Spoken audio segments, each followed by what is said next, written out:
Welcome, ladies and gentlemen, to Street League Drone Racing. I am your host, Sky FPV, and I am super excited to be bringing you some epic racing. This is day 2 of Battle at the Ranch presented by Velocidrone. Today we're going to be racing at No Quarter Ranch. It's an incredible facility for drone racing, and we're going to be finding out who our first champs invitee is today. And I cannot wait to find out who that is. These pilots have been racing super hard all day yesterday, and I'm looking forward to see who comes out on top today. We're going to jump over to the field and take a quick peek at our pilots who are getting ready to race. And we're going to go ahead and wait for our race director. He's going to have our pilots gridded up here momentarily, but let's go ahead and take a quick peek at how things have stacked up so far after racing yesterday. Here where all the action took place. It actually looks like this is the wrong graphic. Let's go ahead and see if we can fix that up. That is some of our after action racing. We did some nighttime racing and also found out who our winner was for the Winter Regional Championship. That was an epic race. Go check out our channel if you want to see how that shook out. I won't spoil it for anyone who's just tuning in today for the first time.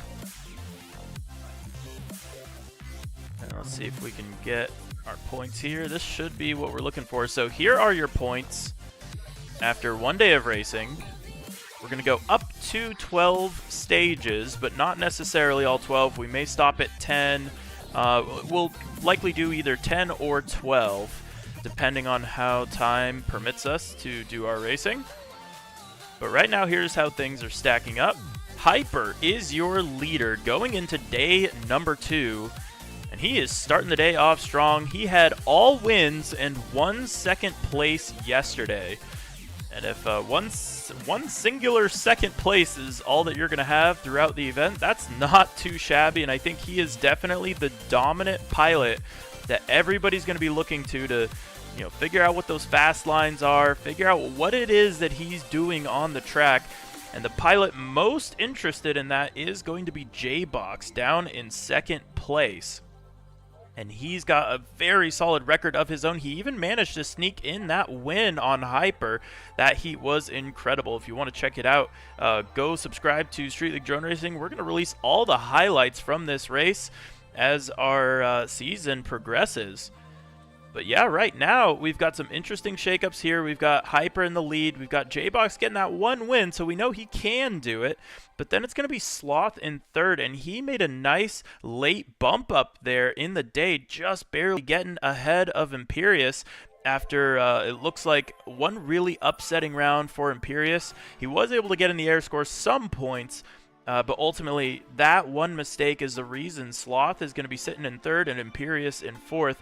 Next down, we've got Leadfingers kind of hanging out in his own little island here, but he's not too many points away from Imperius. So mistakes could happen, shakeups could happen, and we expect that every single race. The hard part is trying to predict where it's going to happen and who's going to be able to hang on to it in the end.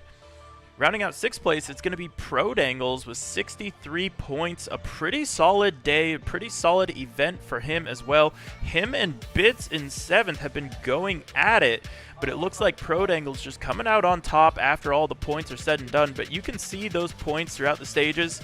Prodangles and Bits have been mixing it up. Then it's going to be your 8th place pilot right now. That's going to be Bernie FPV. And he is going to be super stoked to be in that Elite 8 bubble, at least for now. We'll see how long that lasts. But Pliers chomping at the bit there, only a little bit away. We're going to take a quick peek at our pilots here that we are about to race. So this is actually stage 7. These are your fastest 4 pilots. And we're hearing our race director in the background here calling out channels, making sure our pilots have everything they need to compete at the highest level here. Making sure that the only thing left to determine the race is their skills on the sticks.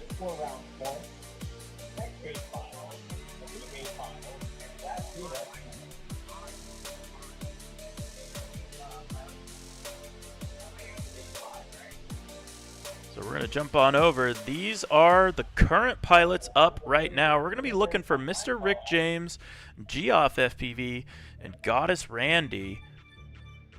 Now, something worth noting here, I did get a hot tip from our chat yesterday that Goddess Randy is actually on a different radio than she normally uses. And so that is going to definitely affect her. If you've ever flown FPV, you'll understand how big of a change that can actually be.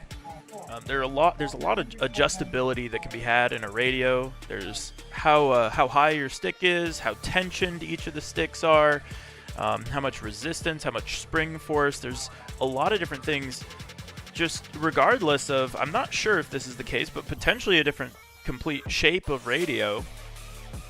So I'm curious to see, I'd be curious to know exactly what Goddess Randy was racing on before and what she'll be racing on this time. But some different hardware after looks like a radio ended up failing on her. So our countdown has begun, and as you can see there, here at Street League, we like to stick to the clock. Time is the enemy, but we like to respect it and make sure that, you know, we're giving everyone the same amount of time to get ready for their heats. So you're going to see that clock count down, and our pilots will have until the 1 minute mark to get across the safety line. After the 1 minute mark, they'll have that full minute to change any settings they need, get their goggles on their head, etc.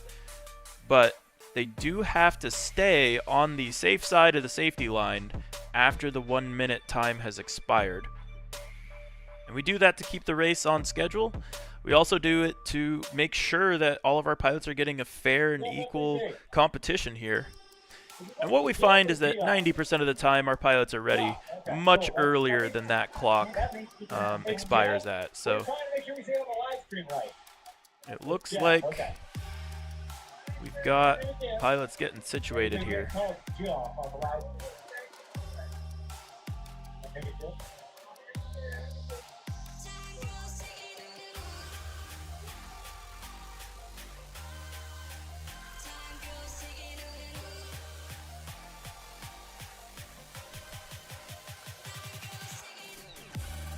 Aha, we just got confirmation from our race director. It's Jeff. It's Jeff FPV, and my silly butt was calling him Geoff FPV. But it is Jeff PV. Is it, now here's the question, is it Jeff PV or is it Jeff FPV? A lot of different ways you could play that. Clever name either way.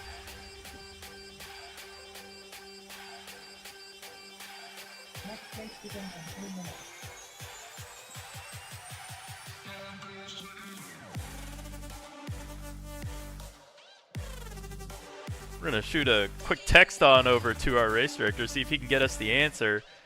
We've got him on speed dial. That's going to be lead fingers, actually, and bits, and definitely some help as well from Imperius, our Street League admins, not only enjoying the racing, but also doing an incredible job putting on this event, making sure it happens.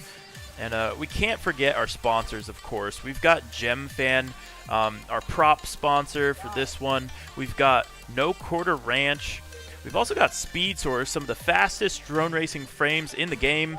They're Frame 1 champs last year. We've also got Turtle Mode FPV, and we've got quite a few pilots racing that here at the ranch. We've also got Velocidrone, the presenting sponsor for this event, doing an incredible job. We've got the track all decked out for them. We've got Wrecked, one of the most amazing places to pick up all the FPV parts you need. Armatan, another amazing frame manufacturer. And then HQ Prop, one of the favorite low-altitude props that we've seen here at these events. But huge shout-out to our sponsors. We couldn't do this racing without you guys. And I'm excited to see our pilots enjoy this amazing track on this amazingly beautiful day here in Citrus Springs, Florida. It's a balmy 72 degrees out right now. These pilots are loving life in during a time where other states are much chillier. We like to go where the weather's good. And right now, that is Citrus Springs, Florida here at No Quarter Ranch. An incredible facility set up and hosted by Lead Girl and Lead Boy. Just such a great place for racing. They've hosted not only ourselves, but all sorts of other racing leagues and all sorts of local competition. It's just been such a blessing to have people like them involved in the FPV community and making sure that we can bring you awesome racing like we're about to see here in less than 40 seconds.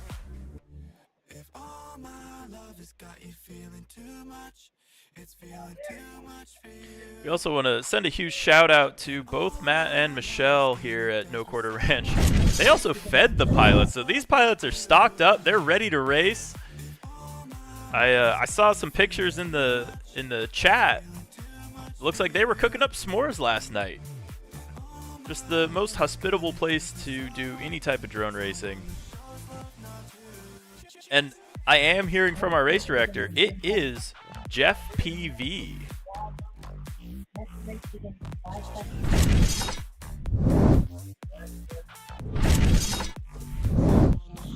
And here we go. Racing is beginning.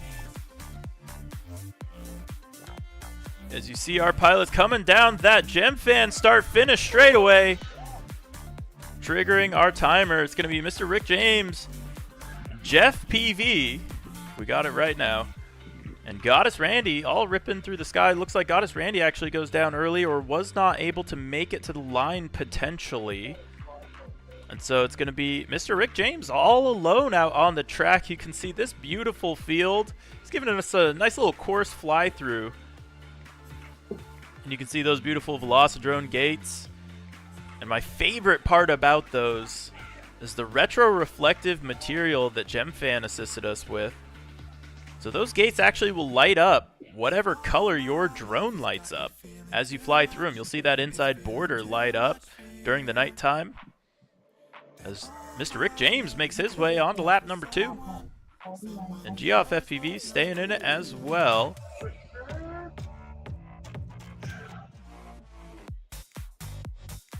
Some beautiful flying here from Mr. Rick James.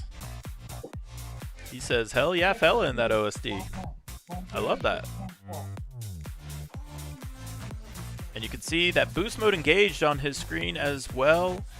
In case you are not familiar, boost mode is a mechanic that we introduced into drone racing, I believe in 2022. So first, one of the big innovations that came out of Street League, we were the first drone racing league to have RPM limited racing. So each of these drones are spinning their propellers at the same speed. The only difference is when they engage that boost mode and get some extra RPMs, and that lasts for 5 seconds, and they get 3 boost modes to use anywhere they'd like to use them on the track.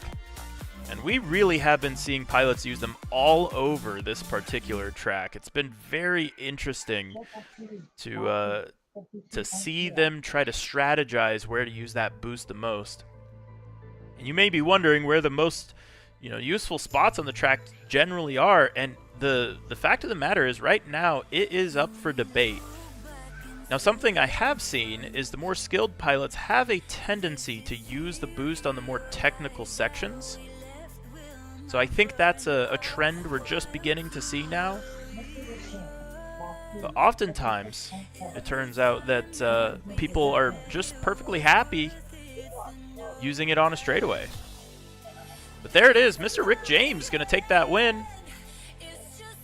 Fighting through that track. And Jeff PV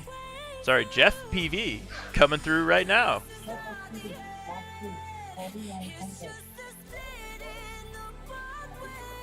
And that's a nice solid heat for our pilots so far. Mr. Rick James taking the win with the fastest of a 40.52. And now might be a good time to talk a little bit about our race format. If you aren't familiar, if you aren't caught up, basically, we're going to break this event down into stages. So one stage is every pilot racing one time. And in that stage, we're going to compare the times that all the pilots got. whoever got the fastest time is going to get 1 point for every pilot they beat. Same thing for all the other pilots. You get 1 point for every pilot you beat in each stage. And then we run the next stage and do it again, and the points you earn in that stage add up to your previous stages. Now, one fun thing about that is it means we have a pretty good idea on average who is going the farthest, the fastest after every stage. So we actually shuffled the stages so that you are always racing as a pilot. You are always racing with the other pilots who are most similar to you in speed on average. And it just makes for some great racing. It's effectively a real-time ELO system. It's somewhat like matchmaking. So you're always competing against guys who are your similar skill, and as you get better, you bump up into higher and higher heats. So Heat A will always be the top tier of pilots. And we started off with Heat E, now we're up to Heat D. We're going to be working our way all the way up to Heat A, where we'll get to see those 4 fast boys that we saw at the beginning of this stream. Get to see them throw down once again, and those heats are always such a pleasure. Now, I will say, though, that is not where all the action is. There's actually a fair bit of action to be had in the, I want to say, B and C heats right now is where it really starts heating up. And the reason for that is because at the end of our event, we will whittle it down to the top 8, the Elite 8, as we like to call them. And those pilots will have one final opportunity to win the entire event. So effectively, the qualifying positions are 1 through 8. And so if you're good at math, you'll notice you got 4 pilots in Heat A, 4 pilots in Heat B. If you get bumped down out of Heat B, you are out of the Elite 8. And here we go. Got our next group of pilots ready to launch here.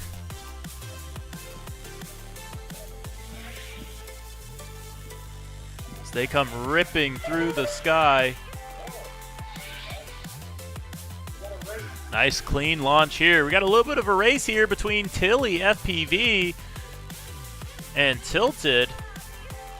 And it looks like Tilted now trying to get ahead. Now boost mode is engaged. You can see there from Tilly.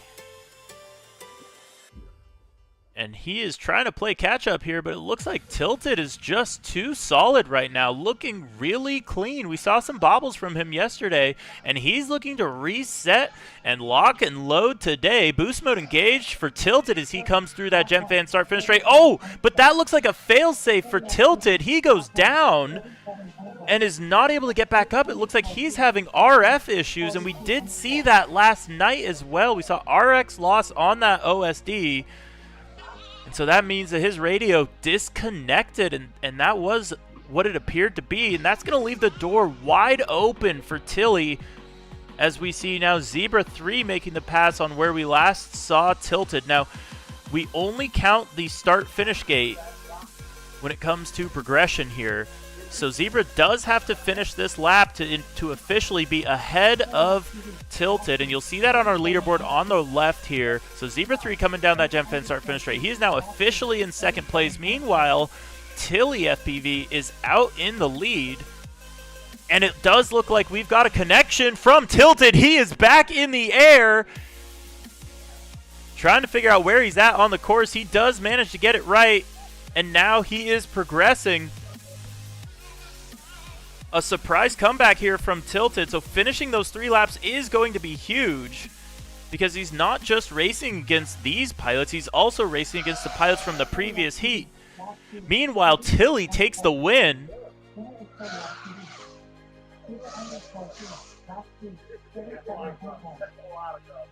And we're actually going to go full screen here again and see if we can watch Tilted come through here. And there it is. Tilted does manage to get a lap in. So he is going to beat out the time that we saw from Goddess Randy, who wasn't able to launch off the blocks. But an unfortunate, only 2 laps there for Tilted. So unfortunate for him, but we're really looking here at Tilly with an awesome, awesome heat. That was a big win for him. He's going to be happy with that. A fast lap of 36.7. Now, something you didn't get to see at the beginning of the stream here was these pilots were grinding the track since 9 a.m. And they've just been enjoying the beautiful weather, the beautiful track, the friends, the family. It has been an amazing start to the day so far for most of these pilots. A couple little missets here and there. But overall, not too shabby. Tilly getting the win. We're going to take a quick peek at our next group of pilots.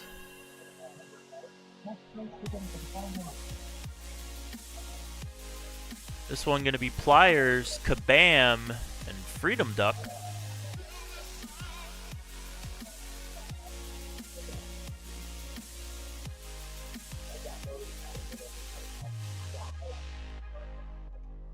And we've seen some really good laps here. I've been especially impressed with both Pliers and Freedom Duck here. They've had some really epic battles so far. Pliers flying for Team Gemfan. And that's another fun thing that we've got going on during this. We've got the Street League Legions Cup. This is the first race that counts for points. We will have 4 regular season races, followed by a championship that is worth double points. So you haven't lost it till the end. There's always a chance for a comeback.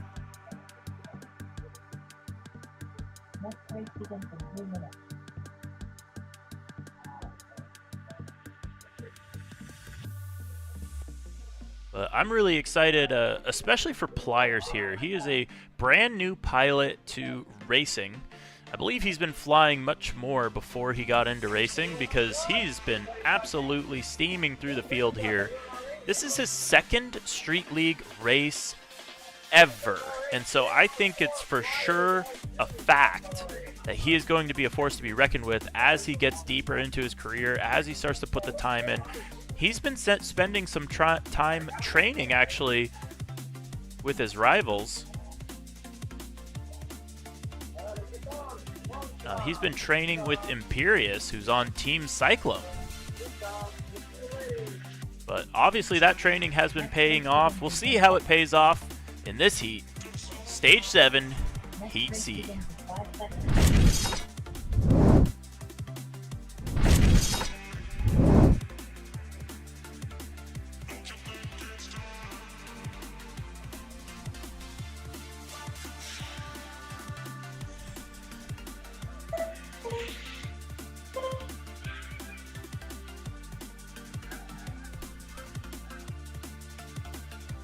Nice launch here so far. We got 3 pilots up in the air, keeping it clean.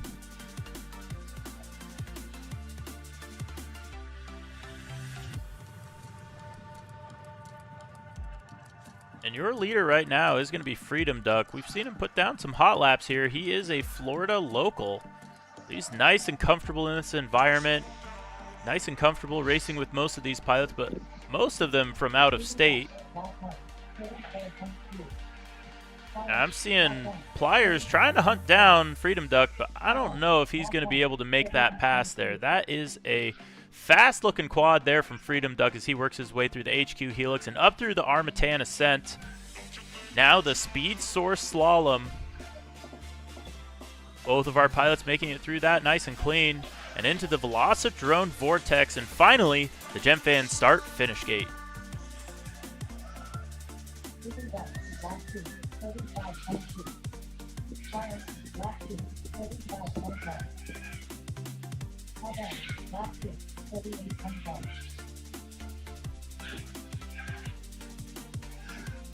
Oh no, a little bit of an upset there from Pliers.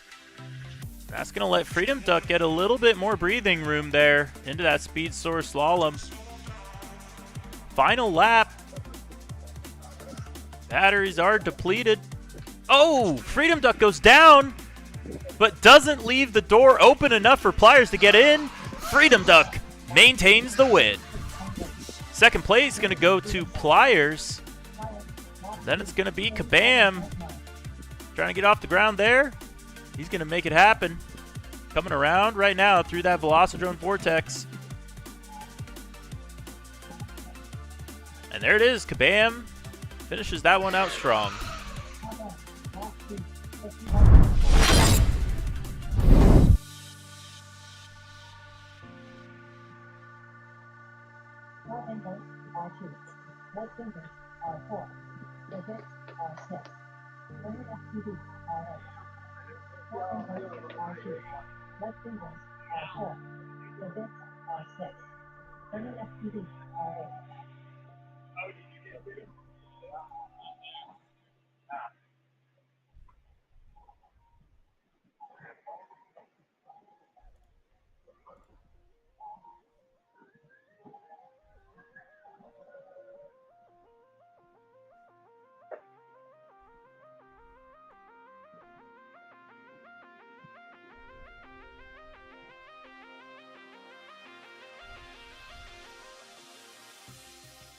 The sun that shines, to the moon that follows, Next race begins in 4 minutes. to the night that covers, to the day when love was,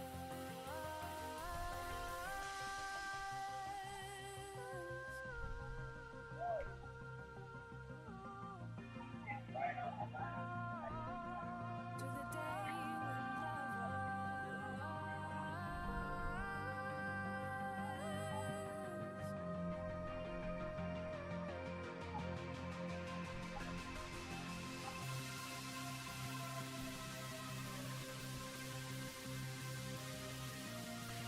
Next heat coming up soon. This one going to be Pro Dangles, Lead Fingers, to Bits, and Bernie FPV.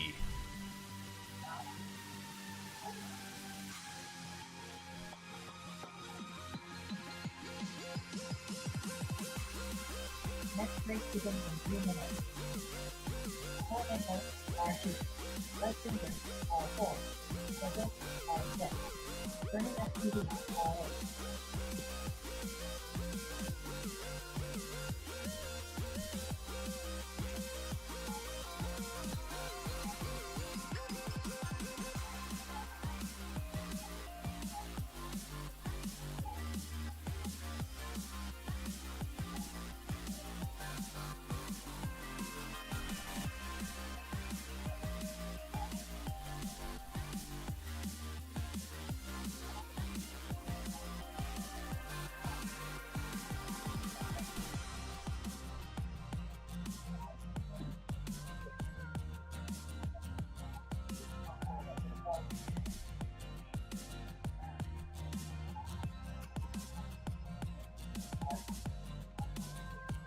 Next race begins in 2 minutes.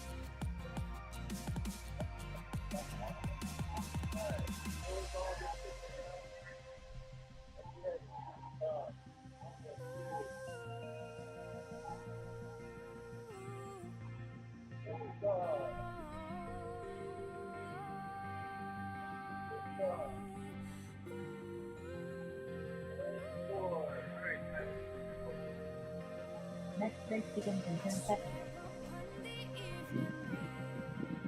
Next race begins in 5 seconds. Earth is drowning slowly. Stage 7, Heat B is up now. Won't let you be lonely. Oh, we've got trouble for Bernie there, but does manage to recover it.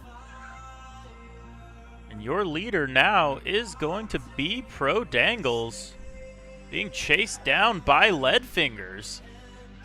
We've seen these two going at it for quite a bit, but DeBit's going down there. He's going to have to try to recover some ground. Meanwhile, Lead Fingers is going to try to get this pass on Pro Dangles. We'll see if he can pull it off. This is the B heat, so these pilots are in that top 8. Oh, but look at this view from Lead Fingers as he tries to chase down Pro Dangles. Is he going to be able to make the pass? Slightly different lines. Oh, they touch! Pro Dangles gets the short end of the stick on that one as Lead Fingers is clean and away. Now onto the HQ Helix by himself. Pro Dangles now making it onto that element as well. So that is the switch up. as we see carnage from the pilots behind. Bits going down again. Then it's going to be Bernie up into that speed source slalom. And Bernie trying to take that more technical line. He's trying to use that Velocidrone Vortex to gain back some time. He's using the line we're seeing from some of the more advanced pilots up in the A heat, and I think that could be a big differentiator if he can nail that. Right now, though, it's going to be Leadfingers' race to lose, but he's got plenty in the tank, it appears. Through the Armatan Ascent and through the Speed Source Slalom, Leadfingers leads the way. The Velocidrone Vortex and the Gem Fan start-finish straight. Leadfingers takes the win. Second place is going to be Bernie FPV with a solid run there. And Prodangles falling back. He's going to finish it out in third. DeBits manages to get it done as well.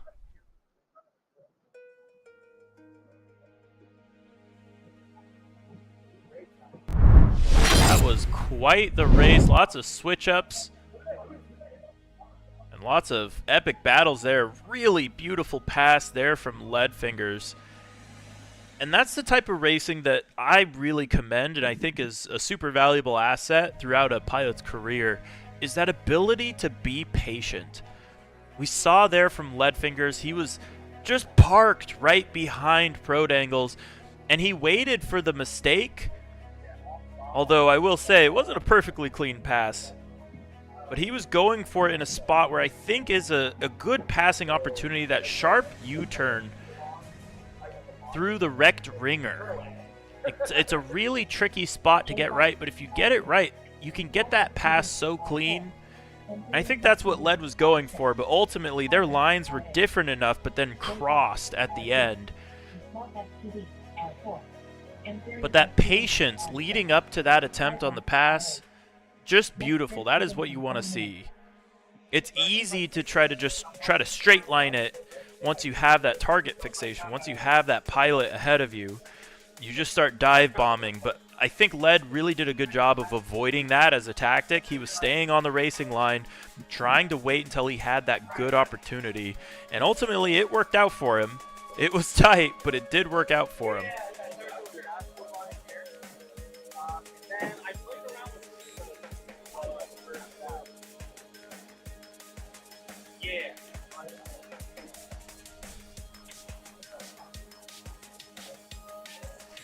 We're going to be looking for our next group of pilots. This one going to be J-Box, the Sloth FPV, Imperious, and Hyper.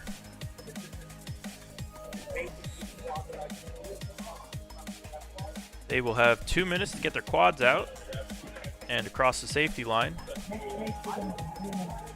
Then they'll have an additional 1 minute to get nice and situated. Now keep in mind, these are the fastest pilots so far in the event.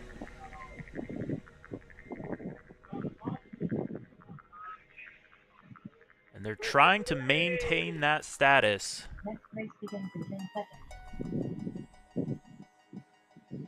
Next race begins in 5 seconds.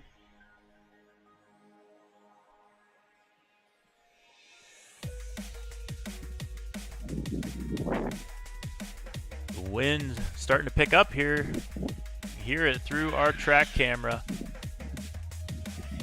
And that is just a beautiful shot. 4 quads all through the line. I'm looking at J-Box right now as he comes together with somebody. An incredible recovery there for J-Box. Still in it with the rest of the field. He's got quads in his sight.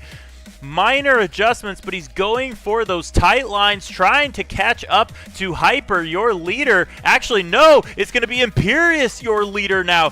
Hyper gets it back. Imperious clips the gates. Hyper, now your leader, on to lap number 2. Imperious going to be in second. Then it's going to be J-Box, then the Sloth. And it looks like there's still even more mix-ups to be had there. It looks like everybody got past Imperious for the minor bobble. And we're going to be looking to Hyper, going through that Armatan Ascent. Then it's going to be J-Box. Then it's going to be the Sloth. And Imperious there as well. Oh my goodness, J-Box is pushing here. He is trying to catch up to Hyper. He is only a couple tenths of a second there. Actually, sorry, it looks like Sloth is in the lead right now. Sorry, no, Hyper still in the lead. Sloth playing chase. Timer got it wrong there.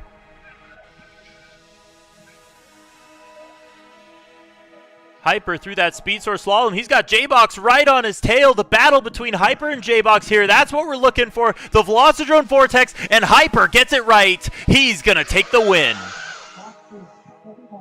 And just a tenth of a second back is going to be J-Box there.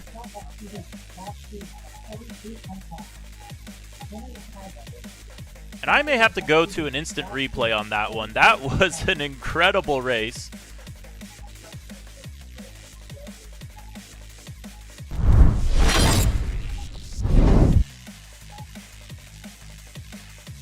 But first, actually, maybe we go to the instant replay first here, actually. 'Cause that was just such a good race.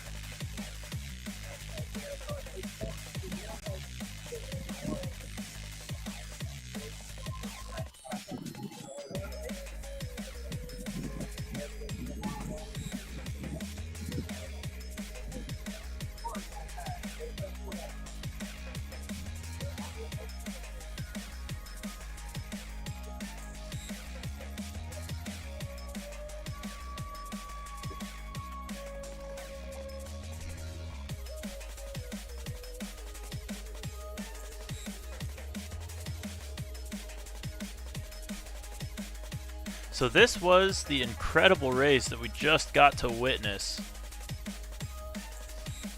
And I'm sorry, I've just got to watch it back because that was so good.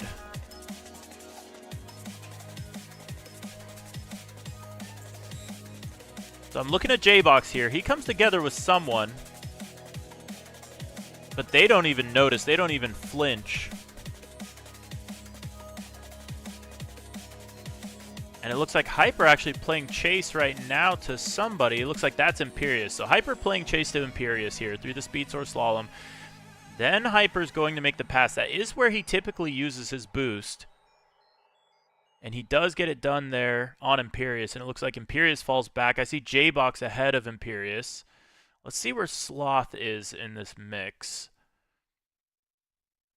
So it looks like the running order at this point is actually Hyper, J-Box, Sloth. And it looks like we may have been getting some early reads there from Sloth.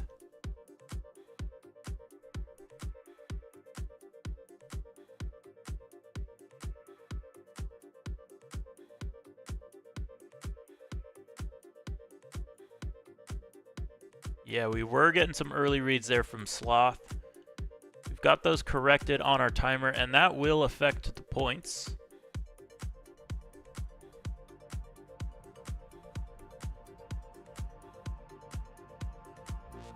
But beautiful racing here. This is the replay from the A heat.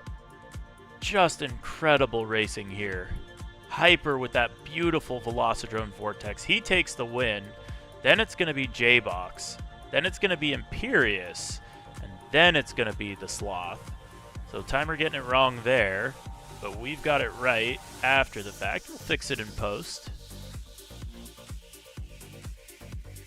Now, one of the people that I want to shout out for this event has to be the amazing team over at Rotor Hazard. It's an awesome piece of open source software. They don't sponsor us, but we could not do this without their amazing marshalling feature. Every single bit of race data is there to be had, and if you miss anything, you can always fix it in post. So here are your scores after stage 7. It's still going to be Hyper in the lead, J-Box in second. Hyper maintains that nearly perfect score, and it looks like all pilots assuming their positions. Now the switch up here is going to be Imperious beating out the Sloth on that one. That's going to be very important. But at the end of the day, it is all going to come down to who makes it into the Elite 8. So that cutoff is going to be the top 8 pilots. So right now, Bits is hanging on to it. And Pliers Actually, Pliers gained 4 points there on Bits in that last heat. So he is inching closer to knocking Bits out. So that would be pretty huge.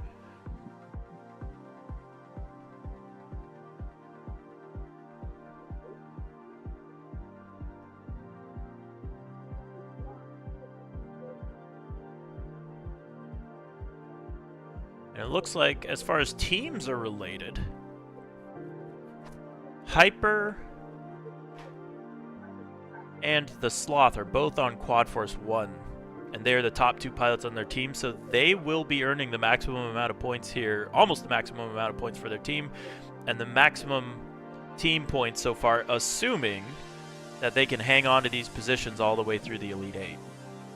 Now, J-Box and Imperious are both on Cyclone, and so that's going to make a difference. They really want to get Imperious at least up above the Sloth, and it looks like he is making his way there, but his mistake in Stage 6 is going to prevent that right now.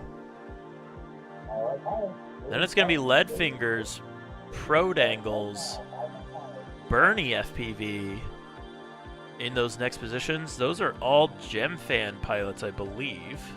Let me make sure that's correct. Actually, sorry, Prodangles is on Quad Force 1. So GemFan fighting for points here. Prodangles has an opportunity, actually, to steal some points away from GemFan if he can catch up to Lead. Bernie has the opportunity, if he can beat Prodangles, to earn some extra points, some much-needed extra points for GemFan. So Prodangles is throwing a wrench right now in the plans of GemFan. And so that's the fun thing about this team racing. Only the top 2 pilots from each team, only their points count. Teams will be awarded the total of the street cred earned from each of the top 2 members. But with that said, if you have team members show up to a race and they're able to bump down your opponent team members, that's a great win. So there is something to be had by just having more pilots show up to an event. But it's not quite as meaningful as if you can just get the top 2 guys at your event. So there's some balancing acts going on here. And it looks like right now Quad Force 1 is in a great spot. Not only are they seemingly in a position to take more points away from Cyclone, they also have a pilot down there, their 3rd best pilot, is taking points away from GemFan. So that's just all-round good offense and a good defense paired together. That's what we really like to see.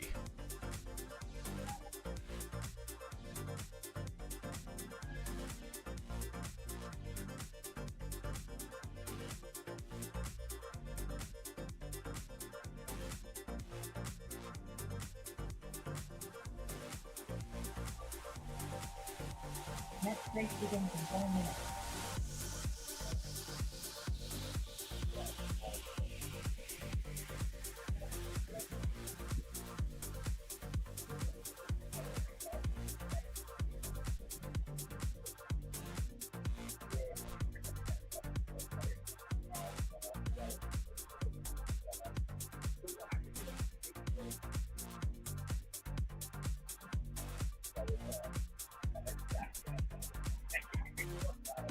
We see pilots walking back to the line.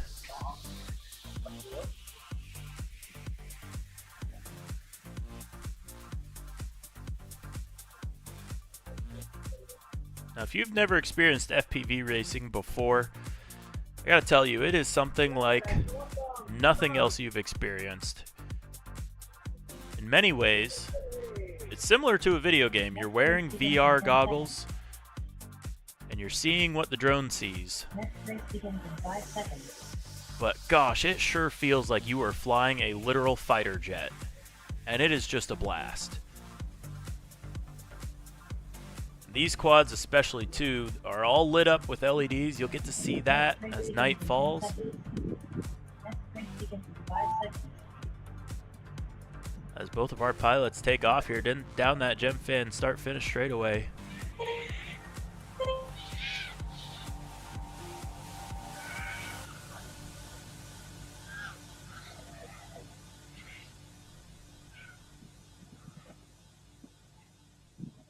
this one going to be Mr. Rick James and Geoff. Unfortunately, no Goddess Randy for a second round. That is unfortunate. Boost mode engaged for Mr. Rick James down the Speed Source Slalom. That is where we see some of the fast boys using their boost as well, so good choice for him.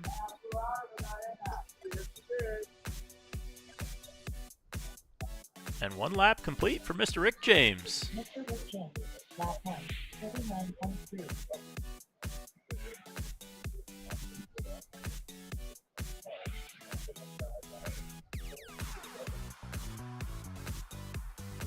I want to take this opportunity to thank our venue, No Quarter Ranch, down in Citrus Springs, Florida. This place is love child of Matt and Michelle, otherwise known as Lead Boy and Lead Girl. This is an FPV paradise like none other. This is, if you're in Florida, this is where you go to drone race for sure. They've got an amazing facility that they've poured their heart and soul into. It survived flooding, it survived fires.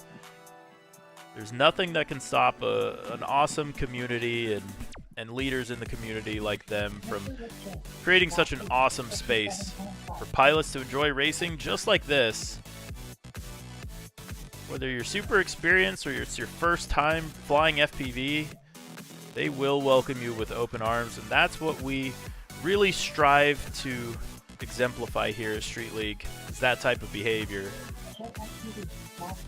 So we just could not be more pleased to be at such an awesome venue.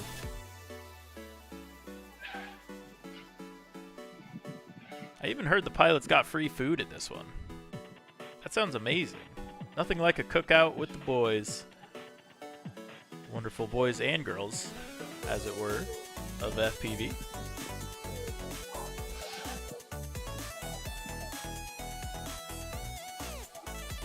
And some beautiful laps here from Mr. Rick James.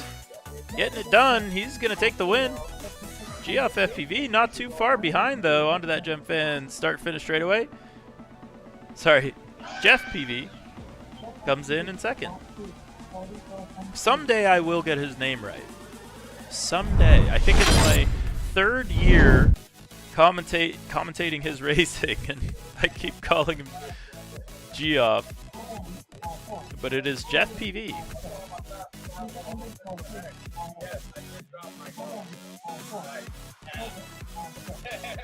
And that is going to be it. Mr. Rick James finishes out. Looks like he's improving that time. He managed to get a 39.3 for his fastest lap this time around. I think he was in the 40s last time.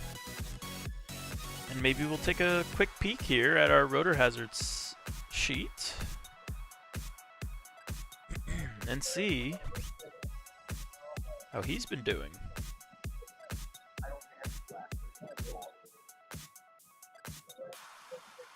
It looks like fastest lap so far for Mr. Rick James is a 38.5. So he's running pretty consistently within a second of his fastest there. That's nice to see.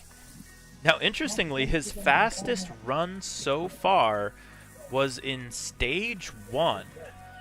The very first stage that he ran was his fastest.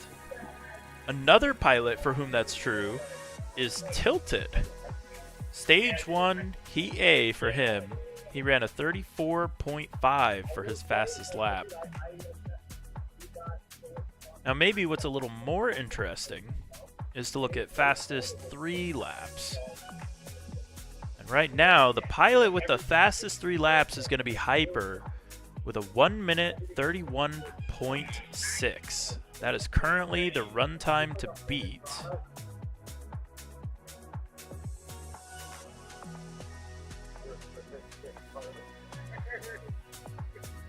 Now, I believe that does not include the whole shot.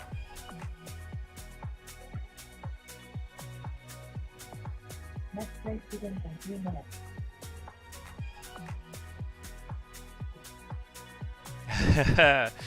And I'm seeing some messages here from our team captains. And Hyper has made, he is the team captain of Quad Force 1. And he is sure leading the way. with the most amount of points in the event. And he's off to get himself an automatic champs ticket. But I'm seeing from him that he has been planning this pro dangles strategy all along, because he understood something about the format that I think nobody else caught until just now, and that is that if you can displace slower teams with third and fourth pilots of yours, that's the same thing as earning points on them. That's just increasing the deficit. So here we go into stage 8, Heat D.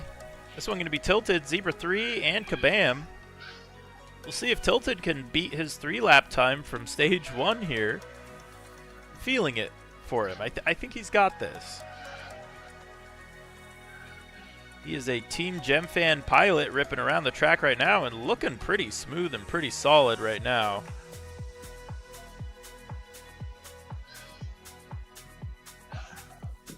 And I believe we saw some shakeups here. He is no longer going to be racing against Freedom Duck, who he raced against previously. Freedom Duck managed to make it up a heat. So he'll be in the C heat. The Tilted sure is moving right now. He's got clean air through that track, through that HQ helix.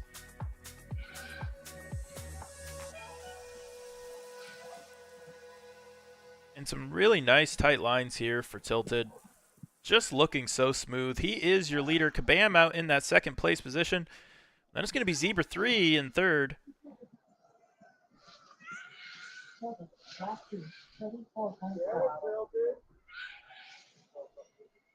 He's got his homies in the background cheering for him. And that's got to be one of my favorite things about this community. Even when you're on a different team, you're still rooting for your homeboys.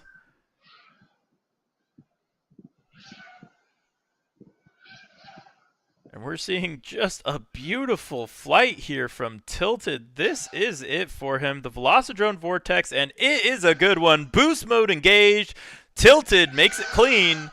And surely that will have to be the fastest run that he has set so far. That was beautiful. A 1 minute and 46 second 3-lapper. That's his 3 laps, not including the whole shot. And if we were to compare that to his previous fastest 3 laps. Oh, and it just got overwritten. A 1 minute 46.9 is what he had before. R2, Flyers R4, Freedom Duck R8, And now, Flyers R4. that was indeed Tilted's fastest 3-lapper so far in the event. And it looks like he dropped it by 0.9 seconds. So nearly a full second faster there for Tilted. We love to see that. That is an amazing improvement for him. And we're seeing some times adjusted there for Zebra 3. PD R2, Flyers R4, Freedom Duck R8, PD R2, Flyers R4, Freedom Duck R8.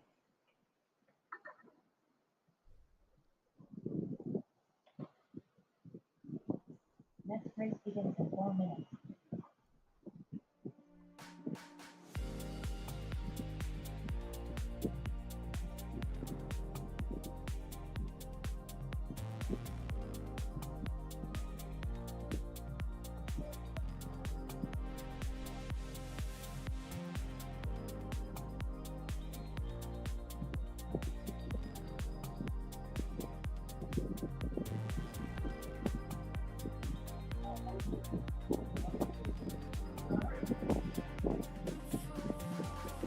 A little bit of wind going right now here in Citrus Springs, Florida.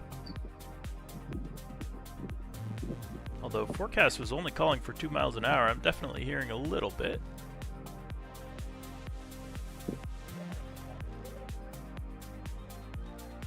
Now we got lucky this year, because last year was quite a bit of a different story as far as weather is concerned. Last year, we got rained on. The beautiful thing about Street League quads is they're built tough, That's part of our specification, requires them be that way, but our pilots lean into it too. And so those pilots were really making them as waterproof as they could. They looked a little more like boats by the end of the event. But luckily this time around, got things a little bit easier.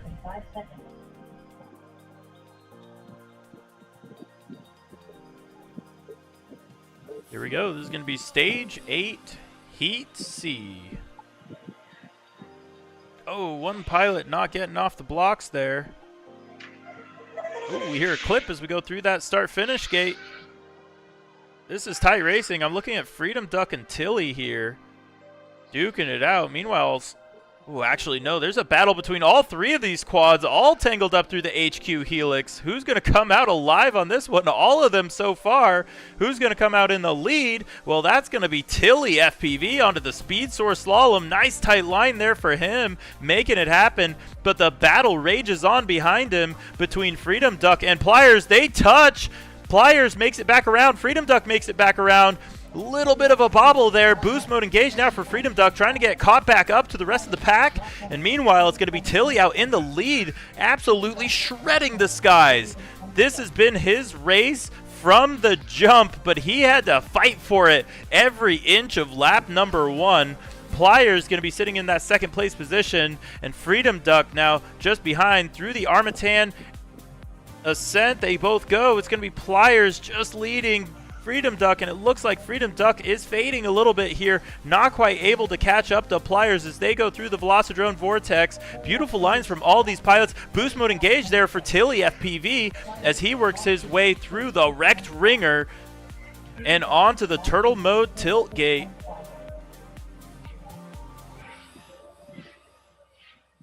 A beautiful run here from Tilly, fighting through that adversity. We'll see if he can finish it out nice and strong here. But it looks like Freedom Duck has made some advances on Pliers. He's trying to catch up. They're both on the same element. Tilly goes down, manages to save it. Tilly takes the win. Freedom Duck goes down. Pliers is having issues. Pliers is in the grass. Freedom Duck gets back up. Who's going to take it? And Freedom Duck's trying to get it right on the track. Pliers not able to turtle mode, so it is going to go to Freedom Duck for the second place finish as Pliers tries to turtle and salvage what otherwise was such a beautiful run. And it looks like he is stuck. And that is going to be it for Pliers. So Tilly takes the win. A beautiful run there, but the run from Tilted in the previous round was better, so Tilted going to be earning some net points on Tilly there, actually. But just a beautiful run there from Tilly overall, fighting through all of that traffic, keeping it in the air, keeping it smooth, keeping it fast. Tilly FPV finishes with a 35.5 on that run.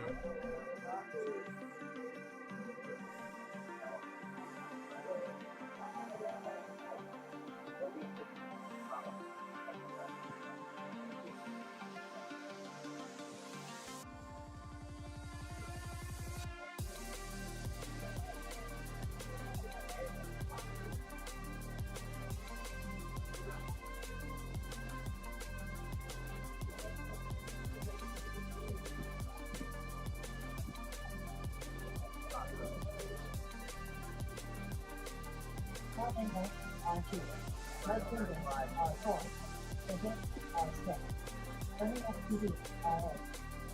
Top angle R2, right finger R4, pivot R6, turning FPV R8. Next place begins in 1 minute. Top angle R2, right finger R4, pivot R6, turning FPV R8.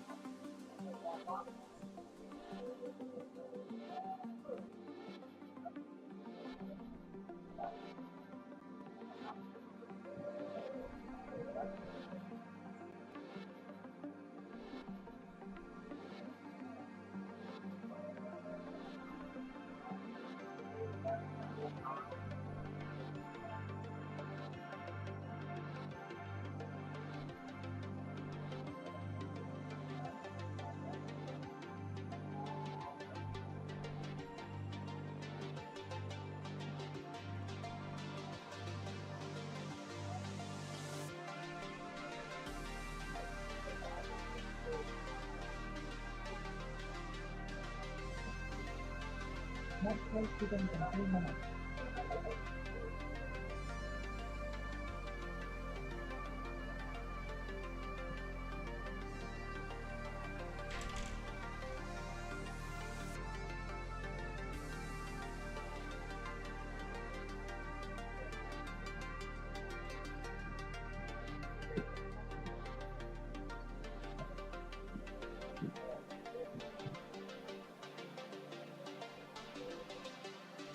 This next heat is where things heat up. It's going to be Stage 8 Heat B with Pro Dangles, Lead Fingers, DeBits, and Bernie FPV.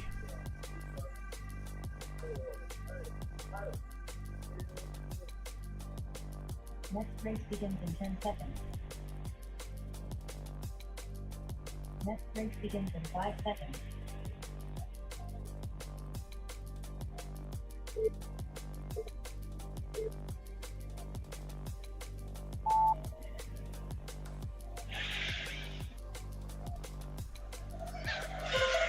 Four quads through that Gem Fan. Start finish straight away and on to battle. It's going to be Lead Fingers, your leader right now, being chased closely by Bernie FPV in second. Then it's going to be a little bit of a tangle up here between Pro Dangles and DeBits as they work their way through that HQ Helix. Meanwhile, it's going to be Lead Fingers working his way onto the Speed Source Slalom. Bernie FPV just right behind him. Then it's going to be DeBits. Then it's going to be Pro Dangles. And through, oh man, a beautiful Velocidrone Vortex there for Lead Fingers. Finding a little spicy line there and getting it right on lap number 1. He is your leader. 1 second back, it's going to be DeBits. Then it's going to be Pro Dangles. Then it's going to be Bernie. So DeBits looking pretty solid here. He's been having some issues, but this run is looking good for him as he tries to chase down his fellow Street League admin, Lead Fingers, who's hanging out in first place right now onto that Speed Source Slalom. And it looks like actually DeBits is making some gains here. He may actually be able to catch up to Lead Fingers here. Oh, but Lead Fingers has such a good Velocidrone Vortex as we see Bernie with the mistake. That's going to let Pro Dangles up into third place. Bernie going to be in fourth going on to lap number 3. Oh no, Lead Fingers goes down. That leaves the door wide open for DeBits. He has been hungry this whole heat, and he may have the chance to eat here through the Speed Source Slalom. Oh no, the mistake though. That's going to let Pro Dangles, the next switch up has begun. It's going to be Pro Dangles onto the final portion of the track through the Gem Fan, start finish straight away, and Pro Dangles steals the win from both Lead Fingers and DeBits. Bernie FPV going to sneak up in there too, and DeBits is going to have to settle for fourth. What an incredible switch up that was. It is not over until it's over, and Pro Dangles sure finished that one out strong.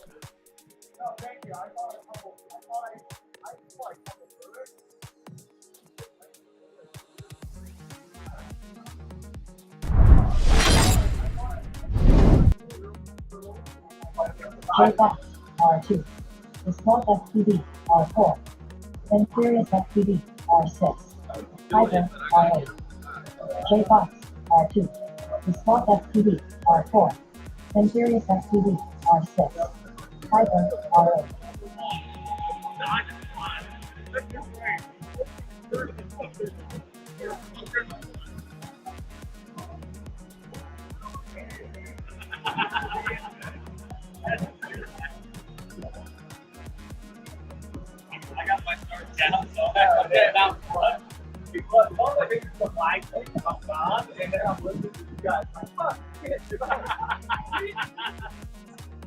That's what we like to hear. Laughs all around and a good time to be had. Competitors second and friends first. Having a good time here at No Quarter Ranch. The most beautiful place to go drone racing in all of Florida. And we have the pleasure getting to sit back and watch. Thanks so much for joining us on the stream. If you're enjoying this drone racing, go ahead and hit that like button. It'd really help us out. And if you'd like to see more of it, go ahead and hit subscribe because we'll be doing this racing all year long leading up to our national championship. We're still trying to sort out some last-minute details for where that's going to be, so we will have a location announced for that shortly, but we think we're going to have some pretty cool opportunities coming up for that. And certainly the highest level of competition that we have ever seen in Street League. Last year, it was astounding the demand that there was to try to get into that championship. This year, we've opened it up. Last year, it was 16 pilots. This year, it's going to be 24 spots available. And we're looking forward to see how the top 24 pilots in the world can do on the epic track that we've got planned out. And not only will that be an individual championship, it will also serve as the Legions Cup Championship, where we will finally find out who the strongest team is in drone racing. Our competitors this season are Velocidrone, Gemfan, Cyclone, and Quad Force 1. All of those teams well established in the drone racing world for all their various achievements, but this is going to be the first time that we're going to be doing some team racing Street League style. Race begins in 10 seconds. Next race begins in 5 seconds. Countdown begins for Stage 8, Heat A. These are the fastest pilots. These are the fastest drones. Working their way through that Gemfan start-finish straightaway. And a beautiful hole shot from all 4 pilots staying in it. I'm looking at J-Box again. He's got that pilot in his feed. Who is that? That's going to be Hyper out in the lead right now. But J-Box is hot on his tail. Not quite able to catch him through the HQ Helix. Now through the Armatan Ascent and the Speed Source Slalom. Beautiful flying from both of these pilots. Oh, and it looks like an incredible run there from Sloth as well, playing third fiddle right now. The Hyper, then J-Box. Oh, J-Box with the rare mistakes there. Trying to catch up to Hyper, not able to do it, and that's going to let the Sloth try to make the pass. Sloth right on J-Box's heels now, providing the pressure as these pilots cook their way through the track. Your leader right now going to be Hyper going on to the final lap. Then it's going to be the Sloth. Then it's going to be, then it's going to be J-Box, then the Sloth, then Imperious. And we've seen huge strides here made from the Sloth. He raced in our first race here in Citrus Springs, Florida at the ranch. And now he's trying to fight with the best of them. But right now it's going to be Hyper, absolutely unable to be defeated. Hyper takes the win. J-Box less than a second behind him. And then it's going to be the Sloth. And then we're going to wait for Imperious to finish it out too. He's going to take it a little easy here, make sure he gets the points he needs. He doesn't want to get knocked out of the top 4.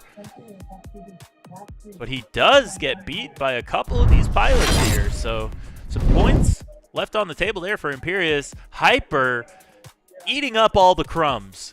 He leaves nothing left for discussion. Hyper is the favorite going into this Elite 8. 100%. It is undisputed. Some low 30-second fast laps there. Now, something worth noting is J-Box has the speed. He set a fast lap of 30.6, which was faster than Hyper's fastest lap. But at the end of the day, you have to be able to string 3 of those together, plus a good hole shot. And that's what we're seeing from Hyper time and time and time again. And it adds up. Hyper is just such a well-exercised pilot. He's so good at executing when he needs to. And boy, is he executing here today. And with that, we are finally going to get to take a quick peek here at our points as they've tallied up so far after 8 stages of racing. Hyper is your undisputed leader and has had a nearly perfect run here. He got 1 second place, but has otherwise been flawless. J-Box is securely in that second place, and the Sloth is now cementing himself as the third place pilot going into the Elite Eight. Imperious falls a little ways back there and is actually in danger of getting beaten out by Leadfingers. He did manage to earn more points than Leadfingers there, so he stopped the bleeding. But Prodangles is actually managing to get some nice times in there and some nice points as well. That's going to be Bernie in that 7th place. He is somewhat on an island by himself. Then it's going to be DeBits in 8th. And DeBits is hanging on for dear life against Tilly, who really wants to make it up into that Elite 8. And Tilly managing to earn more points than DeBits on both of those last 2 stages. DeBits has got to figure something out here if he wants to stay in it. And Tilly is going to have to keep doing what he's doing because he's doing something right here. 13 points is huge for Tilly. We got to see him have that incredible run last stage. And that added up for him. That was the points he needed. And he had to fight for them. He was duking it out with Freedom Duck, Pliers. He was making it happen. And he's going to have to just keep doing that. So we're going to see some switch-ups here. And we're looking at that battle with Prodangles. Oh my gosh. Bits also on Prodangles. So it is not looking good for GemFan right now.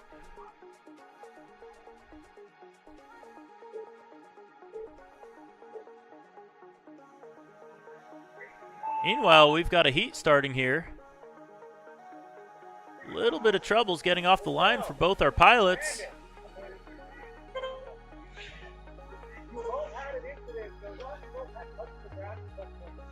And it looks like some false start rules coming into play here.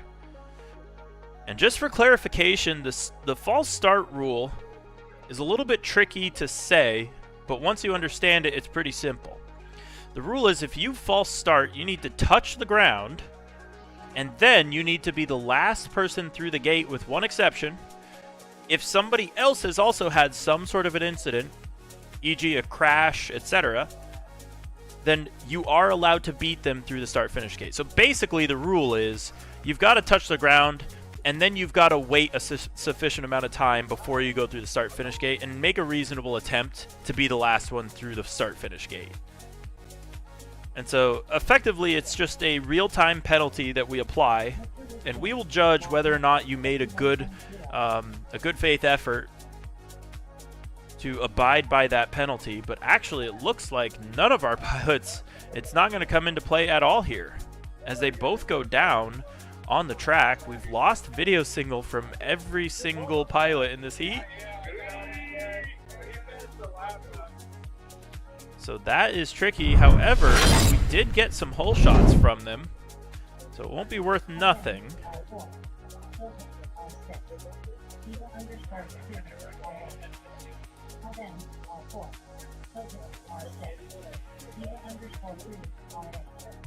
And that is what we like to refer to. Now, there's no shame in it. Let me preface this. There is no shame in going fast. And there's no shame in crashing sometimes. That is part of the game, and that's how you know you're going fast, is that you crash. But we like to call this the walk of shame anyway, because gosh, it sure isn't my favorite thing to go walking to pick up the quad.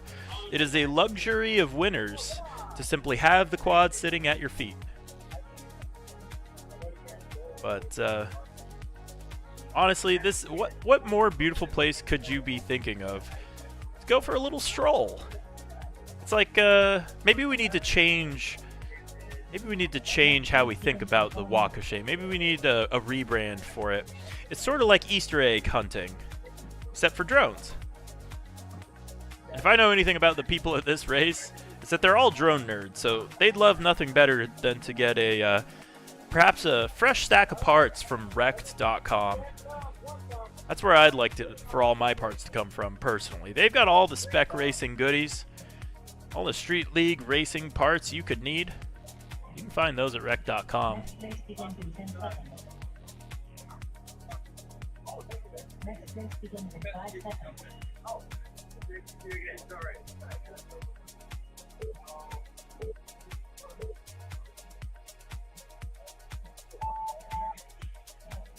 Oh no, a tough launch there for one of our pilots.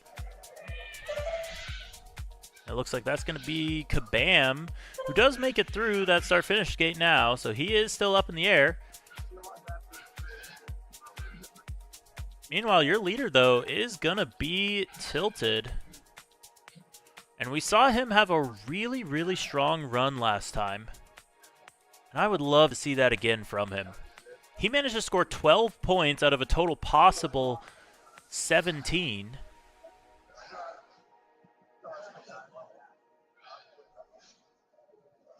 Tilted, lap 1, 34.5. Eva underscore 3, lap 1, 36.8. Kabam, lap 1, 37.7.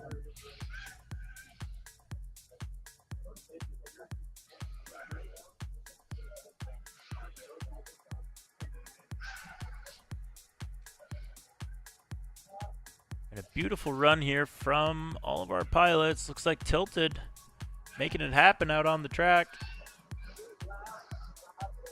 It's going to be Zebra 3 playing chase a little bit.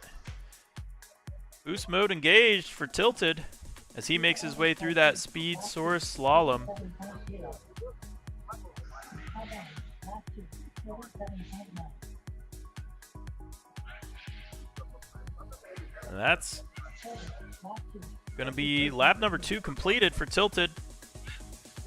It looks like potentially a little missed lap there.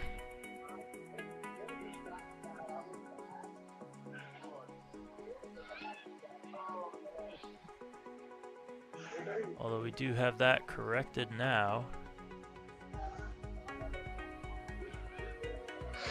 Eva underscore 3, lap 2, 38.5. Oh, and there it is. Winner is Eva underscore Zebra 3 takes the win there. Kabam, lap 2, 40.2. Tilted, lap 2, 35.4. So great race there from Zebra 3 getting the win.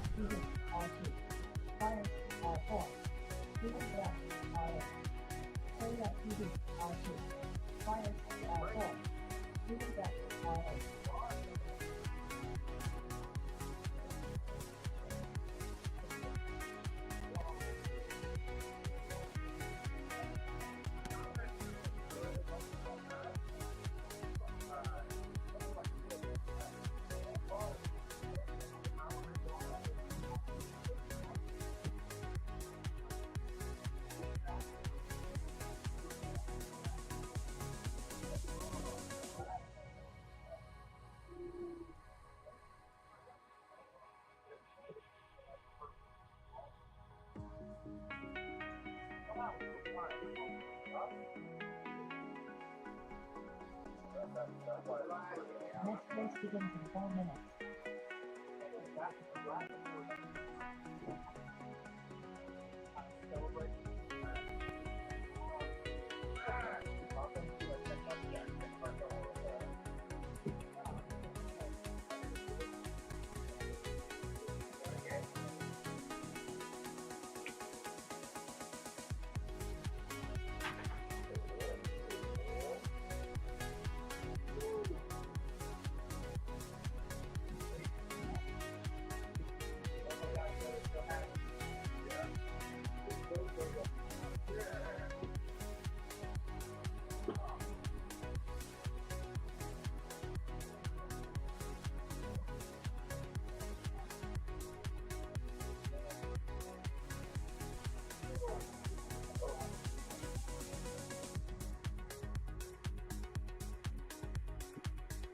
Next race begins in 3 minutes.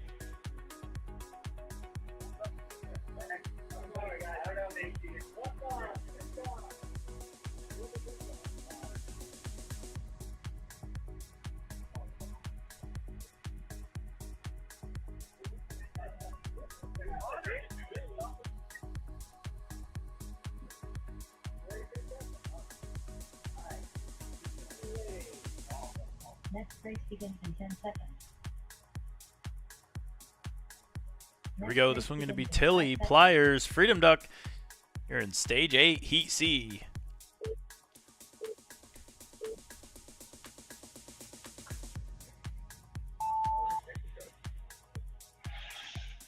Off like a shot. Tilly takes the lead. We'll see if he can get those big points like he did last race. Oh, but he's going to have some trouble there. It's going to be Freedom Duck and Pliers playing chase.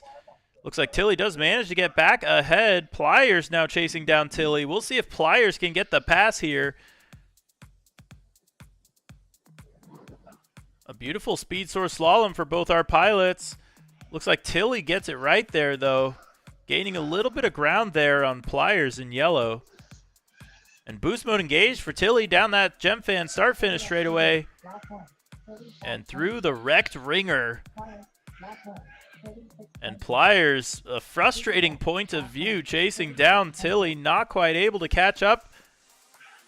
And it looks like Freedom Duck chasing down, using boost mode to get the pass. A beautiful pass there from Freedom Duck, using boost mode to great effect. But he's going to have to beware as Tilly goes down and Pliers gets the pass. All of a sudden, from third to first, Pliers is in it to win it. Down the Gemfan start-finish straightaway. One more lap to go through the wrecked ringer. Both of these pilots neck and neck. Freedom Duck going to try to see if he can catch back up. The beautiful, oh, they both touch. They come together. Your new leader is now Freedom Duck. But Tilly is close behind. Tilly is now back in the race after that mistake, but there's only one lap left, and Freedom Duck is making it as short as he possibly can.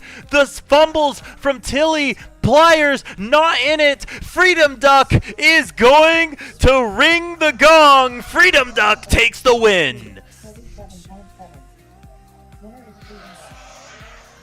Second place is going to be Tilly, followed closely by Pliers, and only 0.01 seconds between Tilly and Zebra 3's time in the previous heat. That was an incredible race.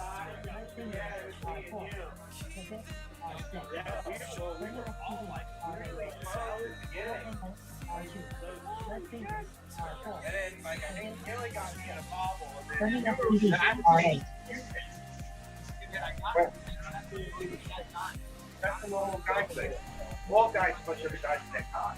That's the normal thing. What an incredible race there. You see Pliers in that Gemfan jersey. He is fighting for his team out there, but gosh, what an incredible race there from Freedom Duck. Just hanging in it. The Florida local. Was on the ground there. Making his boys proud. Oh, just such an awesome, awesome race. Again, if you are enjoying this racing, go ahead and hit that like button. Do us a favor. And if you're looking to find more races like this, go ahead and subscribe. Here to Street League Drone Racing. We've got all sorts of awesome spec racing coming up for this season. And this is a continuation of last season, which was just so epic. And you'll be able to find all of our highlights posted here from this race here soon. So make sure to hit that bell icon, get that notification when we start dropping those.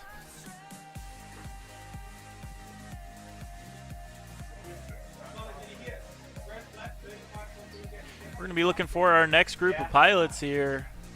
It's going to be the B Heat. This one going to be Pro Dangles, Leadfingers, DeBits, and Bernie FPV. You see quads on the line already.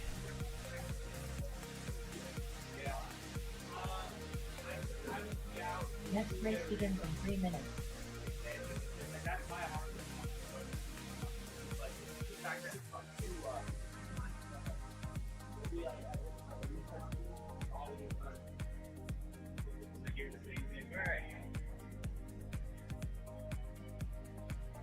We're getting the thumbs up from our pilots.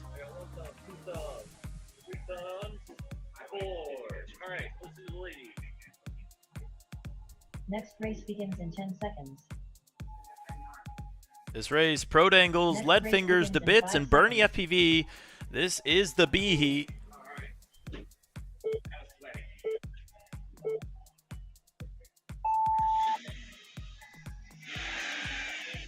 Gosh, that is such a beautiful sight to see. All those quads ripping through the air. Oh, and Prodangle's going to get into some midair action. He goes down and out.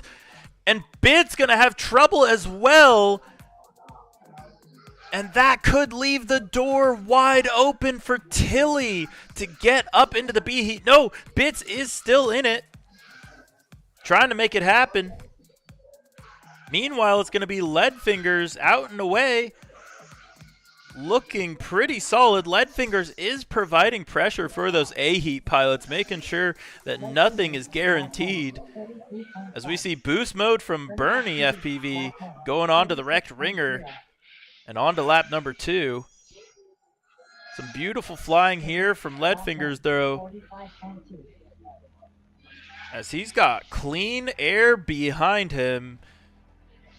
Bernie with a little bit of pressure, but that gap is growing between Leadfingers and Bernie. DeBits also a little bit out of contention for the race win here, but it's very important that he maximize his points and make sure that he can stay ahead of Tilly here. Now, keep in mind, the round from Tilly that we just watched, oh, his Bits goes down. The round from Tilly there was not a perfectly clean run, so Bits is still trying to compete with a flawed run here in order to stay up into the B heat, and therefore seed himself for the Elite 8, but it looks like he is down right now. Meanwhile, it's going to be Leadfingers coming through the Velocidrone Vortex onto the Gem Fan start finish straight away. Leadfingers boost mode engage, and he gets the win. Second place is going to be Bernie FPV. Both of those pilots, Gem Fan representatives, and they are going to be scoring big points for their team here. Very much needed points considering the incredible showing that we've been seeing from Quad Force 1 and Cyclone. Bits trying to make it happen here. He's got one more lap to complete after all the carnage. And so these are important laps for him to finish. It's going to be the difference, probably about 10 points difference, whether or not he just finishes this heat, regardless of how fast he does it. So there it is, a heat finish for DeBits. We will see where that puts him, and it looks like that is not going to be enough. So he's going to lose out there. You can see on the left that leaderboard. He wants to be as high up on that in order to gain as many points as possible for the stage. But unfortunately for him, he's going to be towards the bottom. But a really, really solid win there for Leadfingers. That was just excellent, excellent flying. He's in a league of his own right now between the A group of pilots and the B group. I think he's got some speed on the B heat, but he's had some trouble getting up into that A heat. I don't think he's been in the A heat in this competition so far. Like, that's kind of the problem with the short arm is this. You end up...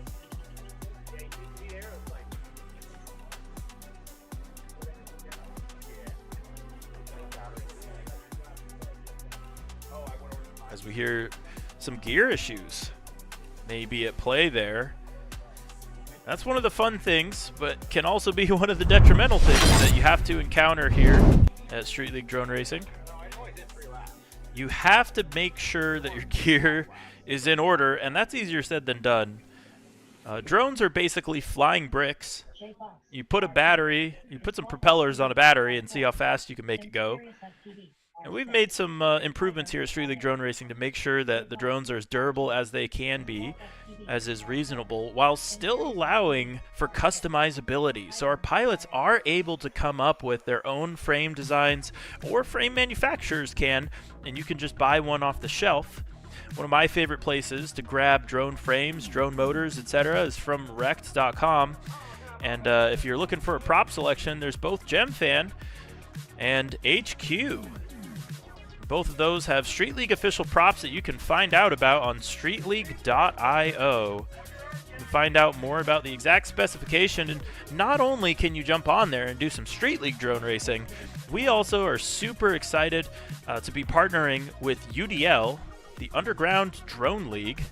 And they have a tendency to race much smaller drones, so if you're looking for something that fits in the palm of your hand, but you can have an absolute blast with, check out all of the awesome UDL races that are posted on the Street League website as well.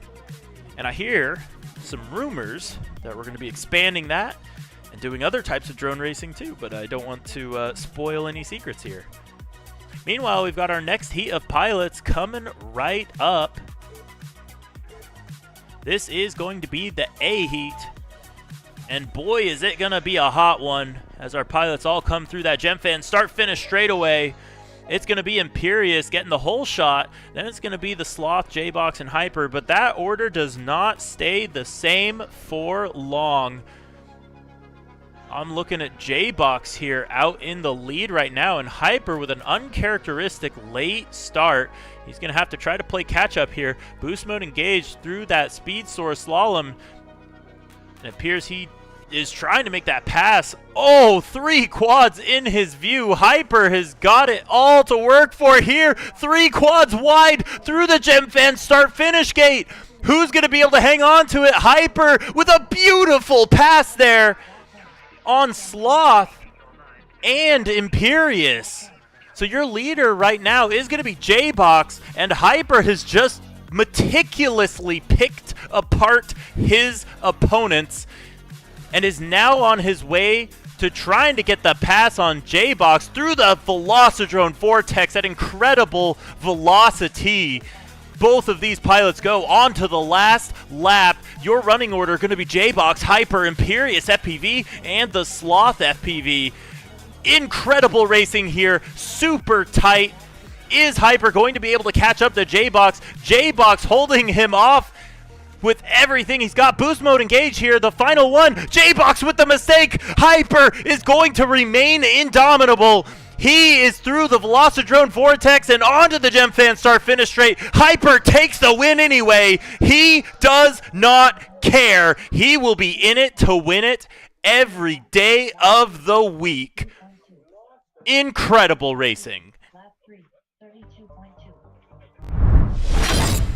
Lap 33.3.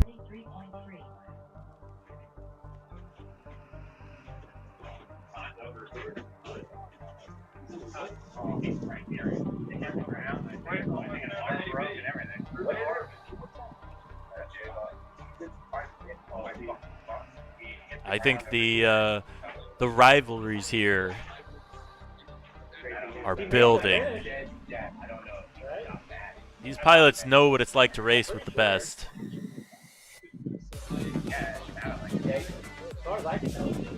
And we're seeing Hyper channel his inner engineer, good friend of his from Florida. That pink jersey. But that was an absolutely epic battle. An insane run there from Hyper. Just absolutely incredible to watch. We're going to do some points tallying. We'll be right back after this quick message from our sponsors.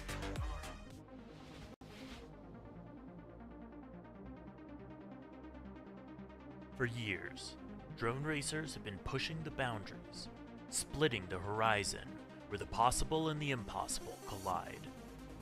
Every millisecond we shed culminates in the victories we've earned. We tune, we train, we expend every trick in the book to defeat the clock. But what if we had one last option? Introducing Boost Mode, drone racing's first new game mechanic since crash recovery. Starting today, you have a new strategic option at your disposal. Find the optimal spots on the track to deploy one of 3 momentary boosts. Get ready or get past as you boost your way to becoming the Street League Drone Racing Champion.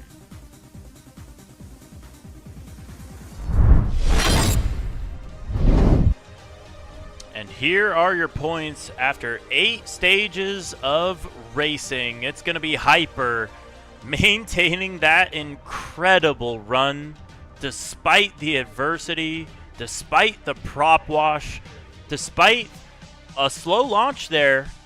It does not matter. He has got this track on lock and he's proven that he's got more in the tank. And that is going to be the win for him there in Stage 8, a big one for him. But we're going to keep a close eye on some of these other mix-ups. You've got J-Box in second, pretty solidly in that place. Then it's going to be the Sloth. Then it's going to be Imperious, but keep an eye on Leadfingers, only 3 points back from Imperious, only losing out 1 point on him. He was 2 points back 1 round ago. Then it's going to be Bernie FPV and Prodangles. Both of them are pretty close in points as well, only 3 points separating them. Then it's going to be the next one to watch out for, and that's going to be DeBits and Freedom Duck. Previously, it was Tilly to watch out for. But right now, Freedom Duck looking in pretty good spot. He's still got a chance here at beating out DeBits and getting into that top 8, Elite 8. But we shall see how things shake out here in the next round.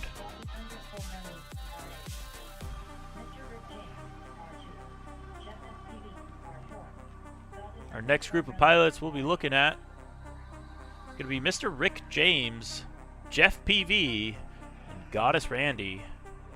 They're up right now. We'll be racing shortly.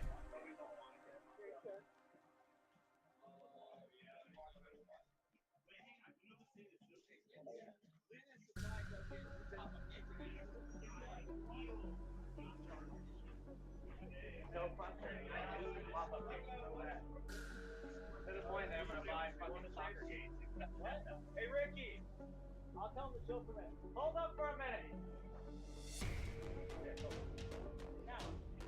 Oh, is that my number? That's my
Next race begins in 4 minutes.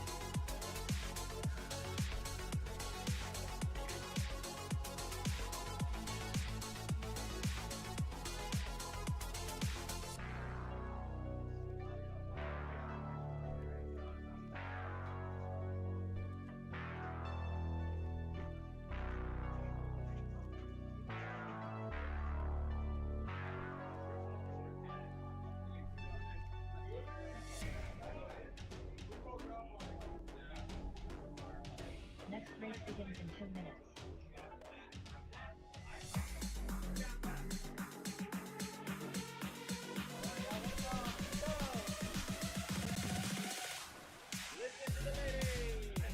Next race begins in 2 minutes. Next race begins in 10 seconds. Next race begins in 5 seconds.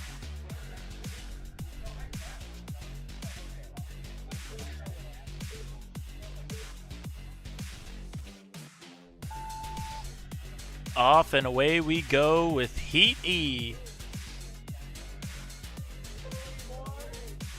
And we've got 2 pilots rocking their way around the track. Jeff PV has a little encounter with the Velocidrone flag. And Mr. Rick James going to have a good time with the Turtle Mode twist.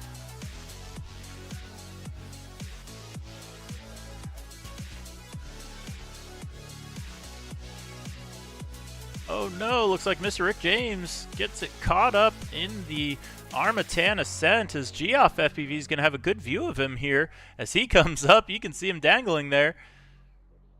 And he's spinning those props and spinning that quad around, but it looks like he's not quite able to get it out.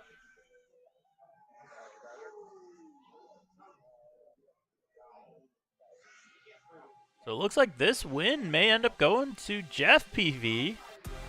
Could be one of his first times beating out Mr. Rick James. At this point, these two are old rivals.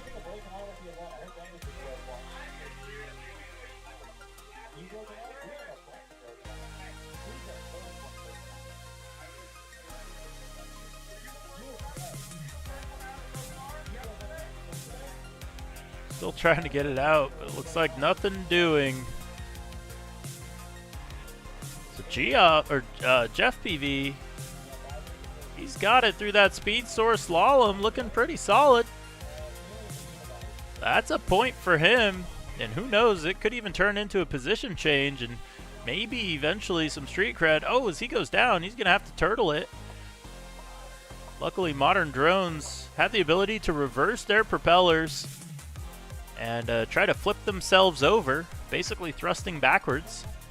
What's fun is our propellers weren't exactly made for that, but it just so happens they produce that thrust in either direction, but certainly more thrust in the forward direction, which is ideally the one you'll be going in anyway.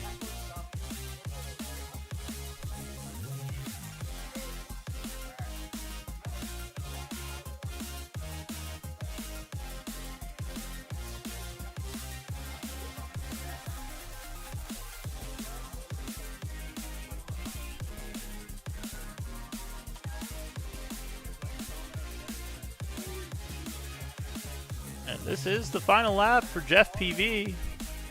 Just got to get it through that Velocidrone Vortex, and he does. Geoff PV takes the win here in the E-Heat.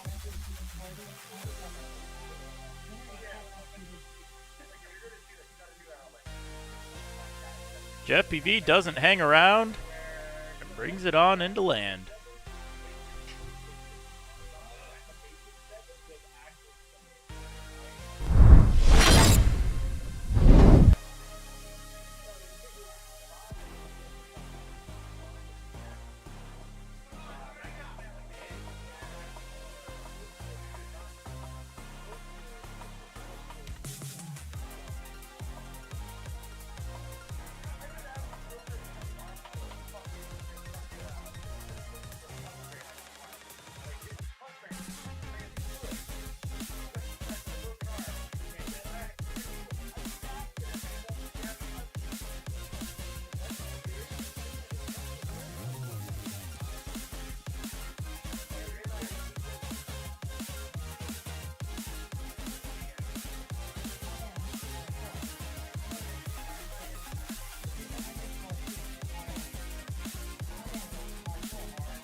Seems right, it never was.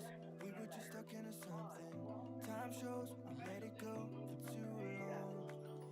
Go back, I never could. It wasn't what I was searching for. Next race begins in 3 minutes.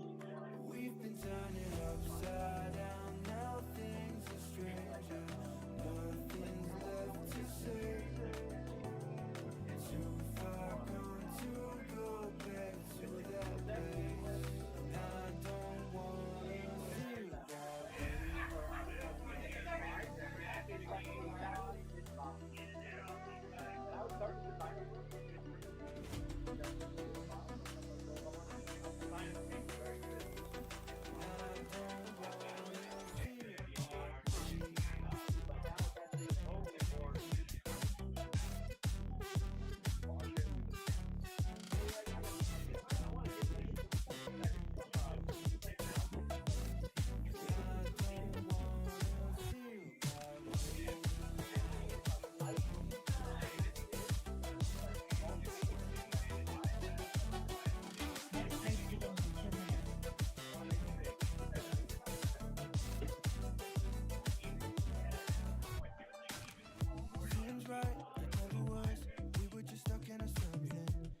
shows we let it go for too long. Go back, never could. It wasn't what I was searching for at all. We've been turning upside down. Now things are stranger. Nothing's left to say. Too far gone to go back to that place. And I don't wanna feel that way. Here we go. This heat's going to be Kabam, Tilted, and Zebra 3.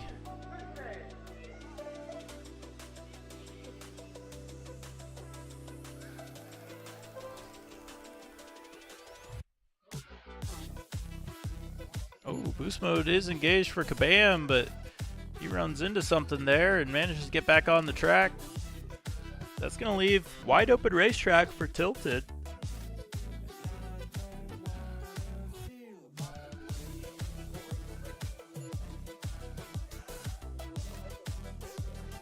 And a beautiful run so far from him. Boost mode engaged down that gem fan start finish straightaway. And on to the wrecked ringer. Looks like Zebra 3's not too far behind though. Only 3 seconds back according to our race timer.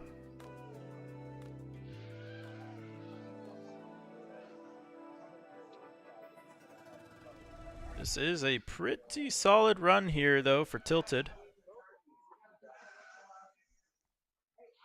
And I would say Tilted's another one of those pilots, as he engages boost mode down that straight. He's another one of those pilots that's in a little bit of a skill island here. And he's been getting better rapidly throughout the previous seasons. So I think he'll end up, he's trying to make that transition, from early pilot development to more advanced pilot. And we're starting to see some advanced flying from him here through that speed source slalom. Zebra 3, I think, is there as well. He's just a little ways back in that Armatan ascent. As we see Tilted come around that gem fan start finish right away. Boost mode for the finish. Tilted brings it on home. Zebra 3 with a solid run here too. He's going to finish out in second. Only a couple seconds back.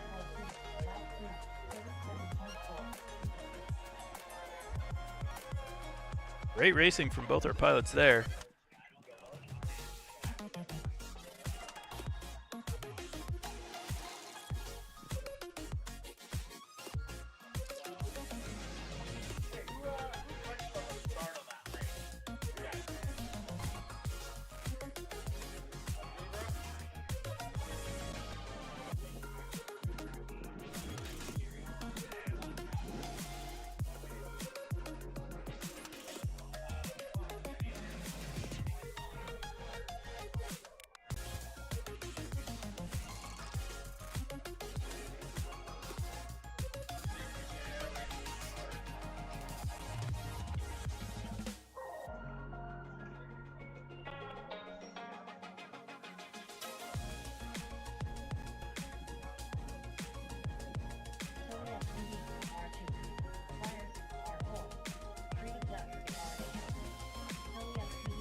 race begins in 10 seconds.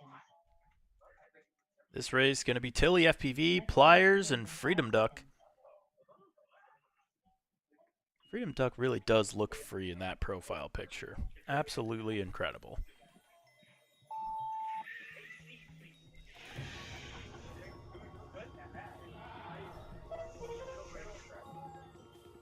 All our pilots through the line pretty cleanly here. It's going to be a little bit of a battle here on lap number 1. I'm looking at Pliers absolutely duking it out. Oh, Freedom Duck and Tilly come together and to a detriment of them both, and that's going to let Pliers move on up into the lead. Great flying here from Pliers, and it looks like, unfortunately, Freedom Duck is having some trouble getting back up.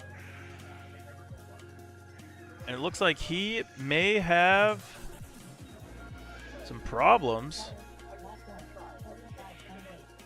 So Freedom Duck is out. That's going to leave just Tilly and Pliers out on the track.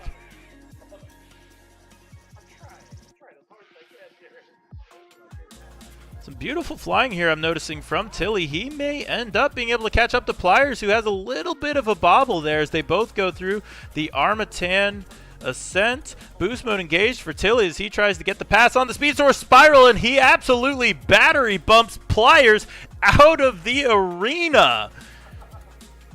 And Tilly onto this Gemfan start finish straight away, and we've got RX loss from Pliers. No connectivity to his radio. So that may be it for him unless he can get a connection back. And so Tilly's going to reassume his place in the lead here on lap number 3 and come in from the back to get the win. Tilly dispatched of Pliers in short manner. Now, I knew boost mode was going to be an awesome tool for the pilots, but Tilly weaponizes it here on the track and gets the win. Incredible heat there from Tilly.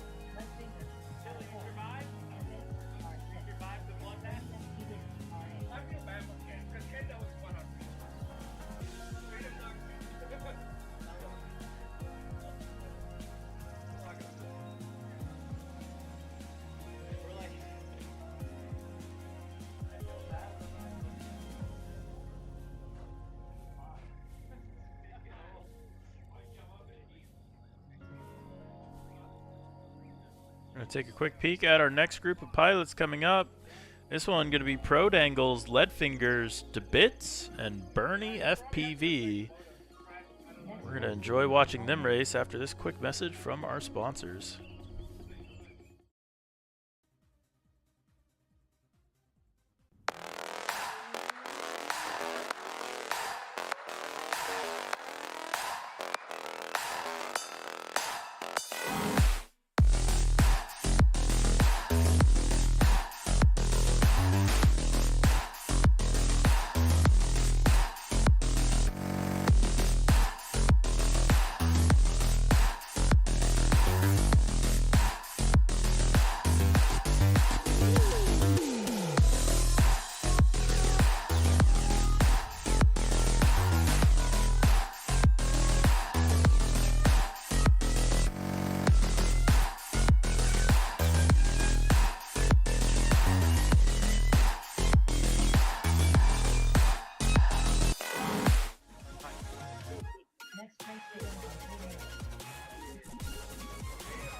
Got our pilots gridding up here for stage 10, Heat B. And I believe we're going to have time to hit all 12 stages.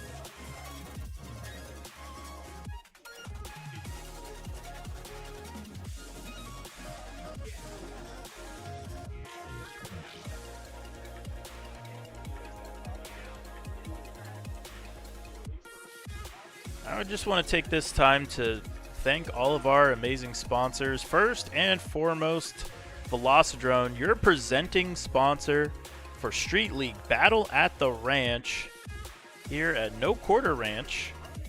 They've been an amazing partner to us. And we've just got Street League drones in the sim. We've got Street League gates in the sim, the only standard gates that light up. So if you're trying to have some cool LED lit tracks for free in Velocidrone, minimal editing effort required with those gates. And we've really enjoyed the awesome partnership that we've had with them so far.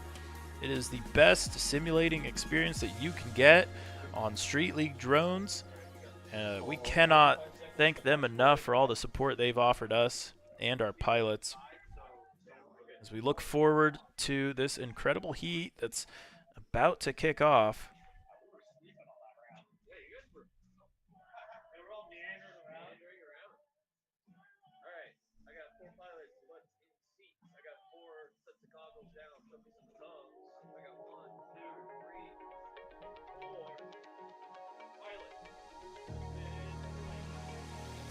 Next race begins in 10 seconds. Prode Angles, Lead Fingers, DeBits, and Bernie FPV take to the sky to see who's got what it takes to make it up into the Elite 8. Beautiful launch from our pilots as they go through that Gemfan start-finish gate. It's going to be Freedom, or actually, sorry, Lead Fingers with the initial hole shot, but we've got Carnage behind Bernie FPV. He has lost signal. DeBits is on the ground. And so it's going to be a battle between Prode Angles and Lead Fingers. And Lead Fingers has all the clean air in the world. And that is just what he needs. He'd like to get up into that A heat, I think, just to prove he can throw hands with the best of them. Now, something I caught from news last night was that Lead Fingers actually is not racing his quad here today. He is racing, I believe, a Simple 70 from one of his fellow pilots that was a loner. After his quad went up in smoke, he threw some really old batteries on that quad right before the final race, or before the first race began. And that battery, let's just say, was a little more explosive than he expected. And so he's been getting used to this quad on the track. Not the camera angle he normally flies, but he is sure making it work. He's making it look like it's naturally what he's been practicing on. Up through the Armatan ascent we go with Lead Fingers on that final lap of the race. Lead Fingers just now starting to see low battery as he cruises his way onto the win. Lead Fingers makes it look easy. Lead Fingers, lap 3, 33.9. Second place, Lead Fingers. that's going to be Bernie coming through right now. Solid run for him. Tilted splitting the time between those two in the previous heat. And so you can see there is a gap there between Lead Fingers and the rest of the field. Unfortunately for him, we're about to see the fastest pilots take a crack at that time that he just set. We will be moving on to stage 10, Heat A, where we will see the fastest group of the pilots so far race again for the 10th time. J-Fox, R2. Sloth FPV, R4. Imperious FPV, R6. Hybrid, R8.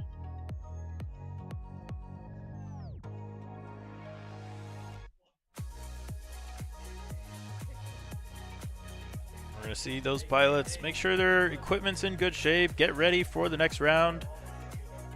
The nice thing about this points format is that you end up having the maximum possible amount of time between each individual heat. But at the same time, you still feel like you're in a little bit of a rhythm. So, you get to do racing pretty frequently, but not too frequently to the point where you can't fix a quad, change a couple props, charge some batteries. We've been really enjoying the positive impact it's been having here. And I've even seen it start to move on over to the sim racing world. We've seen Mr. E and all the awesome guys at FMV do some really awesome sim races. And they are pretty partial to the Street League points format. It's been working out really well for their simulator races. If you're looking for simulator races, you can find some of those along with Street League races, along with UDL races. You can find Velocidrone races now on the Street League website. We just had our Faster Together Sim series, an awesome, awesome series of races hosted by Lazy Day. And if you're looking to jump into the community, well, we're pretty active on Discord. We've got a link to that in the description. Go ahead and jump in that Discord if you're interested in getting into FPV, getting into Street League, or just want to come hang out during the stream.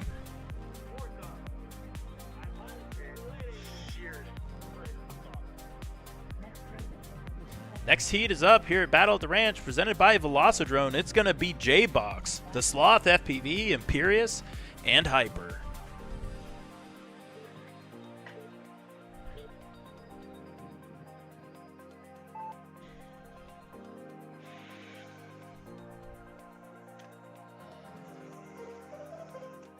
Beautifully through the start finish.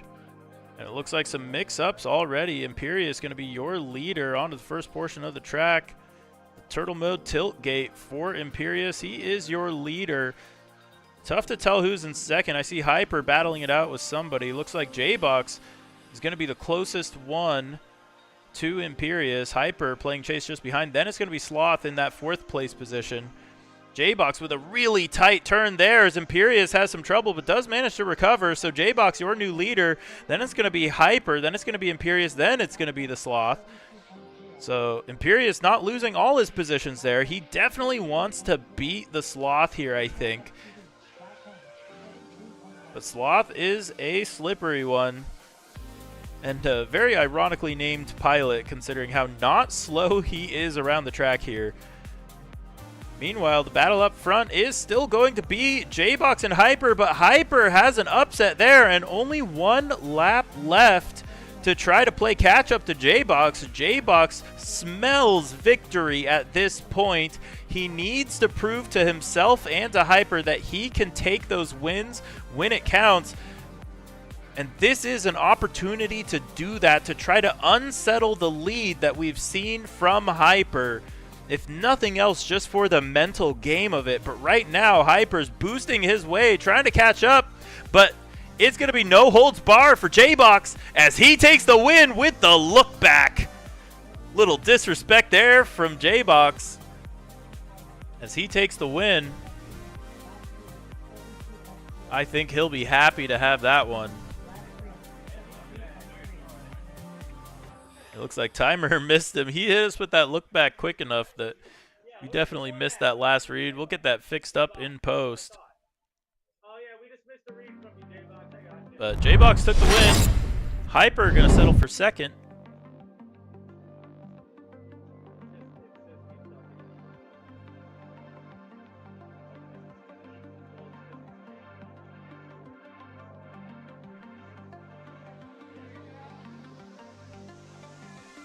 We get the camera point. That's a seasoned DRL pilot right there.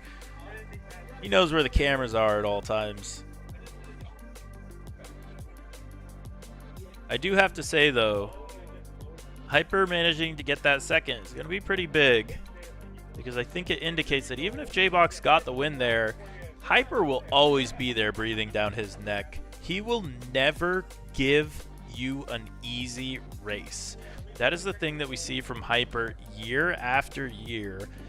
But J-Box isn't giving anything away for free either. And that's why he's going to take that win when he's given the opportunity. The carnage gets crazy. J-Box is there to take the win.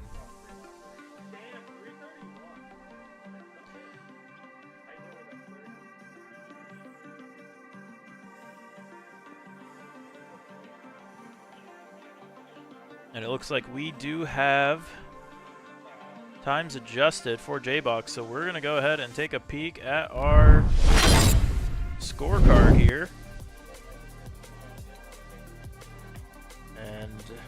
Actually, it looks like that was not updated. Let's go ahead and get that fixed real quick.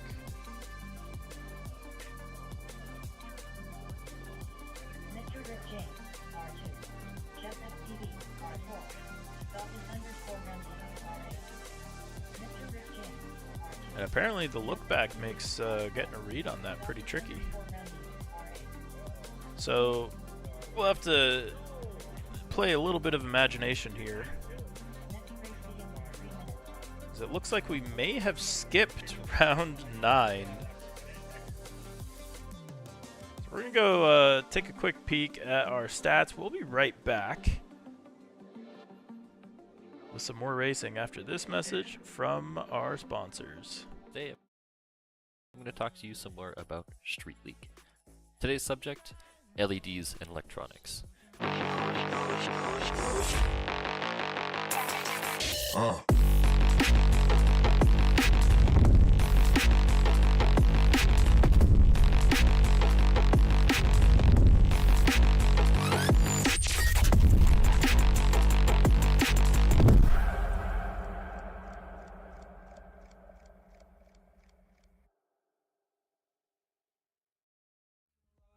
Hi, my name is Imperious, and today I'm going to talk to you a little bit about Street League spec drone racing. In this video, we're going to cover a little bit about frames.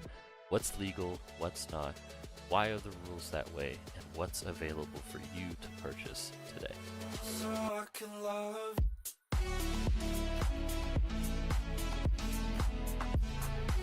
The first thing we're going to look at is the streetleague.io website.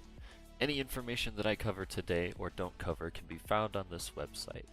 We have rules about the spec, season races, the streetleague.io store, and links to our Discord, which is where you can find much of our information and new things being posted every day. The first thing we're going to cover in this video is the Street League spec regarding frames. This is the Street League rulebook version 3.0. And when talking about frames, the specifications are all parts, including 3D prints, must be open source. They must be available to the public to download. Each motor must be less than 399 millimeters away from all other motors, so there is a size limit. And then we have some rules regarding the arms. These get a little bit technical, but we'll cover them as best as possible. The arm is defined as whatever material holds the motor. In essence, if you have carbon that goes from the midplate to your motor, the arm is considered the carbon itself and not any kind of print or LEDs you may have on top of it. Now that we have the arms defined, there's a couple of rules regarding the amount of material that must be in an arm. We talk about total convex circumference, which is if you were to take a string around the arm, how long would it be? You need 42 millimeters or more across the thinnest portion. And then we have a total cross-sectional area. For each motor, you must have a cross-sectional area greater than 90 square millimeters, which is, if you were to cut the arm down this plane, this red portion here needs to have more than 90 square millimeters of material. Now that we have the rules for a frame defined, let's talk about what frames are available that meet this Street League spec. The first of which being the original, the thing that started this all, the Project 399 practice rig. Coming in at $95 and available on project399.com, the practice rig is easily one of the most durable pieces of carbon I have ever had the pleasure of owning. It was invented as a training tool for Jordan Temkin, or Jet, to train for DRL and to emulate the size and weight of a DRL Racer 4. He has a recommended build here, which includes a lot of, if not all of the items that are street legal, and builds on this frame can look as such. We have the Racer 399,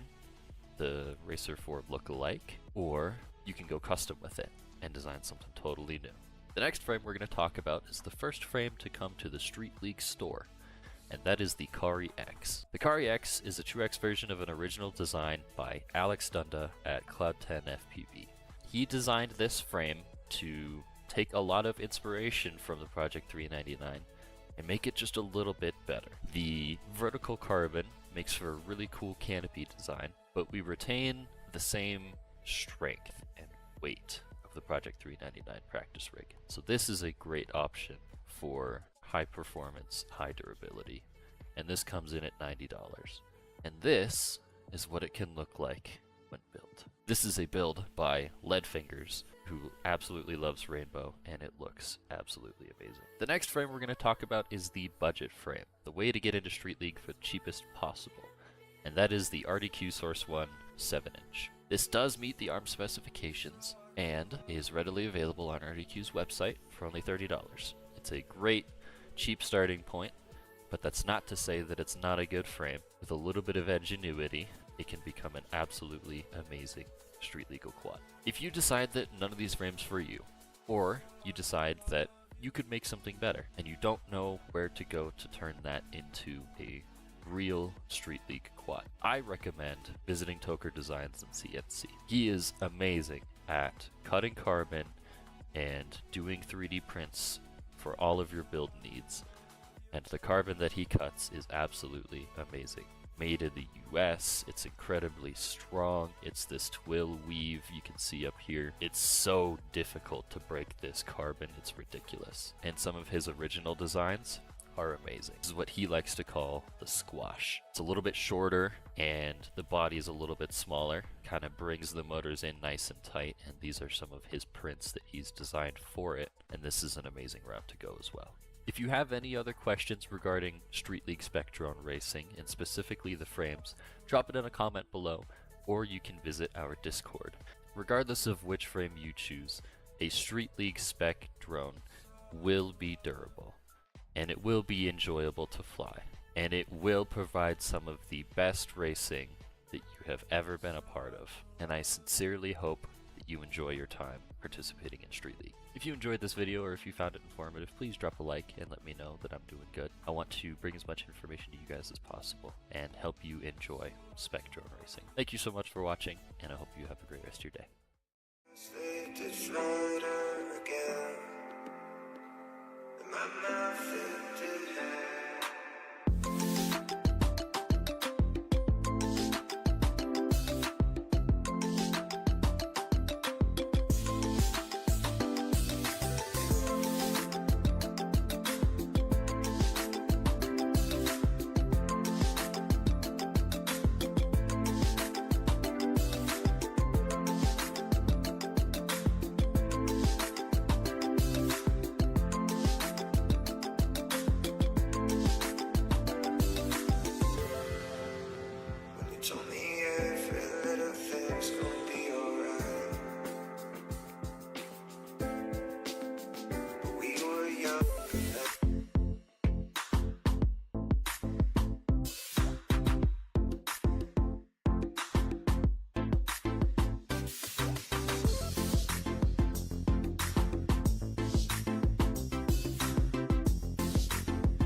Hi, my name is Imperius, and today I'm going to talk to you a little bit about Street League and what makes a motor street legal.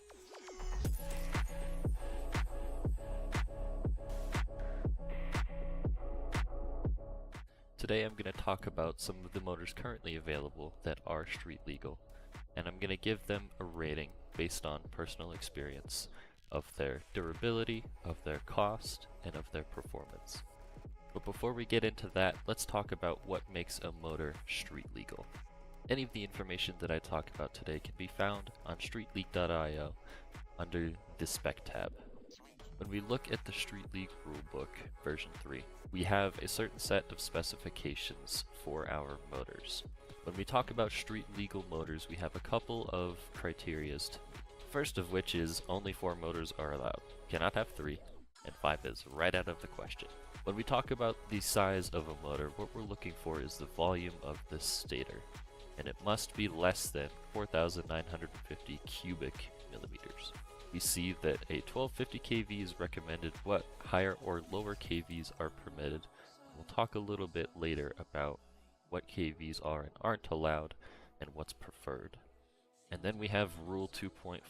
Basically, Rule 2.4 says that the motor must be available for people to purchase before its first use at a Street League event. This is to prevent anybody from showing up to an event with a prototype motor that nobody has access to. To make things easy, we're going to talk about 4 of the most common street legal motors. The first of which being the Brother Hobby Avenger 2510 1250 kV motor. This is one of the very first motors to become street legal, and is the same specifications as the one used on the DRL Racer 4. It is a 2510 stator size, but the one we're going to look at today is that 1250 kV variant. Coming in at $24.99, this motor runs about the middle of the pack. We're going to give it a 3-star in the price department. While this motor does perform among the best, getting a rating of 4 out of 5 stars in the performance department, it is a little bit of a glass cannon. We're going to give it a 2 out of 5 stars for durability. It has a tendency to snap at the base in wrecks. The next motor that we're going to look at is the first motor to come to the Street League store, and that is the Hyperlight 2807.5 1322 kV. Right off the bat, we're going to give this motor a 5 out of 5 stars for price. It is the best bang for your buck motor that is currently available. As far as durability is concerned, we're going to give these motors a 4 out of 5 stars. Pilots have been running this motor for a while now, and it has held up in gnarly wrecks. On the performance scale, we're going to give these motors a 4 out of 5 stars. These are a very high performing motor and are very competitive at the highest tiers of Street League. The next motor we're going to talk about is the Eco 2 2807 motor, and this one's going to come with a little bit of a caveat. It does say that it's rated at 1300 kV, but the actual tested kV of these motors fluctuates a lot. What this means is when you go to tune your motor output limit for your tested kV, you are going to get much more different results. That said, the price point of this motor is fantastic, coming in at just $16.99, so we're going to give it a 5 out of 5 stars there. The performance of this motor is also very good. We're going to give it a 4 out of 5 stars. And the durability of this motor has been tested and true. We're going to give it also a 4 out of 5 stars. And the last motor we're going to look at today is the Xnova 2808.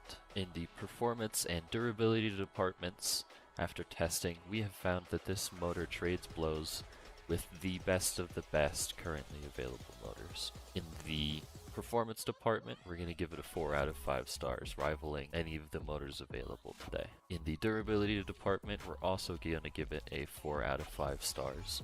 It's very rare that they break, but when they do, you know you have wrecked really hard.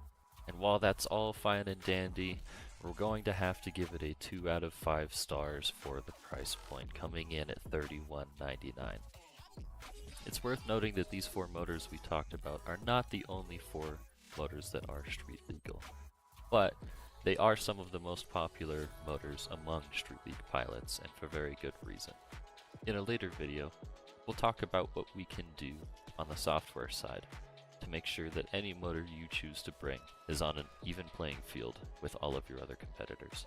Thank you so much for watching. If you have any questions regarding Street League, or specifically street legal motors, drop it down in the comments below, or head on over to streetleague.io and find the Discord link. We can answer your questions there. Happy flying, and we'll see you in the next one.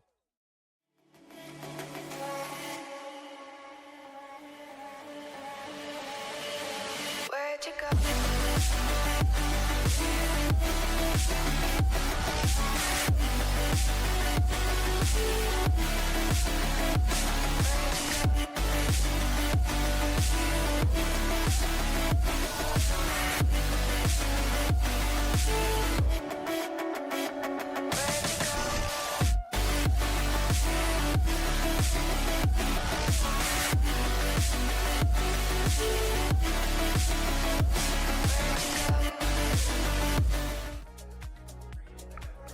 Welcome back, ladies and gentlemen. So we had a fun little mishap there with our scoring, but we've got everything rectified now. And we're going to be looking forward to some stats. Here they come. So going over here. So here we go. These are the official points after 10 rounds of racing. We had a duplication there that went into 8. Now we've got it assigned to 9. So you can see there, J-Box did manage to get that final heat win that he's been looking for. And managing to beat out Hyper despite an incredible race. And maybe we do a little instant replay of that one before we kick off some more racing here, because I gotta say, that was a really, really epic race. Let's see if we can pull that up.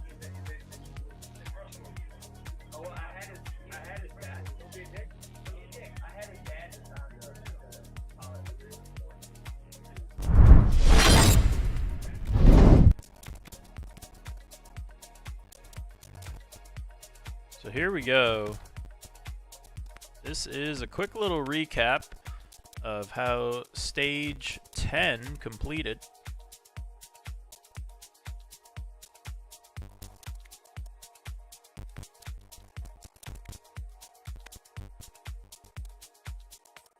And a beautiful race here. You're going to see J-Box take this win.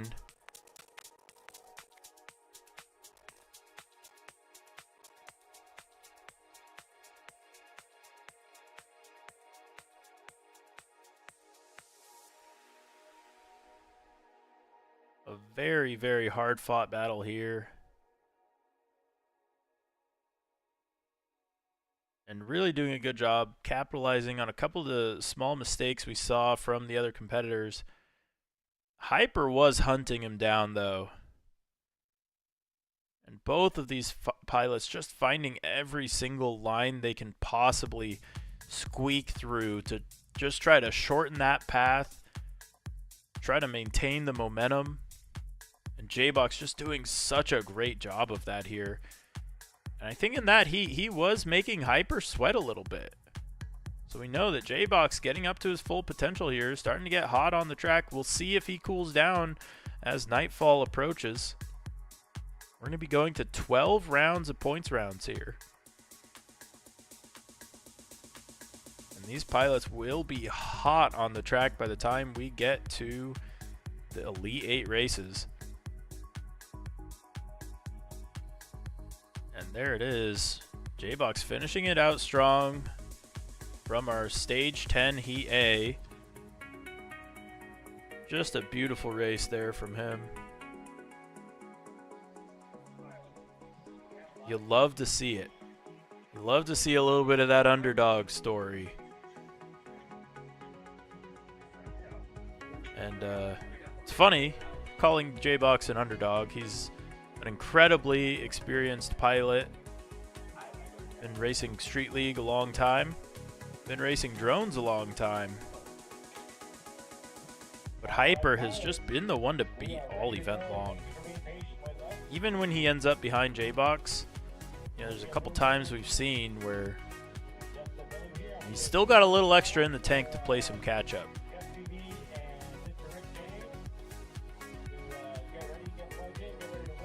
Race timer has begun, so that is the terminal countdown before we begin our next heat.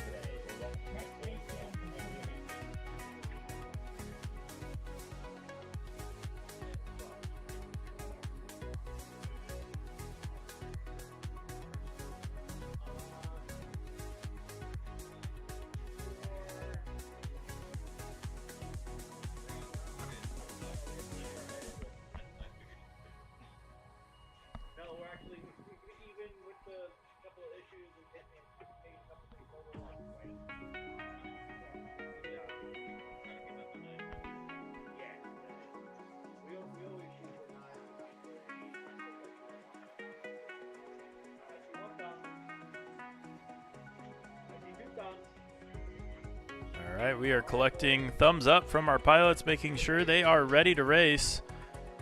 Before we kick this heat off, we're going to be taking a look at this next group. It's going to be Mr. Rick James, Geoff FPV, and Goddess Randy. This is stage 11. We'll be racing to 12 stages, so second to last pack for these pilots here.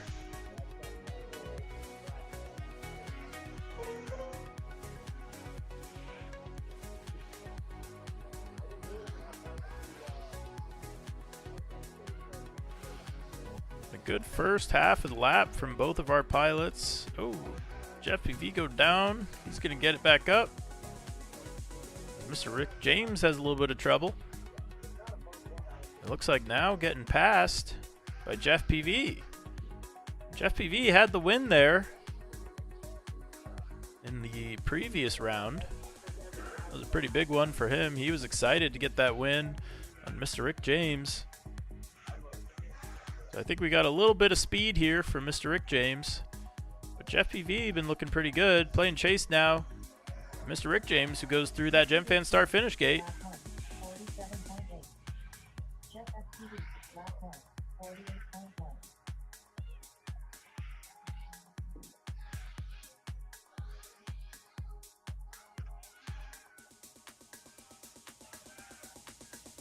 Oh, Mr. Rick James goes down now. Jeff PV goes down. Both pilots having trouble. Who's going to come out ahead? And they're both side by side.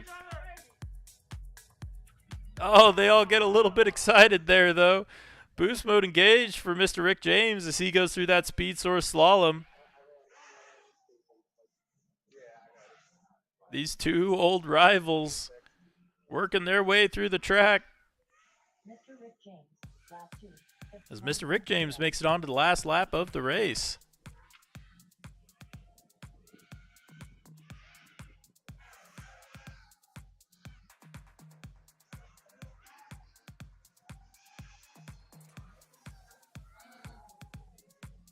Looks like plenty of gas in the tank, though. 9.3. Oh, boost mode engaged there for Mr. Rick James, getting up through that Armatan ascent. Onto the speed source slalom.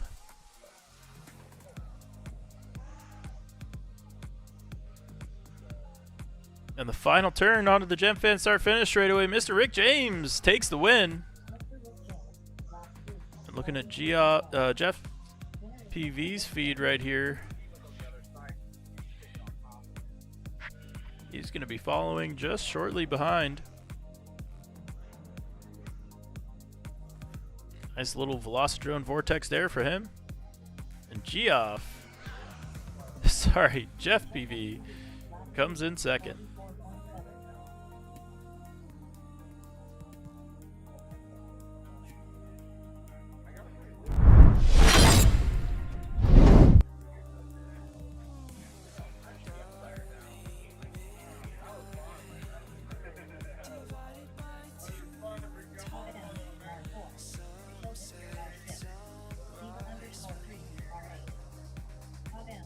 4.7.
Here we go with Kabam, Tilted, and Zebra 3.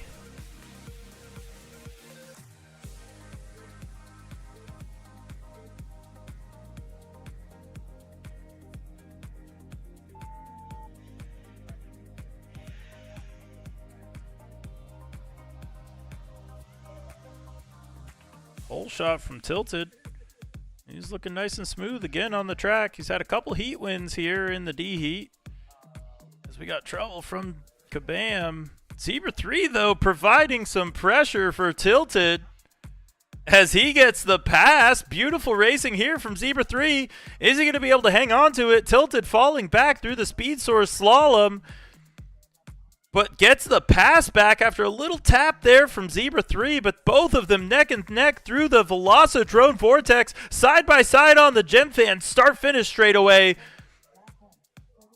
Only half a second separating these two pilots as Tilted jumps back into the lead and trying to hang on to it.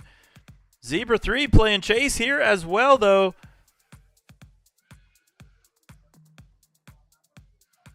I'd be very curious to see the boost usage here from Zebra 3, see where he's using it, see if he can try to use it to get a pass, but looks like he's just got a line there on the speed source spiral. He gets the jump on Tilted, a very clean Velocidrone Vortex. It is neck and neck through the start-finish gate, and it's going to be 0.2 seconds separating them again. Both of these pilots have different strengths on this track, and that is playing out here on lap number 3. Oh, as Zebra 3 gets caught on the turtle mode gate. And that's going to leave clean air here for Tilted. A well-fought battle between both of these pilots, trying to make it happen. And Tilted is going to be that guy. Boost mode engaged and a little bump with the ground, but Tilted gets the win after a hard-fought battle with Zebra 3.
For years, drone racers have been pushing the boundaries, splitting the horizon where the possible and the impossible collide.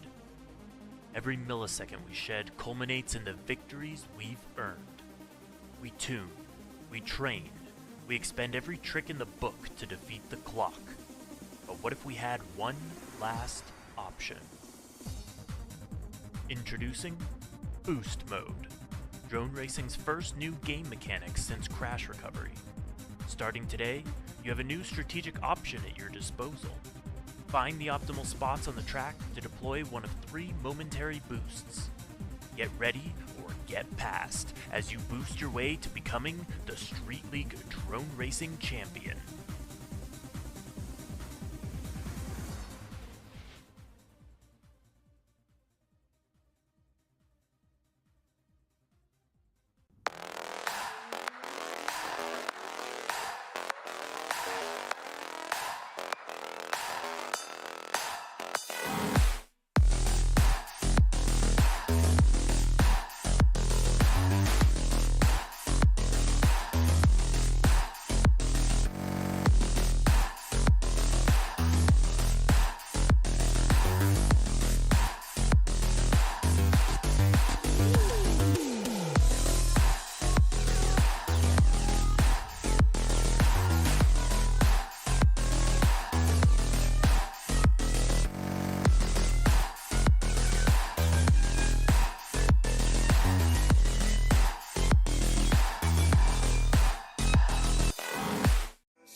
Here we go. This heat going to be Pliers, the Bits, and Freedom Duck ready to launch.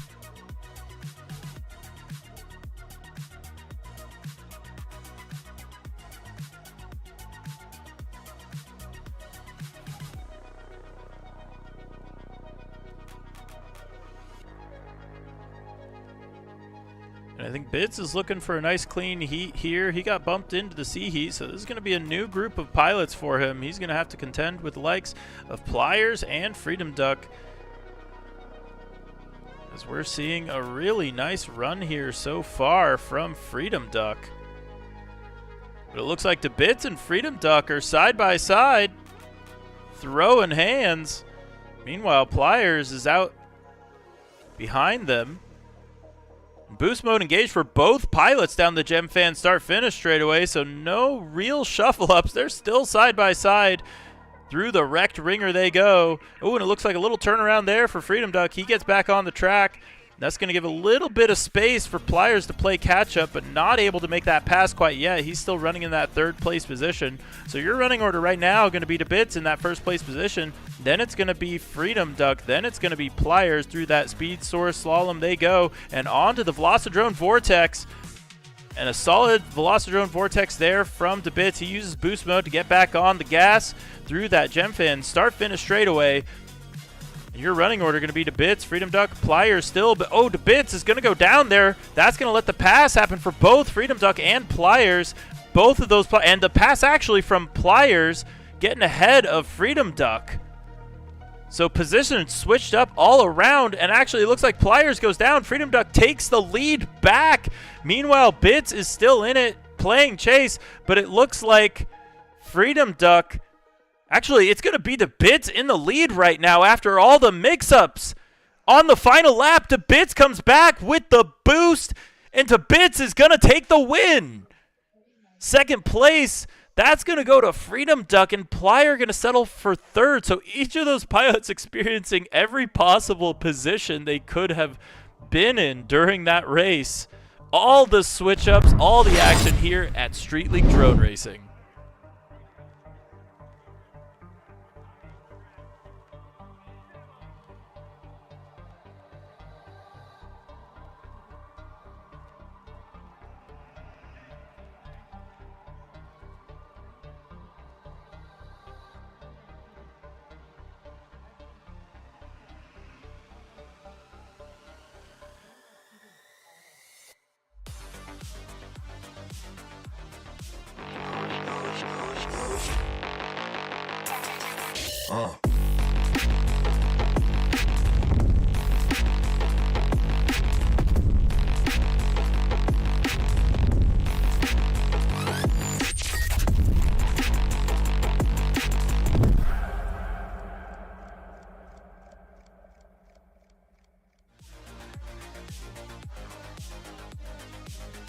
We got pilots testing quads, getting ready, making sure everything's just so.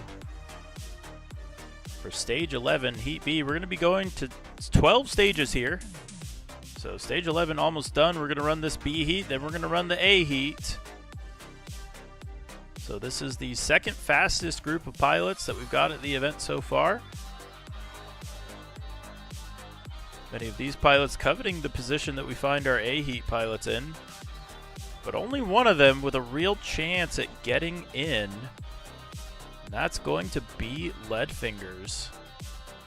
If we see any more mistakes from Imperious, Leadfingers has a real chance of making it into the A heat. But something that's worth noting here is the main thing that matters is just to make it into the Elite 8. If you make it into the Elite 8, you have a chance at winning the whole event. If you fail to qualify, the best position you could finish for the event is 9th.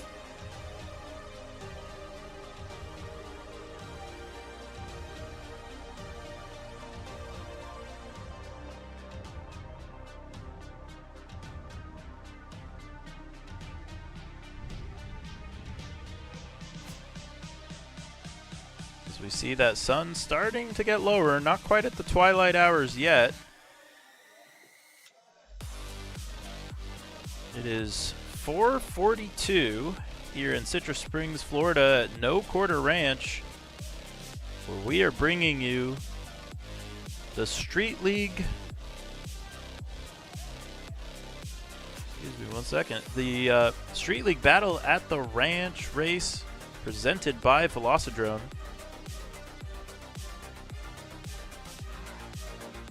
We've got both of our race directors about to take part in this event.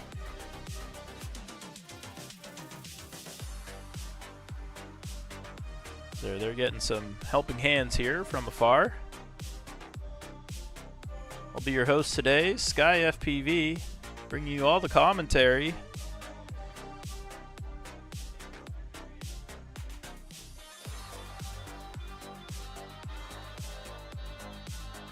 And while the weather may be beautiful there, I'm having the pleasure of bringing this race to you from Texas, where I have some beautiful air conditioning. This race is going to be Tilly, Leadfingers, Prodangles, and Bernie FPV. You'll notice Tilly was not in this heat before. He has now bumped up into the B heat, which means he is situated himself as a top 8 pilot and eligible for the Elite 8 and a chance to win that coveted champs ticket here at the end of the event. Your leader right now is going to be Leadfingers, but he's being chased by Bernie right now, and Bernie's being chased by Tilly. Ooh, a little bit of a touch there from Tilly. Incredible adjustment to save it. That's going to let Prodangles make the pass on him. Meanwhile, Leadfingers and Bernie are tangling it up through the Speed Source Slalom.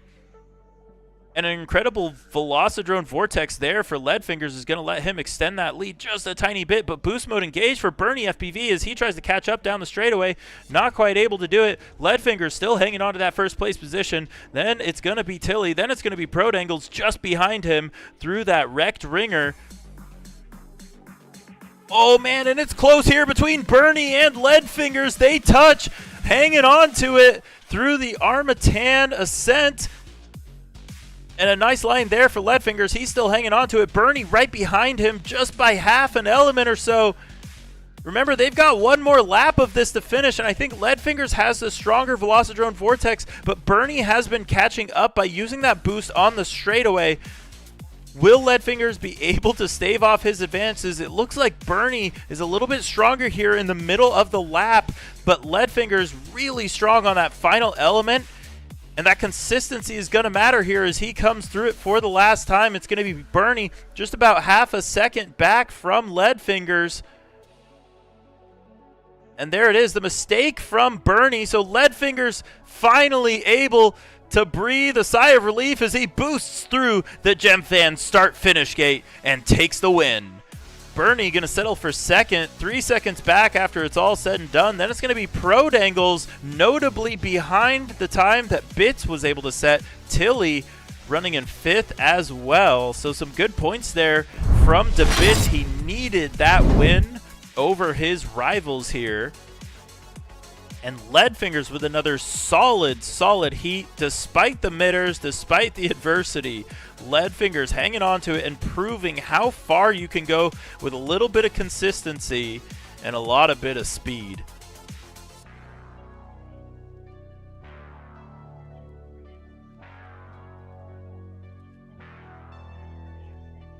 And it looks like the blades were cut between these two GemFan pilots. Now, they may be on the same drone racing team, but that is not going to stop them from racing their hearts out. Something interesting, I think GemFan Mike is actually in attendance at this race. He might want to come get his boy. Make sure his pilots don't murder each other out there on the track. That was some blade-to-blade battling, which is exactly what we love to see. But I'm sure Mike is biting his fingernails because he wants to maximize points here. And a single mistake could be hugely detrimental here in the final stages of the race.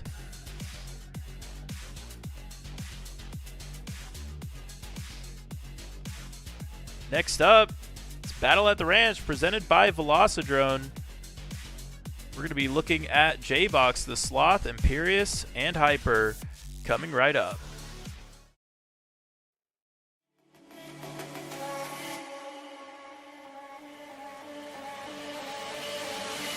you go?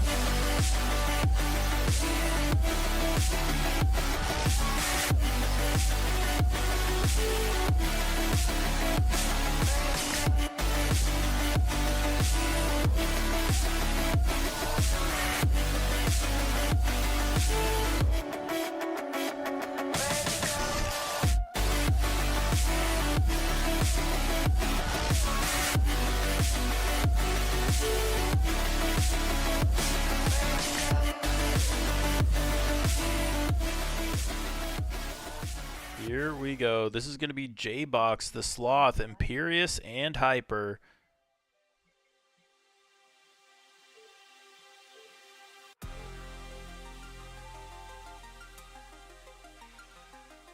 Ooh, some carnage right off the rip. And we got one pilot going down there. That is going to be Hyper. But he's only a second back. We'll see how much of that he can reel back in. You could barely tell he even had a bobble there.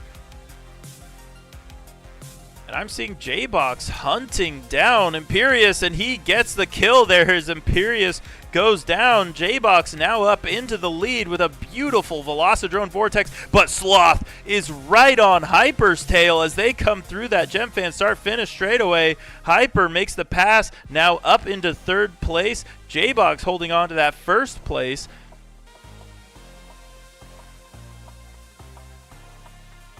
And we'll see how big of a fishing pole Hyper has here. His launches haven't been what he needed, but boost mode is engaged, and that's going to give him some time on the track through the Speed Source Slalom as he hunts down J-Box. And he's going to try to do the same thing to J-Box that J-Box did to Imperious on lap 1. It's going to be a battle all the way to the finish. Hyper is reeling. J-Box is going to be clenching that radio as tight as he can, trying to hug the turns as tight as he can, but Hyper is on him, only a couple feet back, separating these two pilots. Boost mode engaged for Hyper. Is he going to be able to make the pass? J-Box with a really smooth Speed Source Slalom, but Hyper's going to show everything he's got here on the final turn. He gets the pass, and Hyper is going to take the win away from J-Box.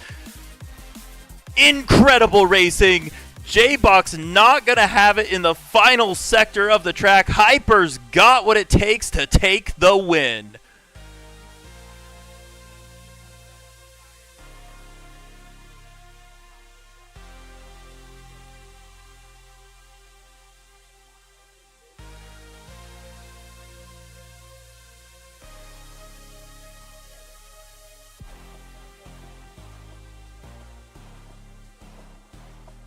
Ladies and gentlemen, that is what drone racing is all about.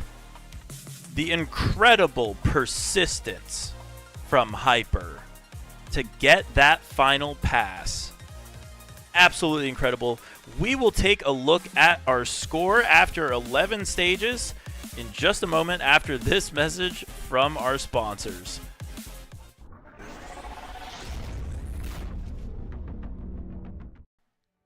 Stars have been ignited. To be your Street League 2022 champion, it is Amari. Legacies have been cemented.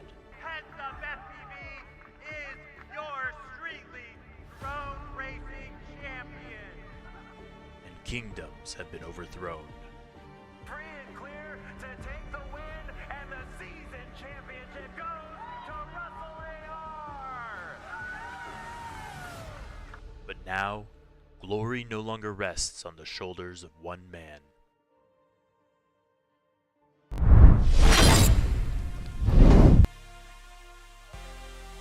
So the results have been saved, and it is clear Hyper takes the win. Just an exhilarating show of talent there.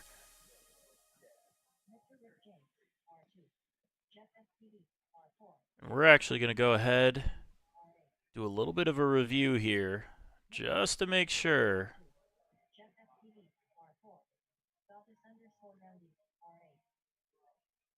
And yes, we do see Hyper in the view of J-Box as they come through that start-finish. Going to see if we can pull that up for our viewers at home.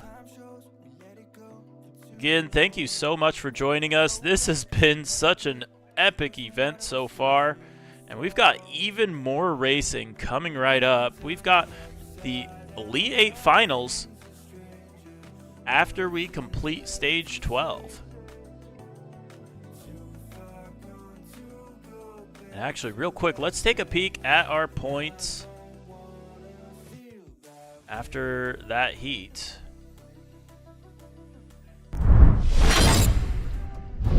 And here we go. These are going to be your points after 11 stages of racing. Your leader, quite obviously, is going to be Hyper. Only losing 2 rounds, both of those he lost to J-Box. So J-Box is the only one in contention, it appears. Then it's going to be the Sloth, then Imperious, then Leadfingers, then Prodangles, then Bernie FPV, and then Tilly. And 4 points back is going to be to Bits. He is on that bubble, trying to get into that Elite 8.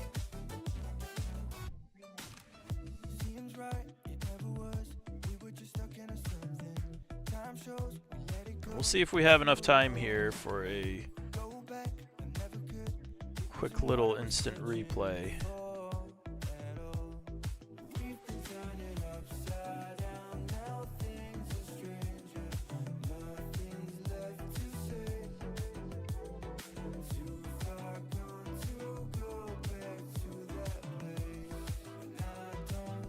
And it looks like the countdown has begun, so we'll have to jump to that replay later.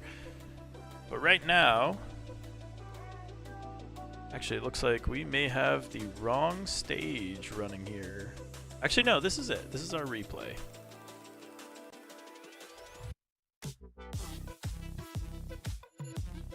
So this was the epic comeback from Hyper. Working his way through the field, just picking through pilots. But I want to skip us forward here a little bit. Actually, it looks like we're about to kick off some actual racing here between Mr. Rick James, Geoff, and Goddess Randy. So our program moving along here. But we're going to see if we can jump back to that replay here after this heat is over. As we see those quads zipping through our Gem Fan start-finish straight away. There they go. It's going to be Mr. Rick James and Jeff PV. And I'm actually just now seeing those gates light up a tiny bit on the inside perimeter.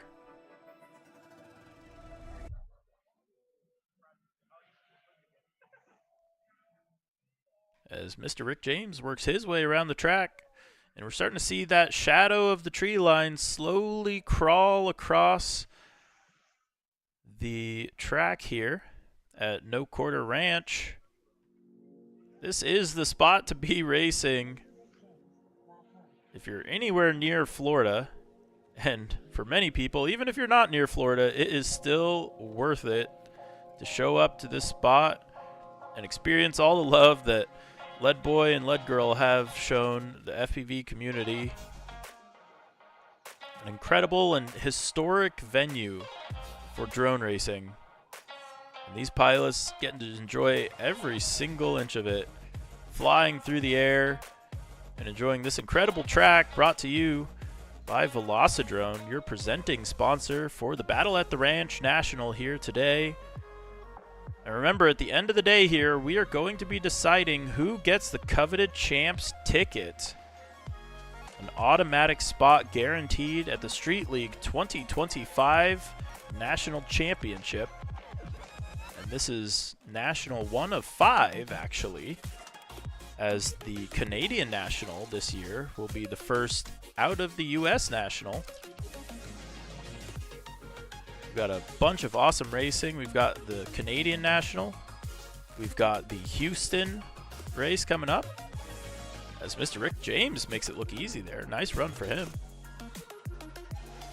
We've also got Woodstopia, our traditionally largest race that we've ever had. Some of the biggest turnout at that. And then we've also got West Coast Throwdown, an old favorite coming back to the Street League calendar. Looking forward to seeing how that goes for our West Coasters. Jeff PV finishing it out strong as well. Good run for him.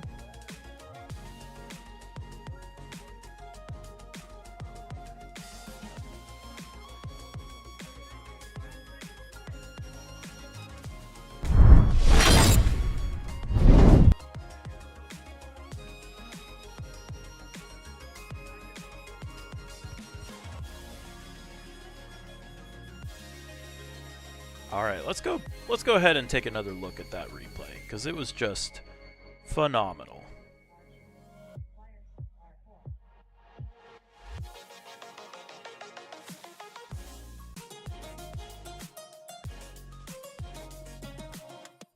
So this was the A heat in stage 11. We're running a little replay here. We're enjoying the view here from Hyper as he just puts in the work here on the field. Shows us how this track can maximally be flown. That Velocidrone Vortex was incredible. I love the way that he is taking it. The precision that he is showing through there demonstrates that really the sky is the limit as far as finding that extra time on the track. There are a lot of times when you'll fly a track and you'll feel like you've squeezed every millisecond out of it, but Hyper's here to show that there's a couple more laying in wait for those who are willing to look hard enough. Such an incredible move there he makes on J-Box for the win. And that is how it's done, ladies and gentlemen. Absolutely brilliant. I actually had my race director call me on the phone after that heat and say, hey, we need a DVR review for that one. Who took it? And it was indeed Hyper, because that was an unbelievable move that he just pulled off. We're looking for our next heat to begin here. It's going to be Kabam, Pliers, and Zebra 3 here in the D heat.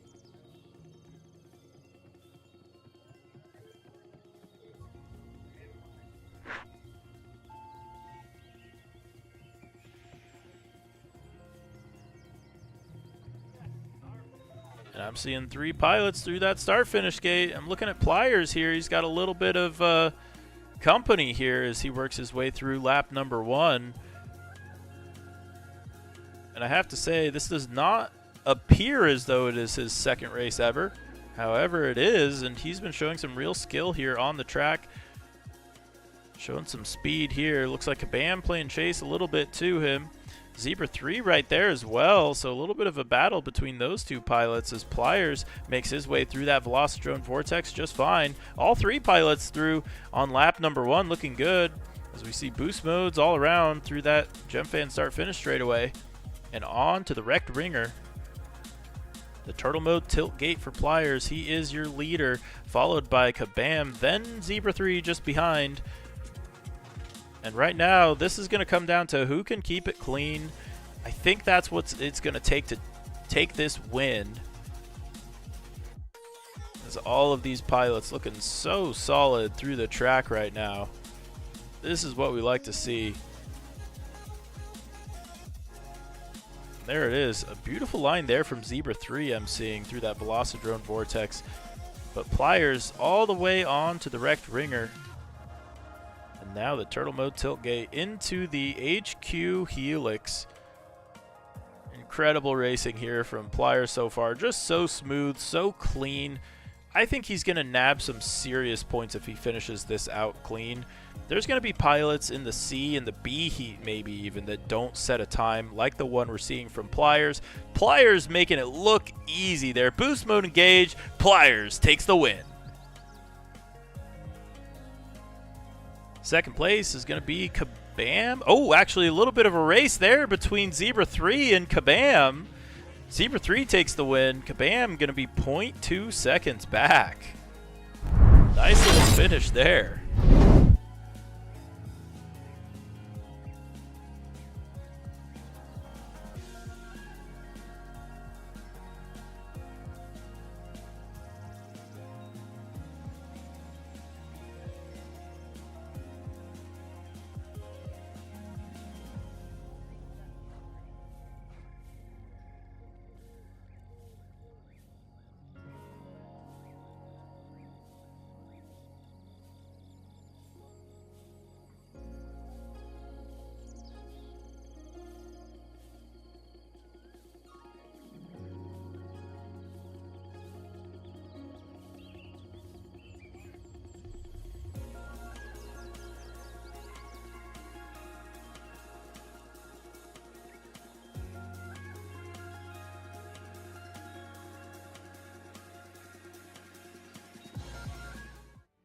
stars have been ignited. To be your Street League 2022 champion, it is Amari. Legacies have been cemented. Heads Up FPV is your Street League drone racing champion. And kingdoms have been overthrown. Free and clear to take the win, and the season championship goes to Russell AR. But now, glory no longer rests on the shoulders of one man.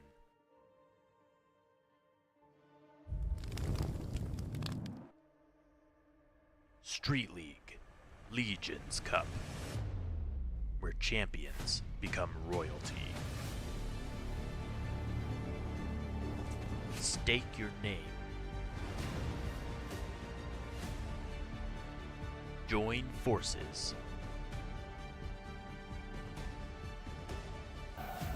And conquer the skies.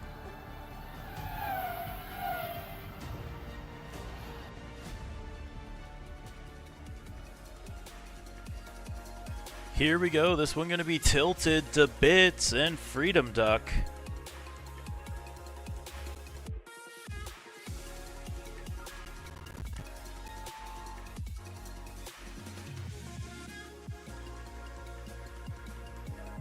A nice view of all our quads going through the sky here. As Freedom Duck pours on the gas here. Taking that lead away from Tilted. We'll see if Tilted can get it back, but right now Freedom Duck looking pretty speedy.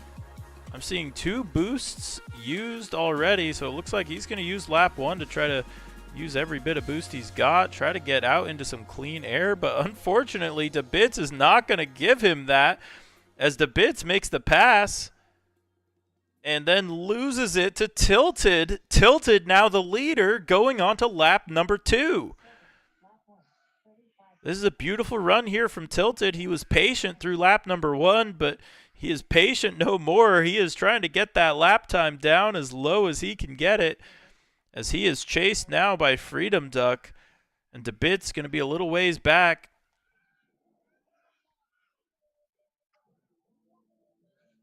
Some beautiful racing here from Tilted.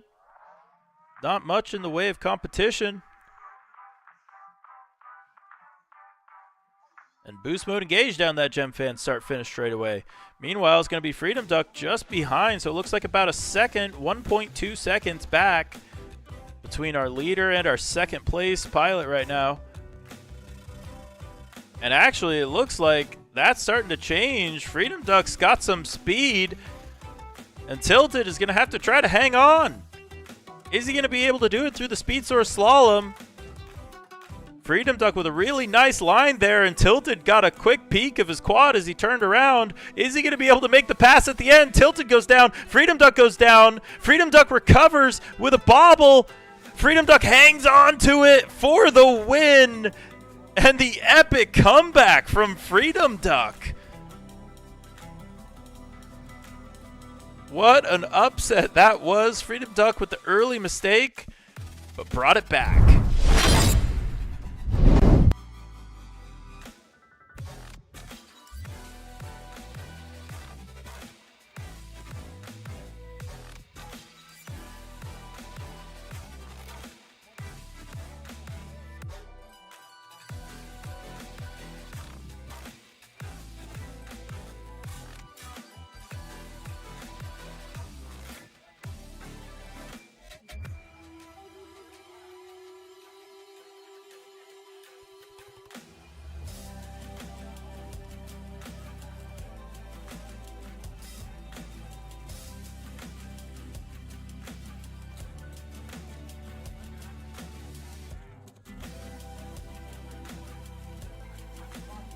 The thing was down, like when I hit the dive on the 3rd lap, it was at like 3 rolls. And I was like, oh boy, let's see. I know, I just fucking spent it. Here, cool baby. Yeah, I'm not. No, you got some. That was going in the bucket. That'll be in the bucket. Yeah, I've been gambling, I just lost. Oh no, that one's gonna go up to the battery gods. Sounds like the bits using less than fresh batteries. Don't be like the bits. Buy your batteries right now from rec.com. Incredible place to get all your spec drone racing and otherwise equipment. If you want those fresh batteries, they got them. They got props, they got batteries, they got motors, they got frames. Take your pick. Rec.com. Doing a great job making sure our pilots are nice and supplied with everything they need to go fast.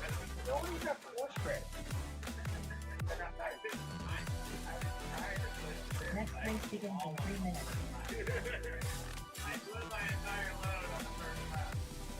My battery was shot. It was funny. I was completely out of food and ran a 34 and change. Right. But no good. Yup. Sometimes food is I couldn't figure out how to do the up down. Yeah. On the last one.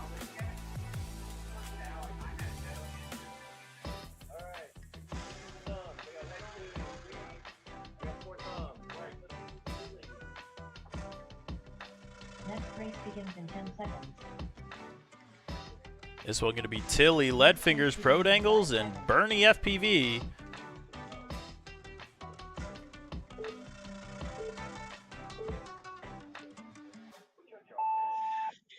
Oh no, one quad going down there. So only 3 through the start finish, and it looks like Bernie is down and out. Unfortunate. This is an important B heat for him. And that's going to be a big opportunity for DeBits, I think, to maybe make it back in at the last second. We'll see how the points tally after this. So these are the pilots who are fighting for their lives to try to get up into that Elite 8. Right now, they are situated there, but it depends on how this round goes for them. Right now, it looks like Leadfingers is leading the way on lap number 1. Some really nice tight lines from him. No loss of efficiency through the track. Oh, except for a little clip there, but he recovers nice and easy. So Tilly's going to be chasing him. Then it's going to be Pro Dangles just behind him in 3rd place as they go through that HQ Helix. Next up, it's going to be the Armatan Ascent, and then the Speed Source Slalom, which Leadfingers handles handily. Beautiful racing here from Lead. Getting on to the last lap of the race. Boost mode engaged for Tilly, though, trying to play catch-up a little bit. We'll see if he's able to do it here on lap number 3. Through the wrecked ringer they go. Lead gets it clean. Tilly gets it clean. Then it's going to be that HQ Helix, so no ground gained here for Tilly. Leadfinger's going to hang on to it for the win if he can keep it just like it is. And a beautiful Speed Source spiral for him. And a really nice Velocidrone Vortex for Leadfingers is going to lead him to the win. Leadfingers takes the W. Tilly going to come in 2nd. That's going to be big for him. Pro Dangles in 3rd, but Bernie FBV is going to end up in that 12th place position. And that could be pretty big for the bits. We'll see what that points differential is.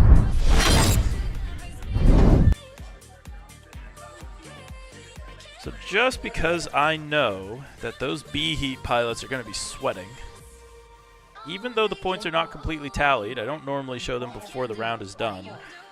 But we can do a little bit of math in our heads and do some imagination here, since the A heat pilots are probably pretty well situated. So here are your results if the A heat pilots were not yet to have raced. And so really the only switch up that could happen at this point is that if Imperius got a complete DNF, Leadfingers would be in the top 4 going into the Elite 8. However, Imperius hasn't raced yet, so we will see him here in just a moment. This is going to be the final points round before we kick off our Elite 8. We're actually going to be running a next 8 final. So that'll be the bottom 8 pilots running an Elite 8 format to determine positions 9th through 16th. And And then we will be running the top Elite 8 to determine positions 1st through 8th. So you want to be on the top side of that green line if you can at all help it. And right now, it's looking like the secured pilots, actually it looks like there are no possible change-ups at this point. So your Elite 8 is for sure going to be Hyper, J-Box, the Sloth FPV, Leadfingers, Imperious, Prodangles, Bernie FPV, and Tilly FPV. The last thing that this heat will decide is exactly who is in what heat. It looks like if Imperious does well in this round, he is going to be seated with the odd pilots. Actually, if Imperious DNFs this round, he will be seated with the odd pilots. That'll be Hyper, Sloth, Imperious, and Bernie. If he does well this heat, he's going to be seated with J-Box. Let's see, he'll be seated with J-Box, Prodangles, and Tilly. And I personally would rather that heat if I was in Imperious's shoes. So I think it is in Imperious's best interest here to try to make sure that he gets at least 2 points, actually at least 3 points, and beats out Next race begins in 5 seconds. Leadfingers.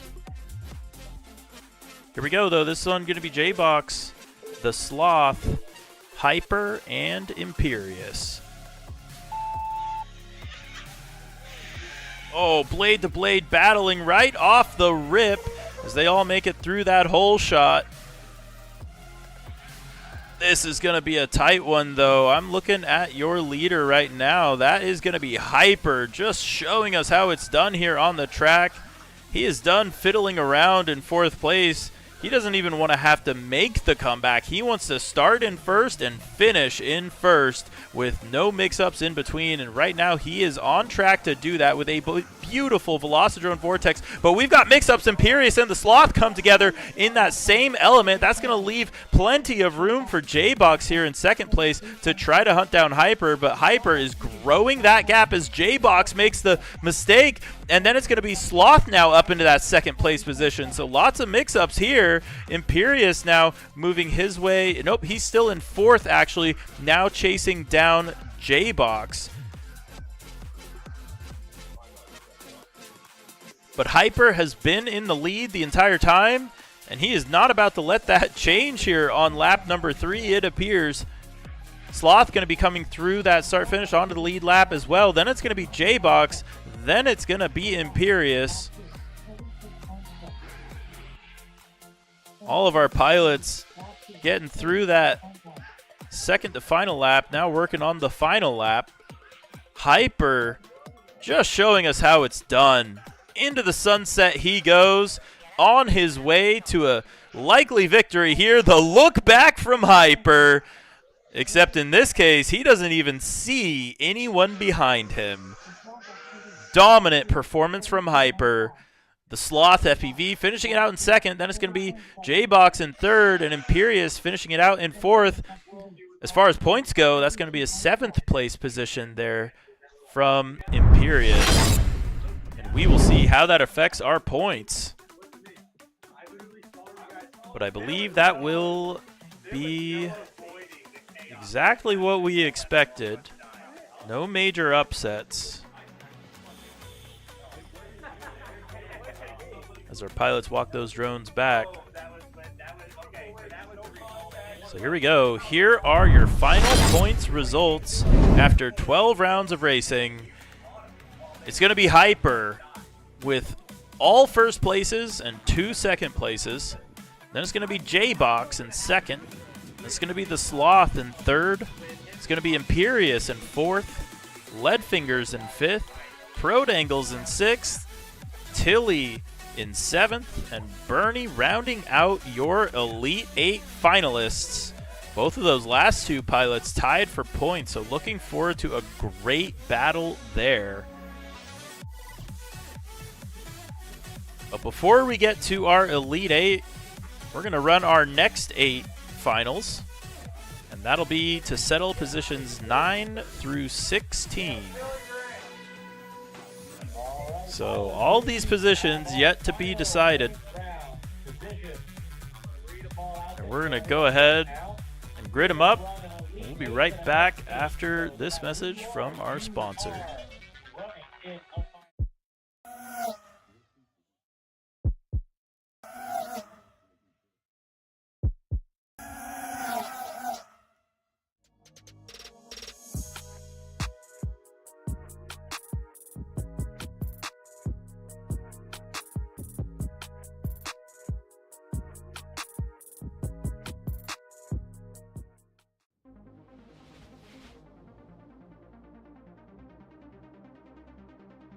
For years, drone racers have been pushing the boundaries, splitting the horizon where the possible and the impossible collide. Every millisecond we shed culminates in the victories we've earned. We tune, we train, we expend every trick in the book to defeat the clock. But what if we had one last option? Introducing Boost Mode. Drone racing's first new game mechanic since crash recovery. Starting today, you have a new strategic option at your disposal. Find the optimal spots on the track to deploy one of 3 momentary boosts. Get ready or get past as you boost your way to becoming the Street League Drone Racing Champion.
Where'd you go?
Stars have been ignited. To be your Street League 2022 champion, it is Amari. Legacies have been cemented. Heads Up FPV is your Street League drone racing champion. And kingdoms have been overthrown.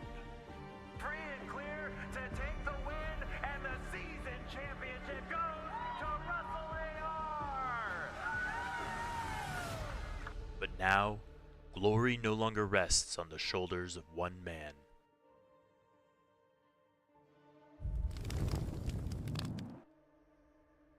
Street League Legends Cup, where champions become royalty. Stake your name. Join forces.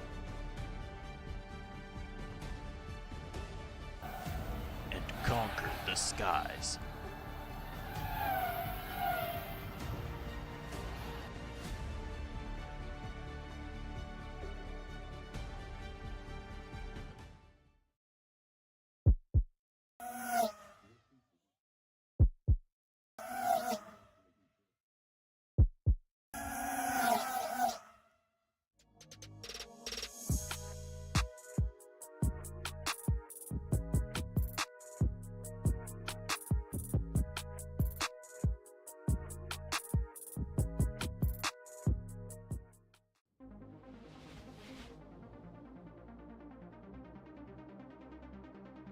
For years, drone racers have been pushing the boundaries, splitting the horizon where the possible and the impossible collide. Every millisecond we shed culminates in the victories we've earned. We tune, we train, we expend every trick in the book to defeat the clock. But what if we had one last option? Introducing Boost Mode, drone racing's first new game mechanic since Crash Recovery. Starting today, you have a new strategic option at your disposal. Find the optimal spots on the track to deploy one of 3 momentary boosts. Get ready or get past as you boost your way to becoming the Street League Drone Racing Champion.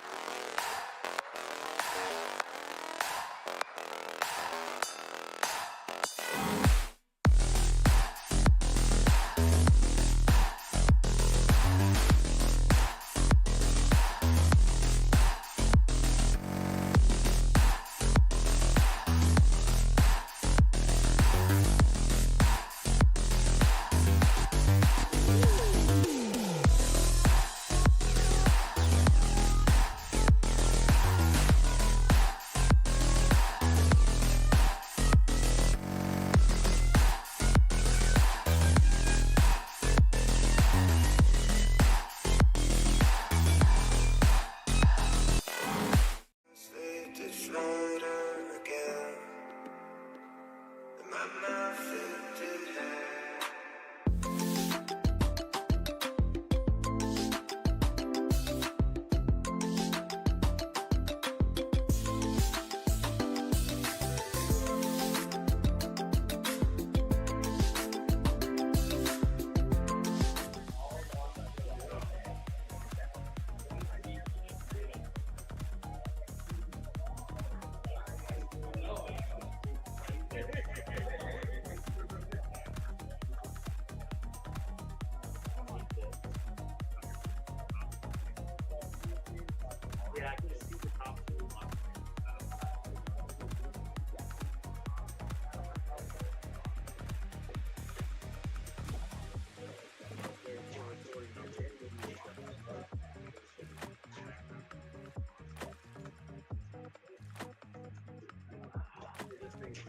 It runs fine until you have 32,000. You'll notice.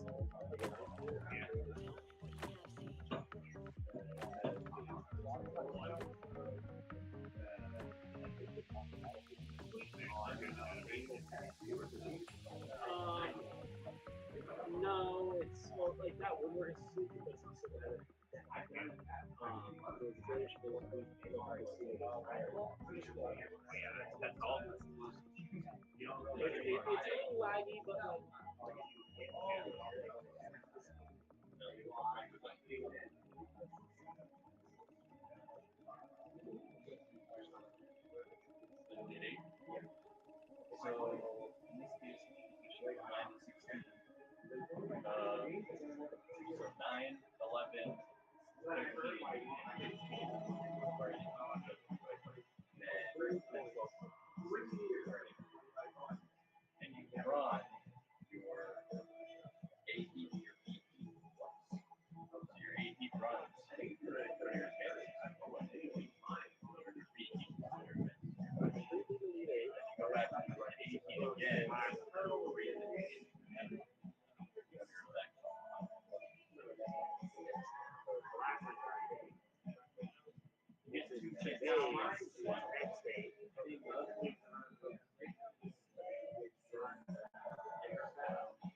All right, next 8 pilots.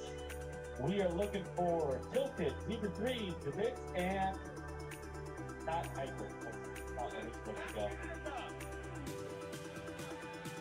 No, Freedom Duck is in A.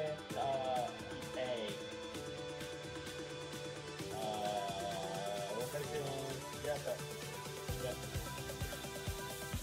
No, it isn't on him or something. Let's double check this. Results. Yes, we need. Yes. That's correct.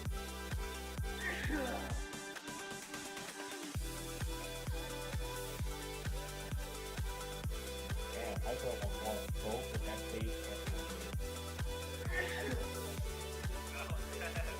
Alright, we're looking for Tilted on R2, Jeff TV on R4, the Pits on R6, and Zebra 3 on R8.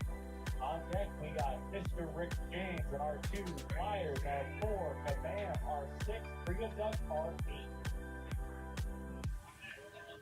Alright guys, this first heat, I'm gonna set a 5-minute timer, and we're actually gonna let the 5-minute timer run down to give the live stream a chance to catch up. So do not plug in, just be ready to go.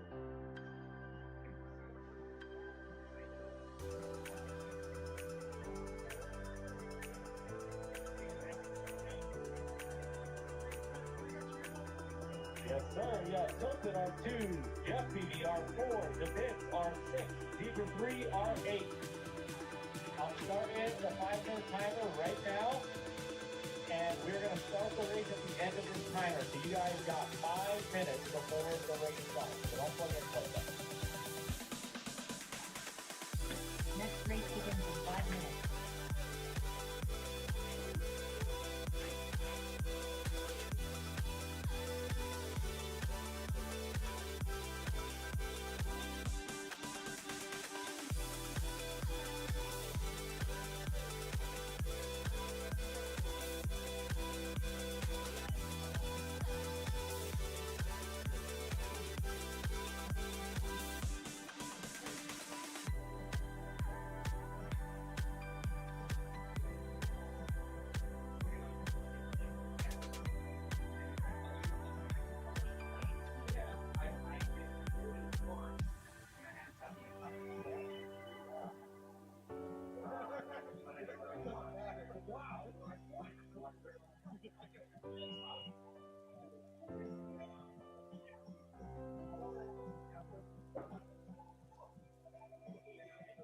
Next race begins in 4 minutes.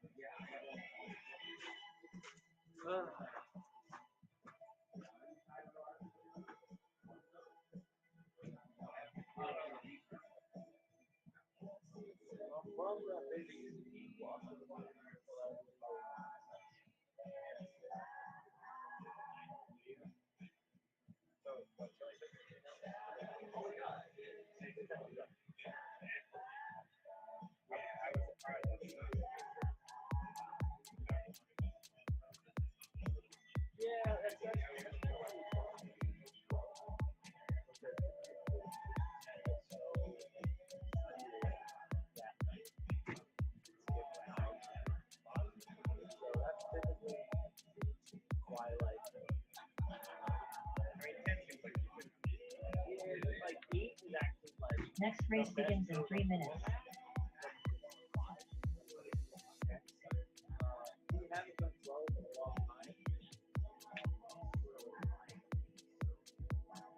mean, I've never everything you do for both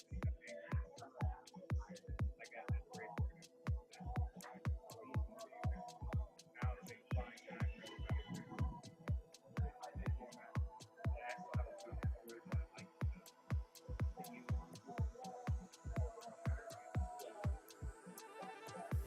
They all have like some outside stuff. And especially like certain things like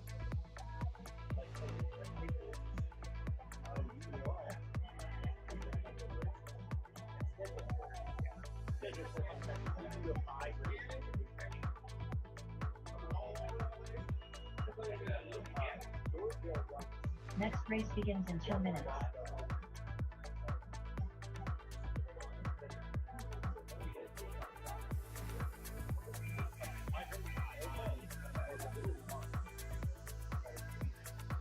I mean, really, I think a lot of it still doesn't.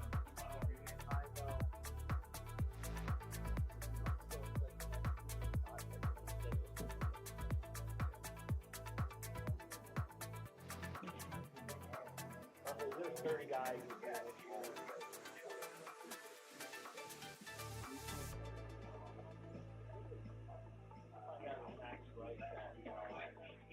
I tell you about this uniform idea?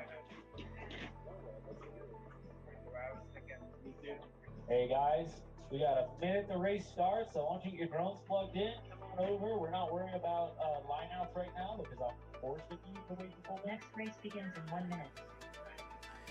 Here's who we're going to be looking at for this heat. This one going to be Tilted, Jeff PV, The Bits, and Zebra 3 duking it out. Shot rule until the golden heat. The golden heat there's all shot rule.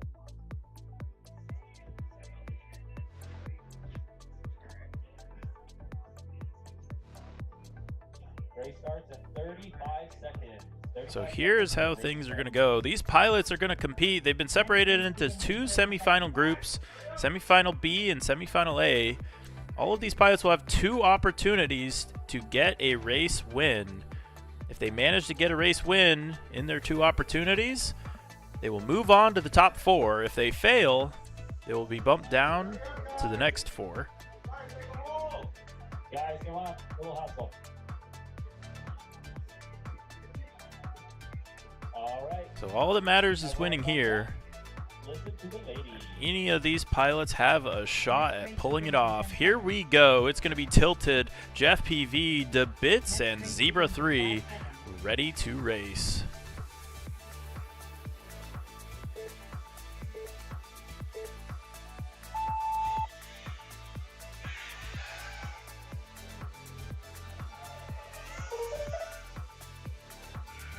I hear 3 tones. Looks like Jeff PV not able to get off the blocks. And so that's going to leave it to be a battle between Tilted and The Bits. And it is a close one right now. I'm looking at Tilted's feed right now. He sees The Bits in it. As they make their way through that speed source slalom, Tilted tries to make the pass, but now he's got 2 quads in his view as Zebra 3 enters the mix as well. Only thing that matters right now is winning, and these pilots are all going for it. 2 of them using boost mode on that Gem Fan start-finish straightaway onto lap number 2, somehow keeping it clean despite the blade-to-blade battles we've been seeing so far. I'm looking at DeBits right now, though. He is your leader, and he's just got to finish this one out. Oh, as we see a midair there, looks like between Tilted and Zebra 3. Zebra 3 going to come out the better of that one, and he's going to move on up into second place now as we see DeBits finish out that Velocidrone Vortex, trying to get on to lap number 3. Boost mode engaged for him. He's going as fast as he can as Tilted comes to a stop on the track. He is caught up in the gate. And that's going to be it for his opportunity to get that race win that DeBits is looking likely to get. It's going to be Zebra 3 in that second place position, going through that HQ Helix and on to that Armatan Ascent. The final portion of the track here, DeBits has about 2 or 3 gates between himself and Zebra 3. Zebra 3 never gave up, but DeBits never gave him a chance. DeBits takes the win and moves on to the top 4 of the next 8. Lap 3, 36.4.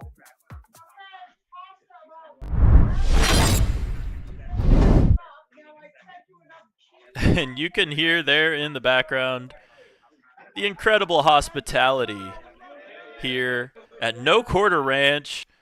They've got food for the pilots. They've got an amazing drone racing facility. What more could you ask for besides some amazing racing? And we're getting to see that here. We're loving seeing that win from DeBits. He really locked in there, and I think that's what we've been looking for him all day long. Just such an awesome experience there. R2. Flyers R4. Hub M R6. Freedom Duck R8. Mr. Rick James R2. Flyers R4.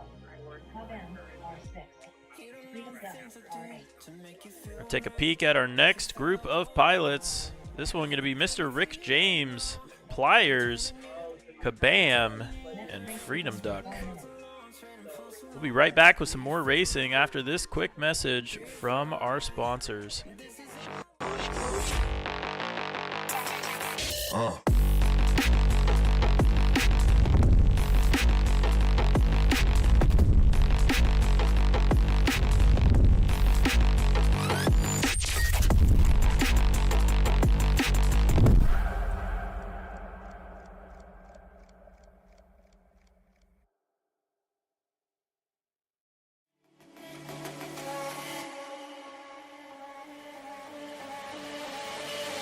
Where'd you go?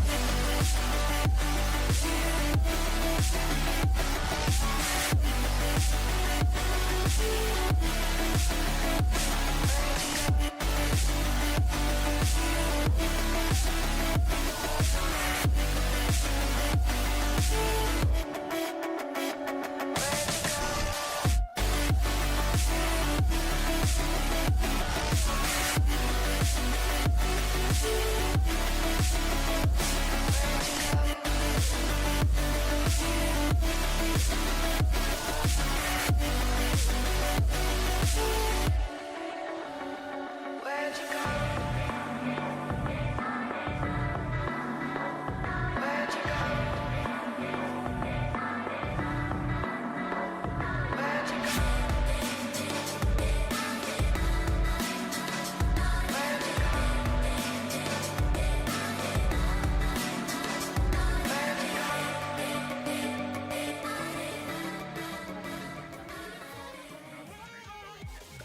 Next race begins in 5 seconds. Here we go. This one going to be Mr. Rick James, Pliers, Kabam, and Freedom Duck.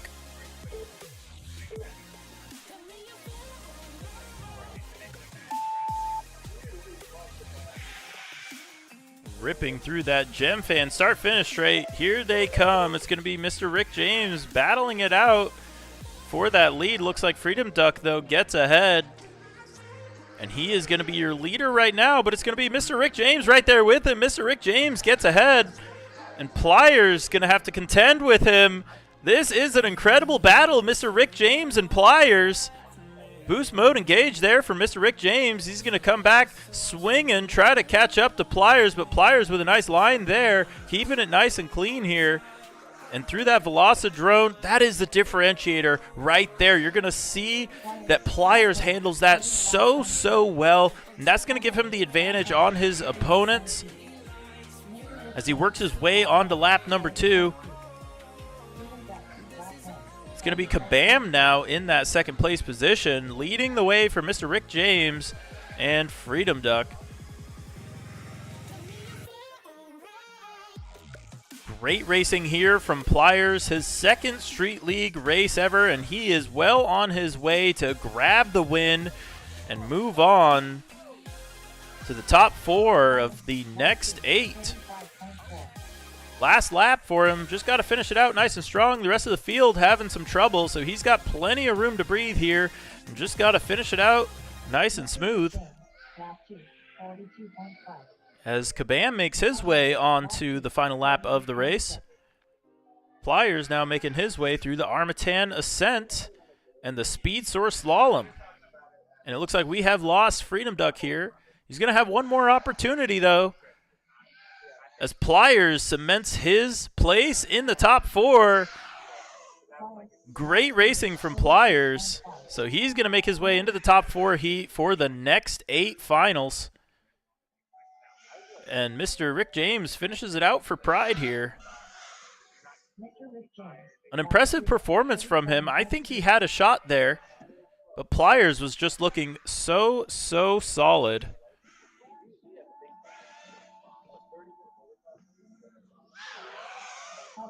Lap 3, 47.9.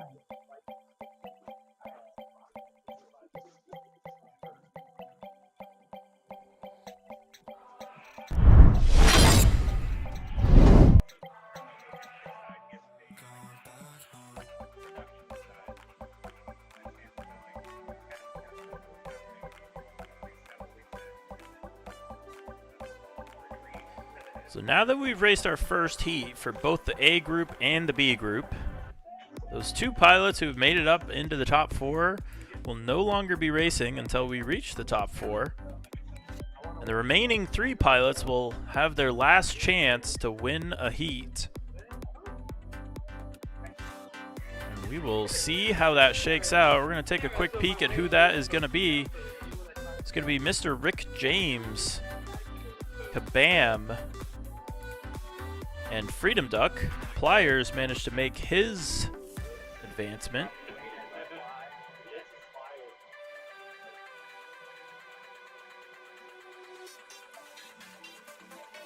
Next race begins in 4 minutes. Give me a second. It's not you, I'll tell you that. We're going to take a quick break here, jump over to our sponsors, and we'll be right back with some more racing.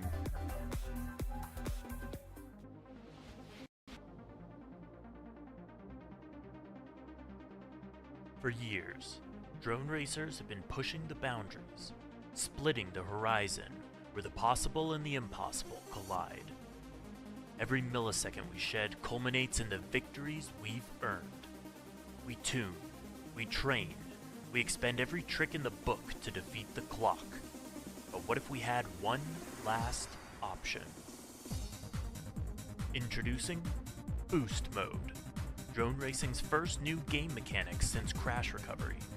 Starting today, you have a new strategic option at your disposal. Find the optimal spots on the track to deploy one of 3 momentary boosts. Get ready or get past as you boost your way to becoming the Street League Drone Racing Champion.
race begins in 5 seconds. Here we go. This one going to be tilted. Jeff PV and Zebra 3.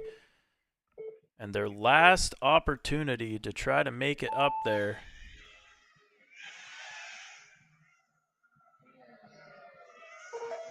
On through the start finish. Who's going to be able to get that win? At this point, the maximum finishing position these pilots can get is 9th, but they could finish a lot worse here if they can't manage to get that win. So this does mean a lot to them. This is for a lot of street cred here. And it looks like Jeff PV going to have a little bit of trouble there as Tilted leads the way for the rest of the pack. Zebra 3 going to be playing chase just about a gate back. Onto that Gem Fan. Start finish straight away they go. Tilted is your leader, hanging on. The Gem Fan pilot making it work for him. But Zebra 3 not going to give him anything for free. Working his way through that HQ Helix. But that gap being maintained pretty well here by Tilted. He is hanging on to that lead. And Zebra 3 is not quite able to find anything here, it looks like. Oh, he has a little bit of trouble there in the Velocidrone Vortex. So on to lap number 3 we go with Tilted.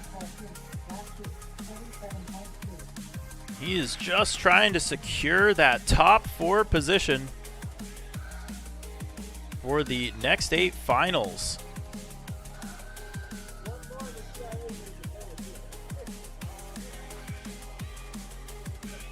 Great racing here from Tilted. He has kept it so clean so far. One last element to go. He gets it right. Tilted onto the Gem Fan. Start finish straight away and boosts his way to victory into the top 8 of the next 4 finals.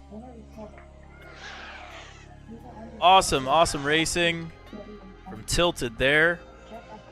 He's been looking for that success today, and I think he's found it.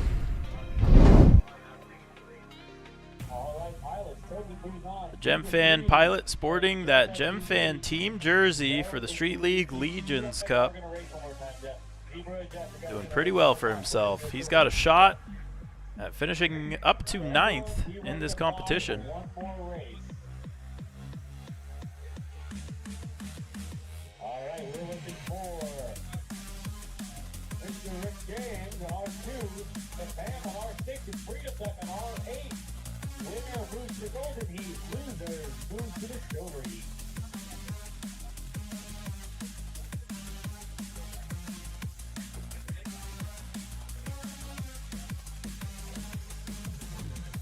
We're going to take a quick peek here at our next group of pilots.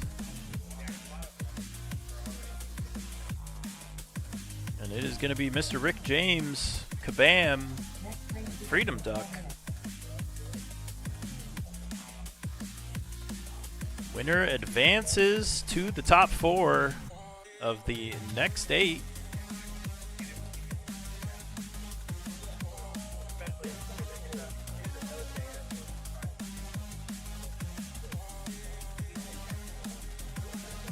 Something I can't help noticing about Freedom Duck is a very interesting number of fingers on each hand. But very patriotic. And who doesn't like ducks? I think everyone in drone racing likes ducks. So, Freedom Duck going to give it his best shot here. Mr. Rick James was looking pretty good on that last heat, though. I do have to say he was throwing hands there for first place. But who knows? Kabam might have a shot at it too. It's anyone's race. Still to be decided as our pilots work their way back to the line. Next race begins in 3 minutes. There we go, there's all 3. Alright, pilots, let's do the ladies. Next race begins in 10 seconds. Next race begins in 5 seconds. Mr. Rick James, Kabam, and Freedom Duck. One of them has to get this win in order to advance to the top 4 of the next 8 final. And right now it is looking to be Freedom Duck as Kabam and Mr. Rick James battle it out just behind him through the turtle mode twist. Oh, and it looks like a little bit of trouble there for Mr. Rick James. Remember, though, winning is all that matters here, so whether they're battling it out with each other for second or not does not matter. The only thing that matters is getting that first place position here. As Freedom Duck looks like he's put himself in prime position to obtain that. Going on to lap number 2, he is your leader through the wrecked ringer. Now Kabam comes through that wrecked ringer. I gotta say, this is a pretty solid heat here for Kabam. He's looking nice and solid. But it's gonna be Freedom Duck through that HQ Helix first, then it's gonna be Kabam. Kabam is pushing here. He is catching up to Freedom Duck. Now I know that Freedom Duck may have a little bit of gas in the tank. He's probably wanting to make sure that he can secure the win, but Kabam at the same time knows that he has to push, and that is pulling these two pilots closer and closer. They're only a couple feet separated. Going on to lap number 3, Kabam is pushing on the tail of Freedom Duck and trying to get that pass. Is he going to be able to do it here through the turtle mode tilt gate? Not able to do it. Freedom Duck hanging on to it. Both quads ripping through the sky. This is for that top 8 position in the next 8 final, and it looks like Freedom Duck gets it right through the Velocidrone Vortex, and Freedom Duck takes the win. Kabam gonna be following close by in second, only a second and a half separated. But great racing either way.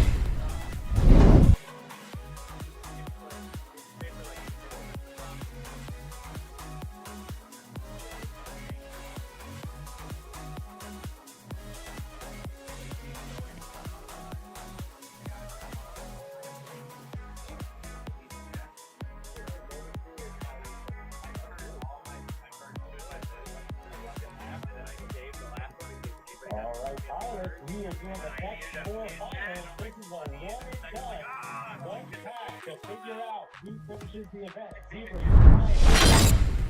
we got Mr. Rick James on R2, Jeff FPV. Gonna take a quick peek at our pilots here. So guys, this is a one pack to figure out your final position. So this is going to be Mr. Rick James, Geoff, Kabam, Zebra 3.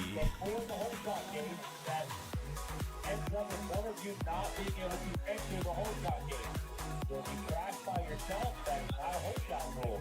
If you hit each other, but you both make it through the whole shot rule, that is not a whole shot rule. So in the failure that results in one of you not making the whole shot gate. So we're looking for Mr. Rick James at R2, Jeff FPV at R4, Kabam at R6, and Zebra 3 at R8. You got 3 minutes, 30 seconds. If you're left sitting in the seat, ready to race.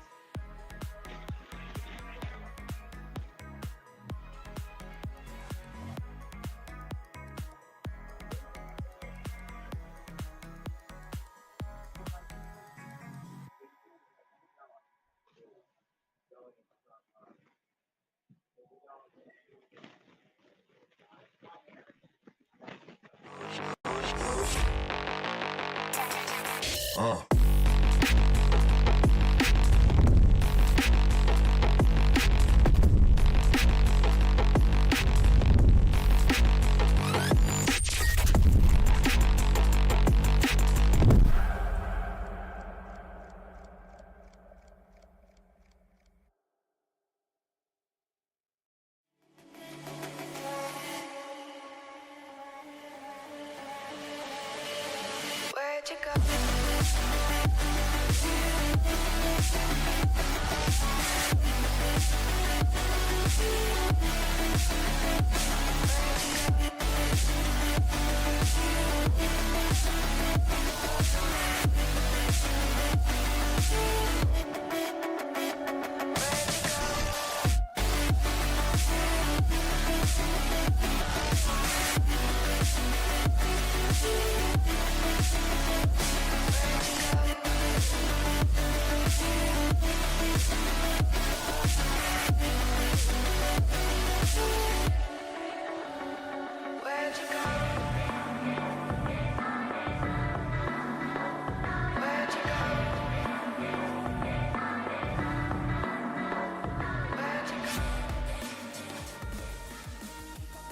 Here we go. Mr. Rick James, Geoff, Kabam, and Zebra 3 ready to race. This is the next 4 finals. This will decide, what will this be? Position 16 through 12.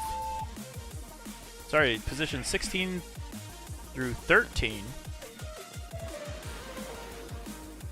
And a beautiful launch from all our pilots. I'm seeing quads in the feed of Mr. Rick James. He's getting prop washed, but he's fighting through it. Up through the turtle mode twist he goes. This is a great battle between, looks like Mr. Rick James and, oh, Zebra 3 goes down, gets back up though. He's still in it. Mr. Rick James is your leader right now, trying to get that heat win. Kabam has a little bit of trouble. That's going to let Zebra 3 make the pass as he can try to fight here with Mr. Rick James now going on to lap number 2. Ooh, some tough video there from Zebra 3. He may have lost an antenna on that one, but he's fighting through it as Mr. Rick James leads the way. Looks like Kabam, though, is hanging in there with Zebra 3. Mr. Rick James has a mistake, and so that's going to be a battle between Kabam and Zebra 3 for position. Who's going to be able to get it? It looks like right now Zebra 3 is hanging on to it through that Velocidrone Vortex. Kabam going through as well onto that Gemfan start-finish straight away. They both go, and your leader right now going on lap number 3 is going to be Zebra 3. Kabam in that second place position. Mr. Rick James falling back to third.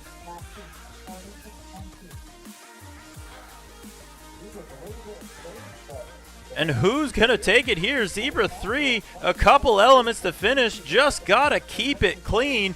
Is he going to be able to do it? A tough speed source slalom section for both pilots. Zebra 3 hanging on to that lead. The Velocidrone gate and the Gemfan start finish straight away. Zebra 3 takes the win.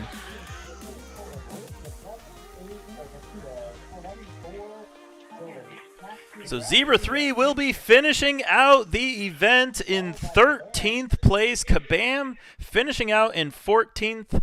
Mr. Rick James finishing out in 15th. And Geoff finishing it out in 16th place. But not without a little bit of style here. And that is just a great day of racing right there.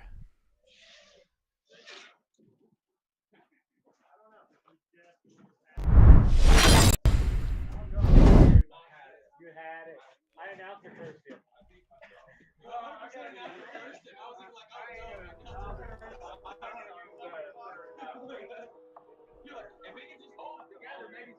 All right, pilots, we have the next 8 top 4 finals. That is Tilted on R2, Flyers on R4, Defense on R6, and Freedom Duck on R8.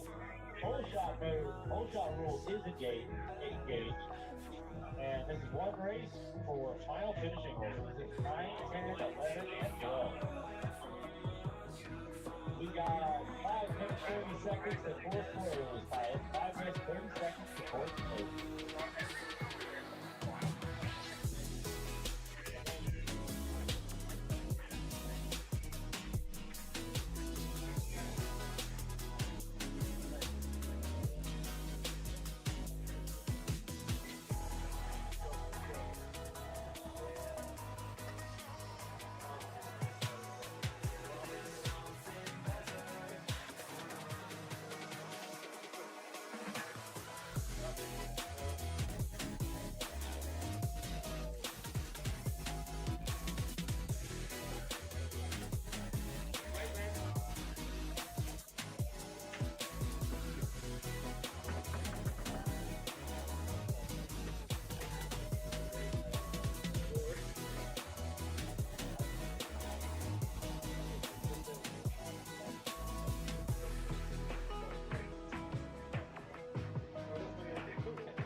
Next race begins in 5 minutes.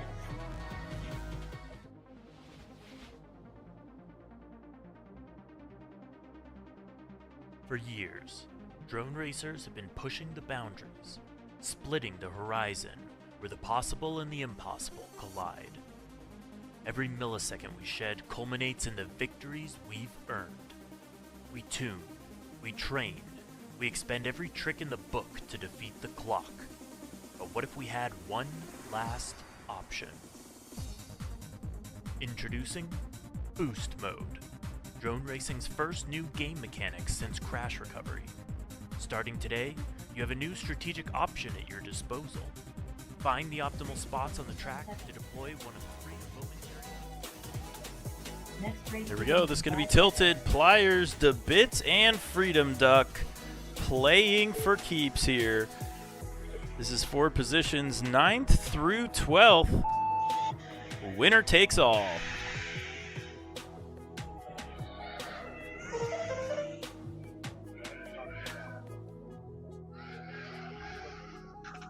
Oh, I hear props clipping. As Tilted was our whole shot pilot, he's hanging on to it right now through that HQ Helix. And the battle right now is going to be between DeBits and Freedom Duck. After that prop clippage, I'm seeing very sketchy video from Freedom Duck. I'm not sure if that's the same thing he's seeing. It may be that he lost an antenna as well in that crash. Looks like he's having a tough time seeing. He is bringing it in. Unfortunate finish for Freedom Duck. So that's going to leave Tilted, Pliers, and DeBits all alone to battle it out.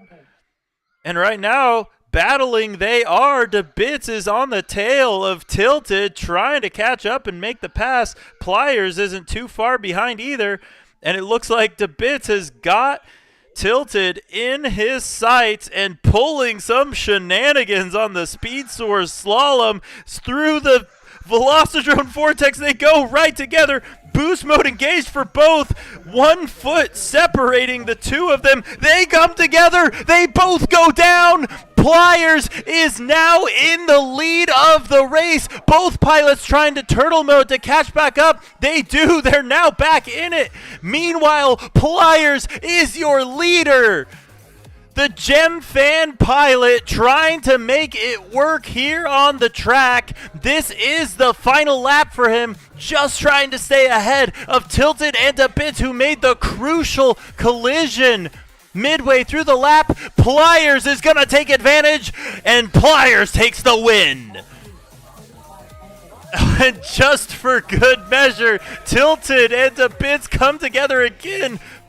DeBits hangs on to it. He is going to finish out in 2nd place, and that is going to secure him a 10th place finish overall. But the story of the day has got to be Pliers with the incredible comeback.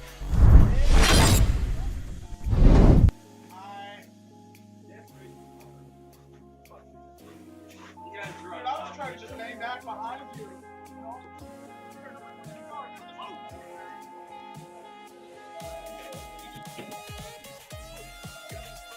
Alright, Flyers with the win.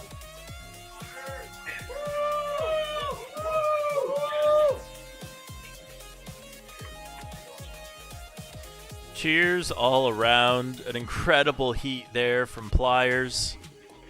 Doing what he needed to do to get that W. Such a fun race to watch. That one's going to be in the highlight reel for sure.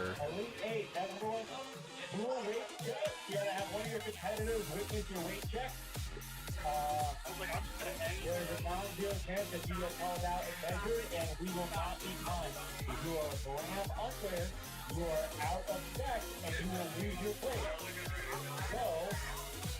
All right, so that is going to settle it for our next 8 final. An incredible heat there.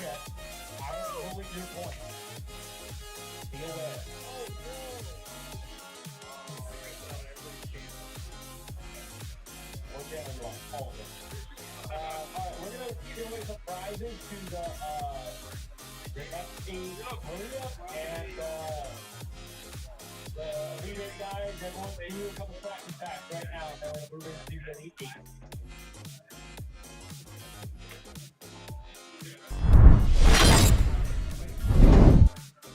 here are your results for the next 8 finals. Pliers takes the win. DeBits in second and Tilted in third. We'll be right back in just a moment. We're going to bring you the Elite 8 to determine who or get past as you boost your way to becoming the Street League Drone Racing Champion.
Here we go. This is Battle at the Ranch, presented by Velocidrone. We're going to have some practice heats here for our top pilots. They've got that nice staggered start. And we'll let you guys go ahead and watch as practice continues. And then we'll be jumping right into the action.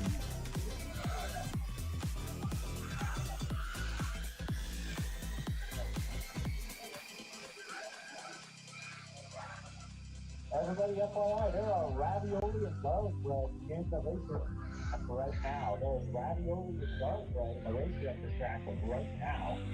And hail some before the final.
That's what you can do,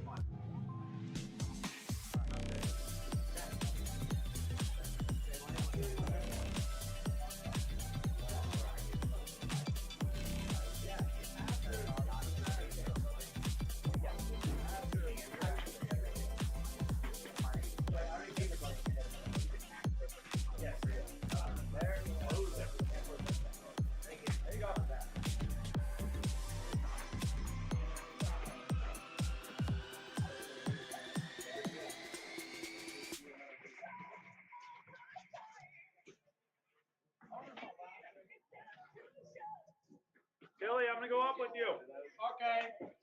Are you gonna go from the blocks or from here? I'm just gonna go from here. Don't worry, I won't hit you off the start. I can almost guarantee it. 4?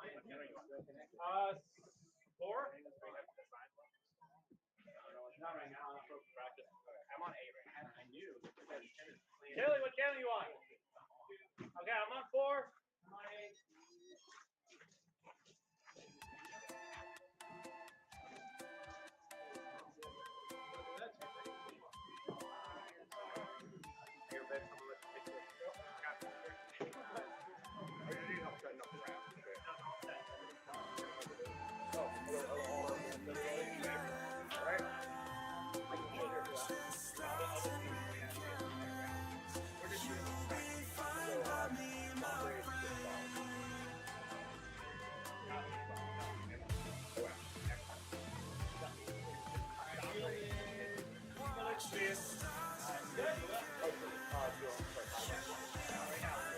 Oh, okay, I got you.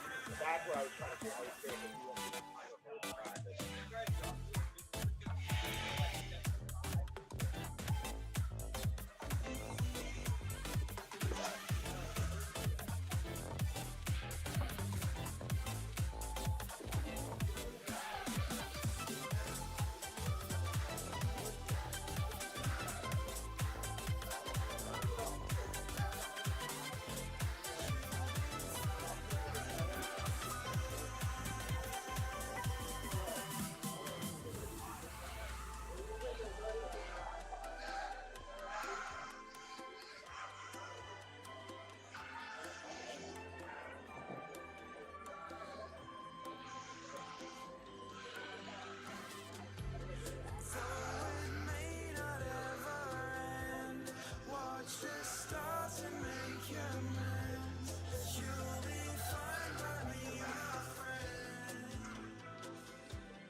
For years, drone racers have been pushing the boundaries, splitting the horizon where the possible and the impossible collide. Every millisecond we shed culminates in the victories we've earned. We tune, we train, we expend every trick in the book to defeat the clock. But what if we had one last option? Introducing Boost Mode, drone racing's first new game mechanic since Crash Recovery. Starting today, you have a new strategic option at your disposal. Find the optimal spots on the track to deploy one of 3 momentary boosts. Get ready or get past as you boost your way to becoming the Street League Drone Racing Champion.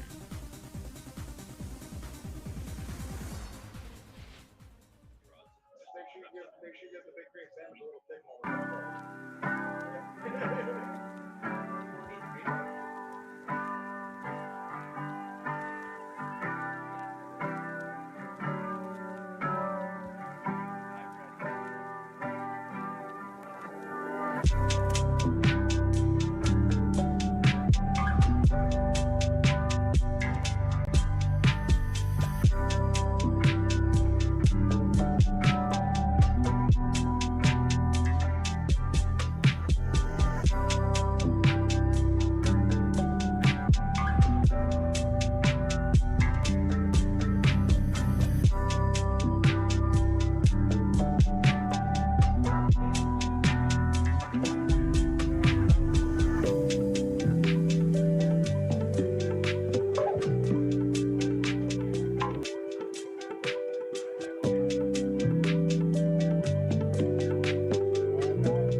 I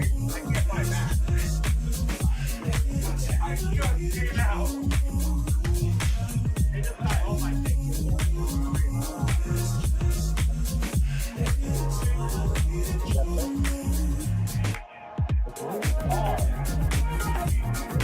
Group B is Kodak, Furious, Billy, and J-Pop.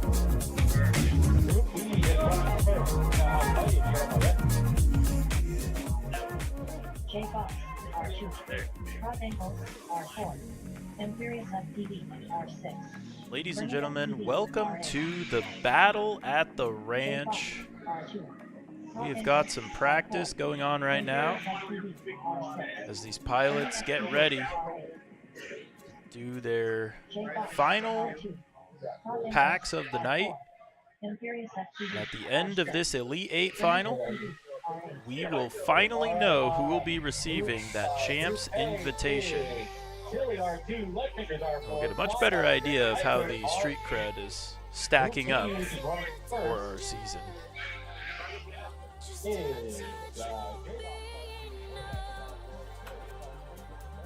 I'm your host, Sky FPV, and I'm super excited oftentimes whenever I get to see drone racing, but I'm especially excited tonight to be joining you guys in getting to experience this amazing spectacle that is Street League spec drone racing. All of these drones built to the specification that you can find on our website, streetleague.io. And those pilots working to hone their skill and put skill above machine here. Let's see if they can come away with a win. These are some of the best pilots on the planet. I think just about all the pilots in this heat have raced internationally at some of the highest levels of competition. And this is their first large race, the first national that we have held for the 2025 season. And we're looking forward to see who our champion of this event is. Brought to you by Velocidrone. You'll see all those gates out there on the track. Well, they're all Velocidrone themed. And not only can you check those amazing gates out on this live stream, you can also check them out in the Velocidrone Drone Racing Simulator. We now have Street League LED gates in that sim, as well as Street League specification drones. And we're super excited to be partnering with them today as we get to see these quads rip up the night sky as evening falls upon us. Be kicking racing off shortly. I believe this will be the last practice pack that our pilots have had. And then we'll be getting on to semifinal B, heat 1 of 2.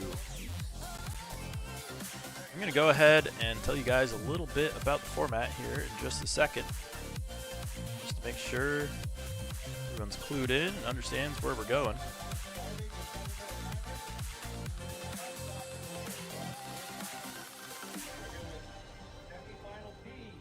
So here's how things are going to work. Each of our 8 pilots will be split up into 2 groups of 4. We call those semifinal B and semifinal A. Each of those semifinals will get 2 races, and the pilot's objective is to win one of their 2 races. If you manage to win one of those 2 races, you earn your way into the top 4. If you fail to win one of those 2 races, you will end up in the next 4, where you will battle it out for positions 5th through 8th.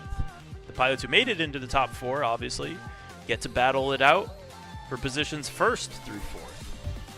So the goal is to win one of your 2 heats and semifinals, and that'll give you an opportunity to make it into the top 4, and ultimately the podium, and ultimately the win. The stakes here are high. These pilots are trying to earn themselves a guaranteed ticket to our championship. The winner of this race will be the lucky pilot to receive that ticket. If he cannot attend, the second place pilot will be the one to receive it. If he cannot attend, then it will be handed down to 3rd place, etc. So, stakes are very high here. However, overall finishing position matters too. because the pilots will receive street cred in order as a form of season points. And that is a second way that you can get into champs. The pilots with the most street cred will have an opportunity to earn their way into the championship. But obviously these pilots want the guaranteed spot. They're going to be competing for that here in a moment. We have our terminal countdown. Our pilots will each have 7 minutes to get their gear ready before each heat. If they cannot be across the safety line in 6 minutes, they will not be allowed to race. And if they can't get their drone up in the air by 7 minutes, then they will be stuck on the blocks. That is how this event is going to shape. This is the Elite 8 final for the 2025 Battle at the Ranch, presented by Velocidrone National. And we are super excited to see how this shakes out. We've seen incredible competition throughout this event. But ultimately, it's been a story of how Hyper has made it nearly impossible to get a win in that A heat. He's been racing so solidly. He's only given up 2 heats. Both of those were to J-Box, who you see here on your screen and who will be racing shortly.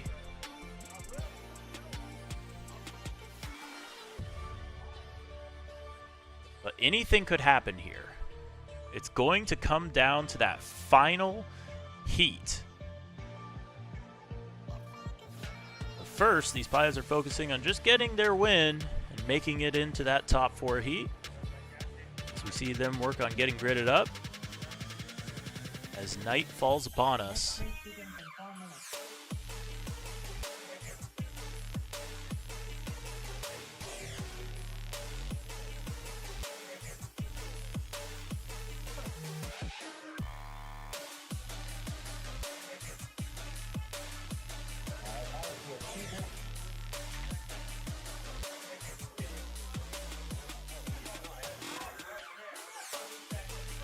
Pilots are working their way back to the stage.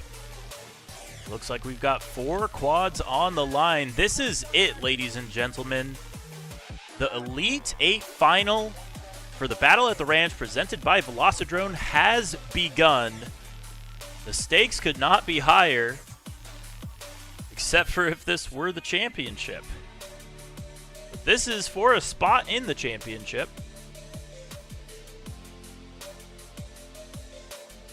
You know that the nerves are high here at No Quarter Ranch. These pilots are sitting down, getting everything just situated, making sure they're ready.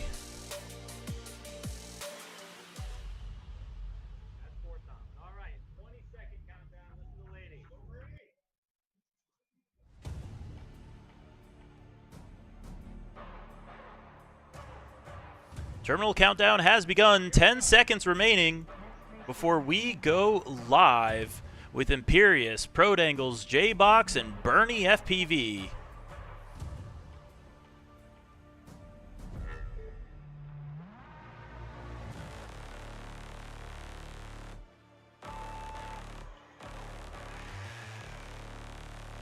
A beautiful sight to see is all 4 quads up in the air.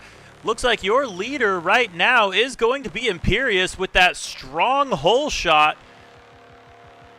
But the tap off of the turtle mode tilt gate is going to leave him in 2nd place, it looks like, as we see Bernie, then Prodangles chasing him. Imperious now having to chase J-Box, who finds himself up in the lead. Is he going to be able to hang on to it through that Velocidrone Vortex? An incredible line from both pilots there, executing it with skill and speed here, going on to lap number 2. Imperious playing chase to J-Box here. Meanwhile, there's going to be a little bit of a battle here as Prodangles tries to hunt down Bernie FPV for the 3-4 position. J-Box hanging on to that lead right now. A little tiny tap there. That's going to let Imperious start to slowly inch up to him. And we're starting to see those Velocidrone gates light up the night here as our pilots rip through this track. J-Box, your leader, going on to the final lap of the race. This is not an upset, ladies and gentlemen. J-Box has been moving quickly all event long, and Imperious is trying to force the error here by providing as much pressure as he can. J-Box seems impervious to that pressure, though, as he works his way onto the Speed Source Slalom and onto the Velocidrone Vortex. J-Box, oh, no, there it is, a bobble from J-Box, an early read from our timer. That is not correct. It is Imperious taking the win. I believe that was Imperious taking the win there. We're going to have to go back to DVR review.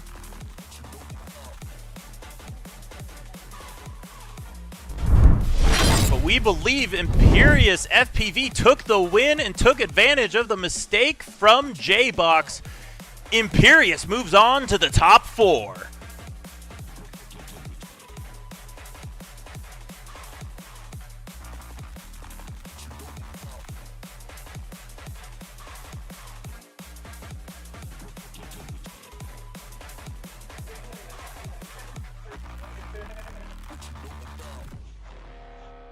What power output you on, bud? 45. But at least he's not bullshitting about it.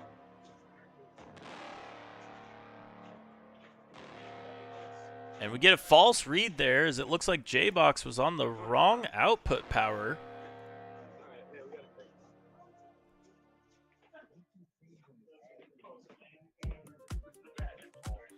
So we're going to go ahead and make sure we've got the correct times here. I'm going to go ahead and take a quick peek at our results and verify them.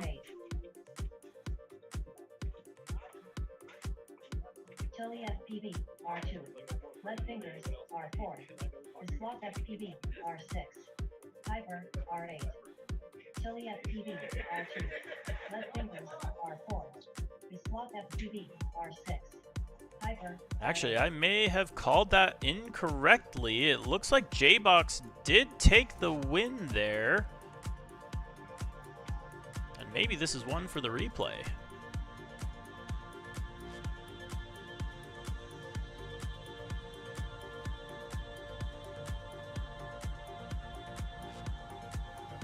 We're going to skip forward a little bit here as we watch J-Box. This is the replay of that last heat. You see J-Box makes a fumble here, and that leaves the door open for Imperious, but it looks like J-Box does recover there. So it appears that J-Box did take the win there. We called that wrong.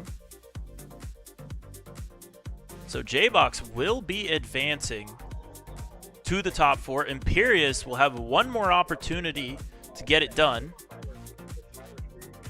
A brilliant recovery there. I saw the intensity of that collision and thought for sure J-Box couldn't recover from that quickly enough.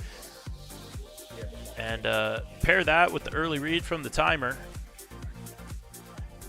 We had all sorts of mix-ups there, but J-Box was the one to pull it off. Now, I will say Imperious appears to be in a league of his own compared to the rest of the pilots in that heat. As long as he doesn't make any mistakes, we think that he should be the one to advance, but anything can happen here. This is finals, and at the end of the day, you gotta prove that you can win. We got some thumbs up from our pilots. Here we go.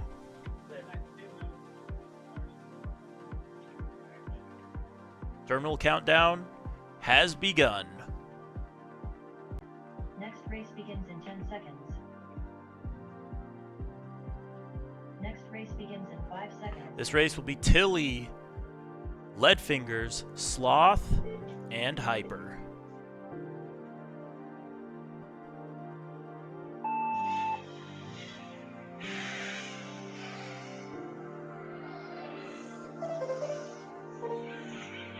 And Hyper, your early hole shot, but some tippity-tappeting there going through the wrecked ringer.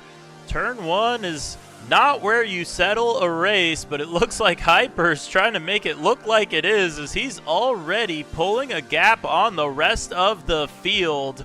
Hyper, he has been absolutely incredible on this track. It's been amazing. Oh my goodness, as I say that, Hyper goes down, the big upset. This is the opportunity that these pilots have been waiting for. One of them will be able to take advantage of that mistake from Hyper. He is pit moded. He is done. We are now looking to Leadfingers, Tilly, and the Sloth. Your leader right now appears to be the Sloth, leading Leadfingers and then Tilly.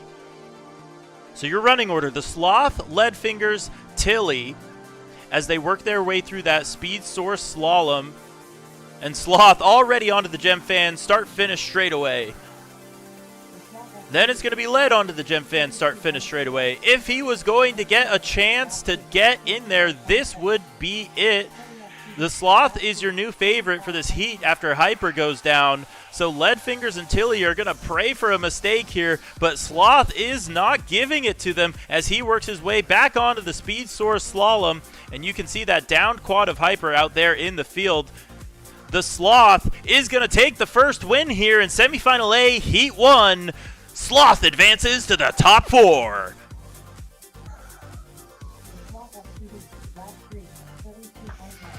That is a beautiful win for the Floridan youngster. Getting it done when it counts. Taking advantage of the mistake from Hyper. And that's going to be worth at least 4 positions, as Sloth guarantees that the worst spot he could finish in for this event is 4th place. And now he's going to gun for it all once we get to the top 4. Winning was all that mattered there, and Sloth made it happen.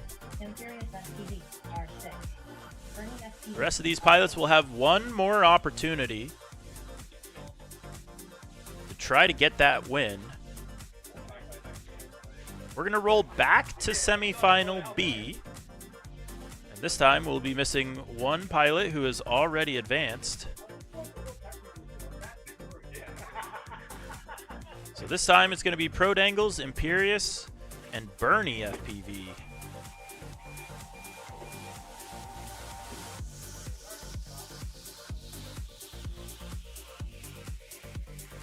So we're looking for Imperius, the favorite here, to do what we've seen him do all day, but that is not to say that there won't be an upset. It could happen. Bernie FPV's got the skills on the stick, so does Prodangles. So Imperius not going to get anything for free here, but we have seen him fly supremely confident. And we're looking to see him do that here again today. It is going to be a battle to remember here in the second heats of our semifinals. And we'll bring that to you just a moment after this short break with our sponsors.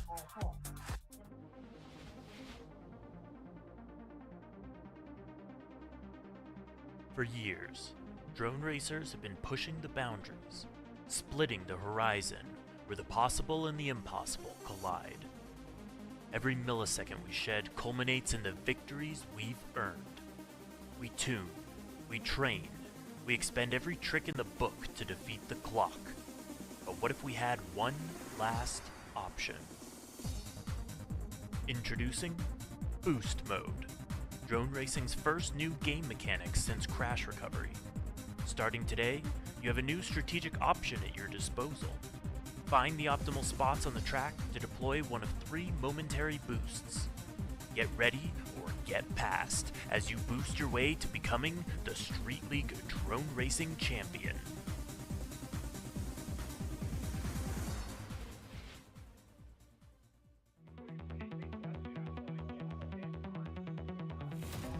Here we go. We are headed into semifinal B, Heat 2 of 2.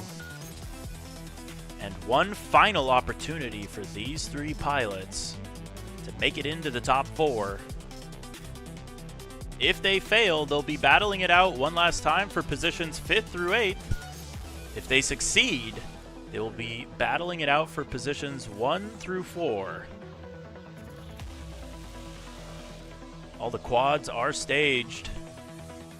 Plenty of time on the clock.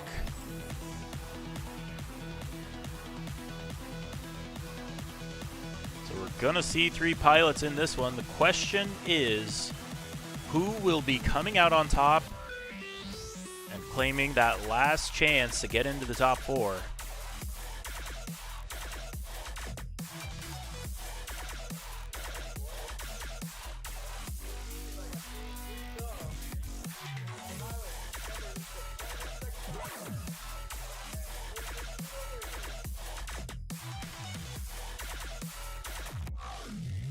Terminal countdown has begun.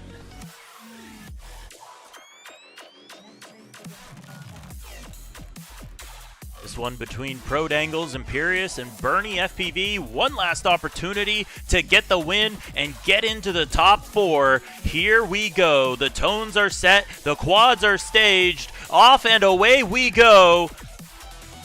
Through that GemFan start-finish gate, lighting up the night. It's Imperious, Bernie FPV, and Pro Dangles ripping through the night. But your leader right now is going to be Imperious. It is all his to lose. Meanwhile, Pro Dangles and Bernie are going to battle it out.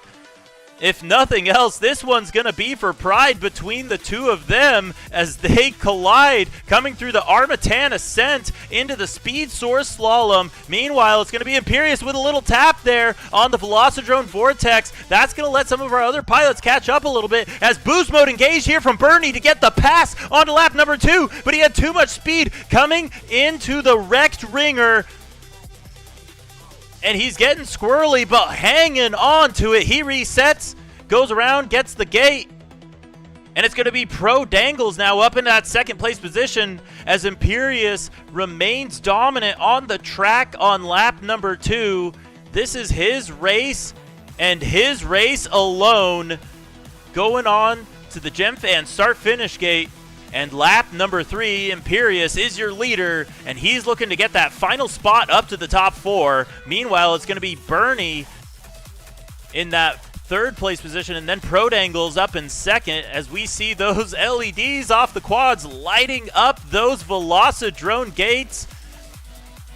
And Imperious is looking robotic out there. No mistakes. It's just like the simulation as Imperious blasts his way to victory.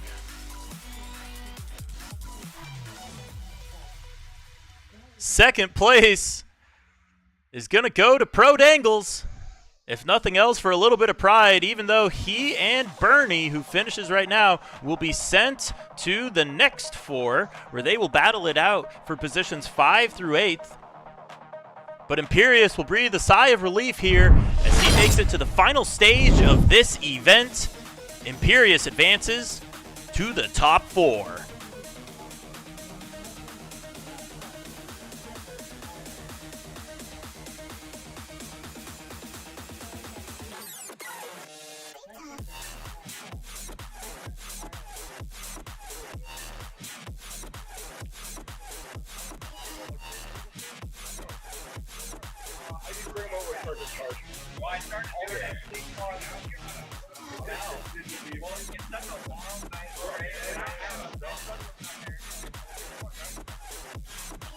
Spirits are high for these final contestants as they work their way into the final stages of the night. This is Street League Drone Racing Battle at the Ranch presented by Velocidrone. If you're looking to get into FPV, there is no better place to start than the simulator. Go ahead and check out Velocidrone at velocidrone.com and start your FPV journey today. It's a cheap and easy way to see if you like the hobby. And I gotta say, with a community like ours, what's not to like? It's just an incredible group of people doing incredible things, and Velocidrone is all where it starts. You can even race Street League in Velocidrone if you want to get yourself prepared for this next upcoming season. And you can even find Velocidrone races on streetleague.io. And that's probably your foray into competitive sim racing. So go ahead and check out velocidrone.com as well as streetleague.io for where to find all the good racing. We're going to jump to this quick message from our sponsor as we work on getting right back to racing shortly.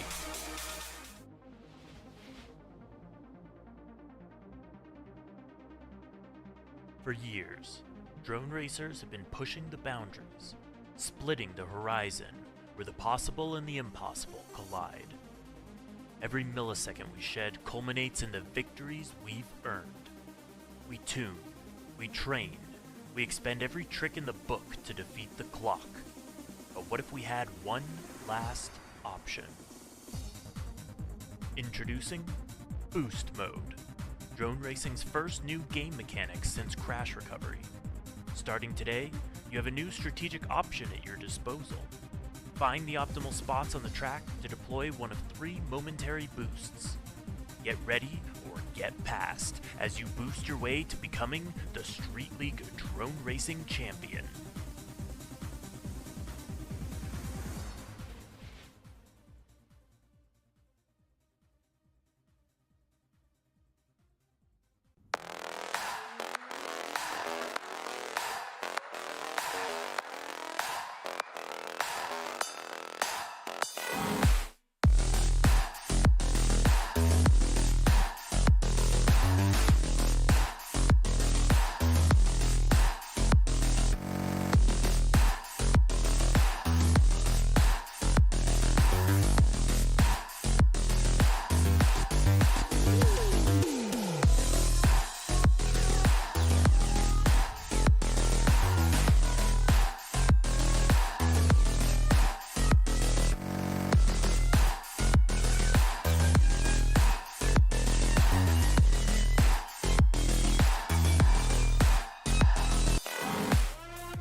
We are back, ladies and gentlemen. We've got 3 quads staged on the blocks, and we've got 3 pilots raring to go. Remember, this is semifinals, so this is the last opportunity these pilots have to make it into the top 4, as Terminal Countdown has begun.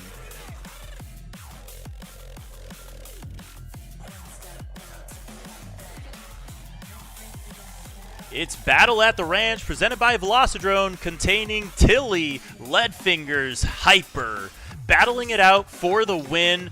Winner advances to the top 4 here in Semifinal A.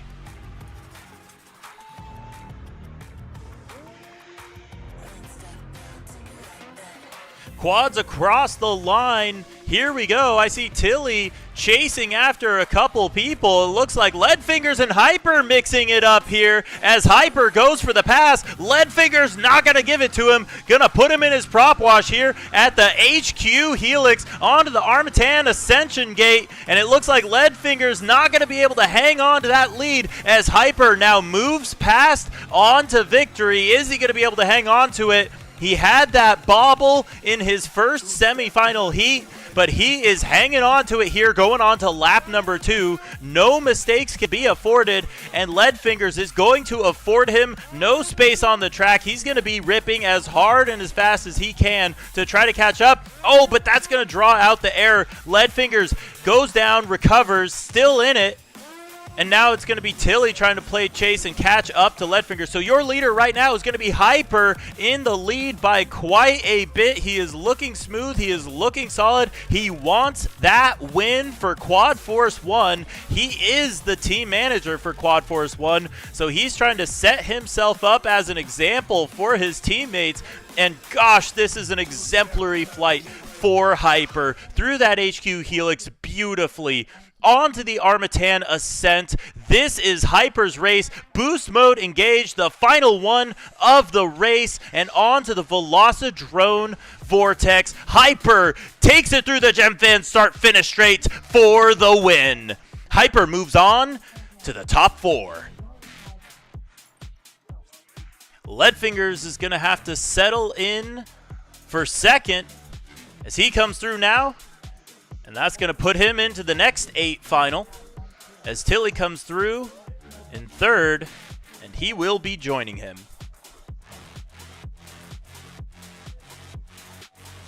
You can see this beautiful facility, courtesy of No Quarter Ranch. An incredible, incredible place to do some FPV racing. We've got the stadium lighting. We've got the Velocidrone gates. We've got the friends. We've got the family. We've got the food. What more could you want out of a night of drone racing at this amazing, amazing facility? Huge shout out to Lead Boy and Lead Girl for letting us have a blast here. This is just one of the most fun events you could go to, and certainly the best venue in Florida. We're very grateful to get to race here, and we're looking forward to doing it again next year as our pilots look forward to these final heats of the event.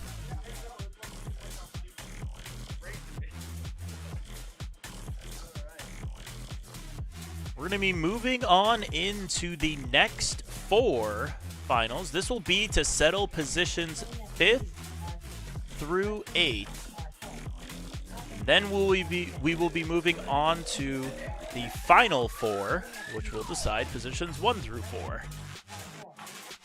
Not only will it decide the positions for this race, it will also be guaranteeing a spot at the National Championship,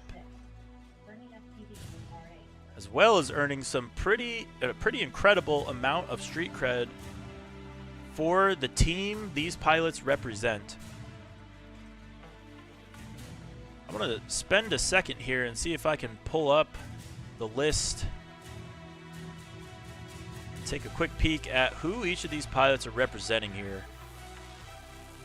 in this Elite 8 final. So Hyper, your points leader throughout the event, he is representing Quad Force 1. He has been doing so in style. Incredible amount of points for him. And it's going to be Leadfingers representing Team GemFan. Tilly, I do not believe, is on a team, but I could be wrong about that. Imperius will be representing Cyclone. Or sorry, Imperius will be, representing Cyclone. Prodangles representing Quad Force 1. Bernie FPV representing GemFan. The Sloth representing Quad Force 1. And J-Box representing Cyclone. So we've got 2 Cyclone pilots in this. We've got 3 Quad Force 1 pilots.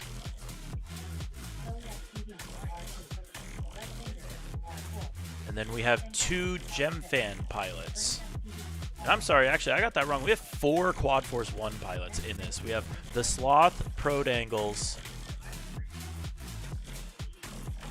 It's 3. So Sloth, Prodangles, Hyper, Quad Force 1.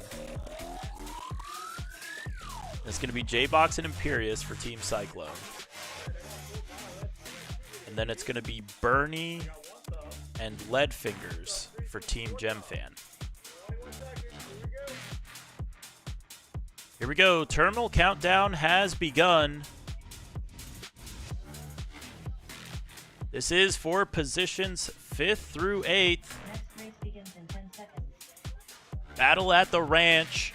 Tilly FPV, Leadfingers, Prodangles, and Bernie FPV, brought to you by Velocidrone. Here we go. This decides positions 5th through 8th in a winner-takes-all matchup. Look at those beautiful lights streaking across the sky. Leadfingers out in the lead with the whole shot. He's been looking good all event, but he's got to do it when it counts, and this is that time. Leadfingers leads the way as Tilly goes down and lets the pass happen from Prodangles and Bernie. That is not the finish that Tilly was hoping for, and it's looking like it's going to be 8th place overall for him if he can't get it out of the grass. Meanwhile, Leadfingers, your leader, working his way on to lap number 2, but it's going to be boost mode engaged. Bernie is hot on his heels. It's going to be a race to the end, it looks like. Bernie trying to get the pass here on Leadfingers, using that boost to catch up to great effect on that GemFan start-finish straightaway. It looks like Leadfingers pours on a little bit more gas as he goes through the speed source slalom. Leadfingers is still your leader, but we will see for how long. Will he be able to do it all the way to the end? It looks like he will as Leadfingers continues. Meanwhile, it's going to be Bernie running into lap traffic in the likes of Tilly. He's going to have to get around Tilly in order to get to Leadfingers. And not only that, it looks like Prodangles is right there as well, just behind. Meanwhile, Leadfingers is just trying to finish out this last lap. Through the Speed Source Slalom he goes. He sees those quads behind him. He knows what he has to do, and he gets it done through the Velocidrone Vortex, boosts his way through the GemFan start-finish straight, and it's going to be Leadfingers taking the win. That's going to be a final finishing position of 5th place for the Street League Battle at the Ranch, presented by Velocidrone. Great racing from Lead. I think he's going to be happy with that result, bringing home quite a bit of street cred, as well as Bernie FPV for Team GemFan. So that's going to be a solid finish for them. Prodangles is going to finish it out in 3rd, and Tilly going to finish in 4th on that one. Excellent racing by all.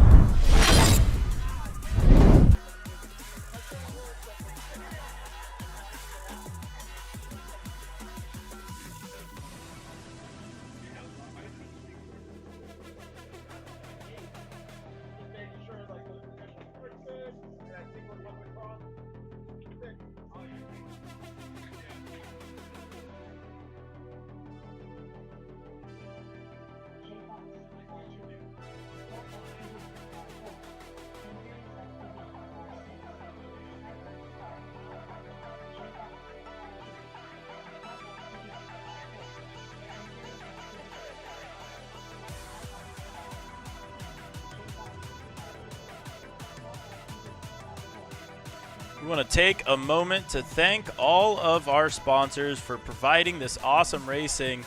Turtle Mode FPV, bringing you the awesome frames, many of which are raced here, but mostly our presenting sponsor, Velocidrone, for making this event possible. Then we're going to thank Wrecked FPV. They've got an amazing store where you can get all your FPV parts, as well as Armatan for providing the lifetime warranty frames. HQ Prop, one of the best low altitude props that we've ever seen. GemFan, good all around. We thank them for their support, as well as No Quarter Ranch for bringing us this incredible venue, as well as Speed Source FPV, and they had the frame that won our championship last year. And we look forward to seeing how they fare throughout the season. But again, I have to say a huge thank you to Velocidrone, an incredible event sponsored by them. They are the presenting sponsor for this. We've got the Velocidrone gates lighting up the night sky, giving those pilots a way through this course. It's been so awesome to watch how this sport has grown and how the talent from these pilots has continued to increase. Terminal countdown has begun. This is Street League Battle at the Ranch, presented by Velocidrone. It's going to be J-Box, the Sloth, Imperious, and Hyper. This is a winner-takes-all heat to decide the event and to decide who will be moving on to the Street League Championship. And it looks like one pilot is off late. Oh no, and there's mid-airs. This is carnage. I'm still trying to catch my bearings. I see a battle here between the Sloth and Hyper. That is not the positions they wish they were battling in. I believe that is 3rd and 4th. Actually, no, that's 2nd and 3rd. J-Box is in the last place position. Meanwhile, it's going to be Imperious out in the lead, getting on to lap number 2. J-Box pushing hard to try to catch up, but it looks like Hyper is the man in 2nd right now, trying to catch up to Imperious. Is he going to be able to do it? What an incredible upset. It looks like several quads had issues off the line. And like we said, anything can happen here. Imperius is going to have to hang on to it if he wants to win, but Hyper is slowly reeling him in through the Velocidrone Vortex. An incredible pass.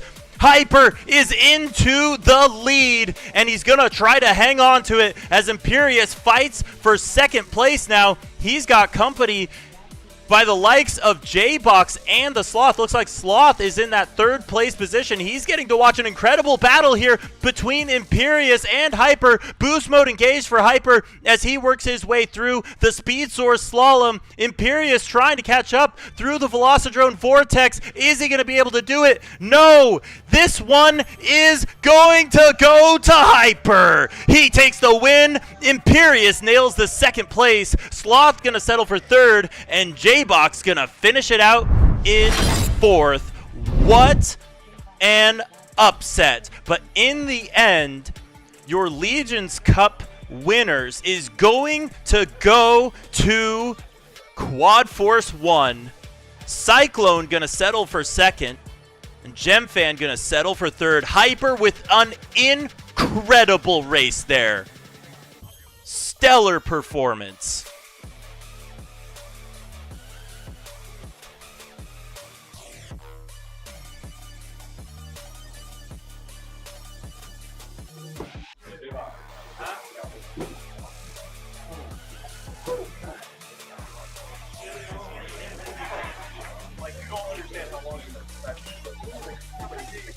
I don't think it can. Yeah. Hey, Hyper. All right, we got our Hydro here. Hyper, number 1, Imperius, number 2. And that is going to be it, ladies and gentlemen.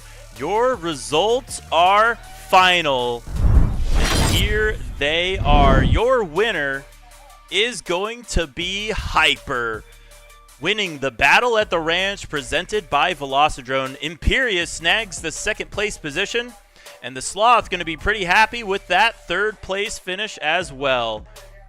Excellent, excellent racing from all of our competitors. And we are just looking forward to so much more of that. We've got a whole season to finish out. That was just race 1 of our Nationals, and already it was such an incredible battle. I can't wait to see how these pilots continue to push the limits, continue to push the spec. It's just been so much fun to watch. So that's going to be it, ladies and gentlemen. Thank you so much for joining us on this incredible journey that was Battle at the Ranch presented by Velocidrone. We here at Street League are going to sign off, and I think I'm going to need to go catch some sleep. That was an exciting day of racing, but thanks so much for joining us.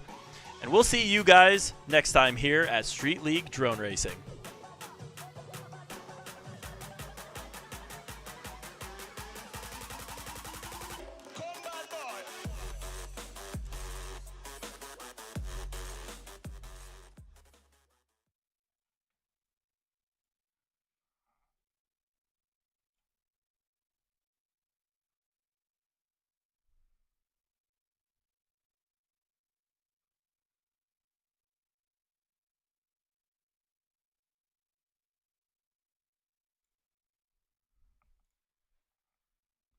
Oh, we did it.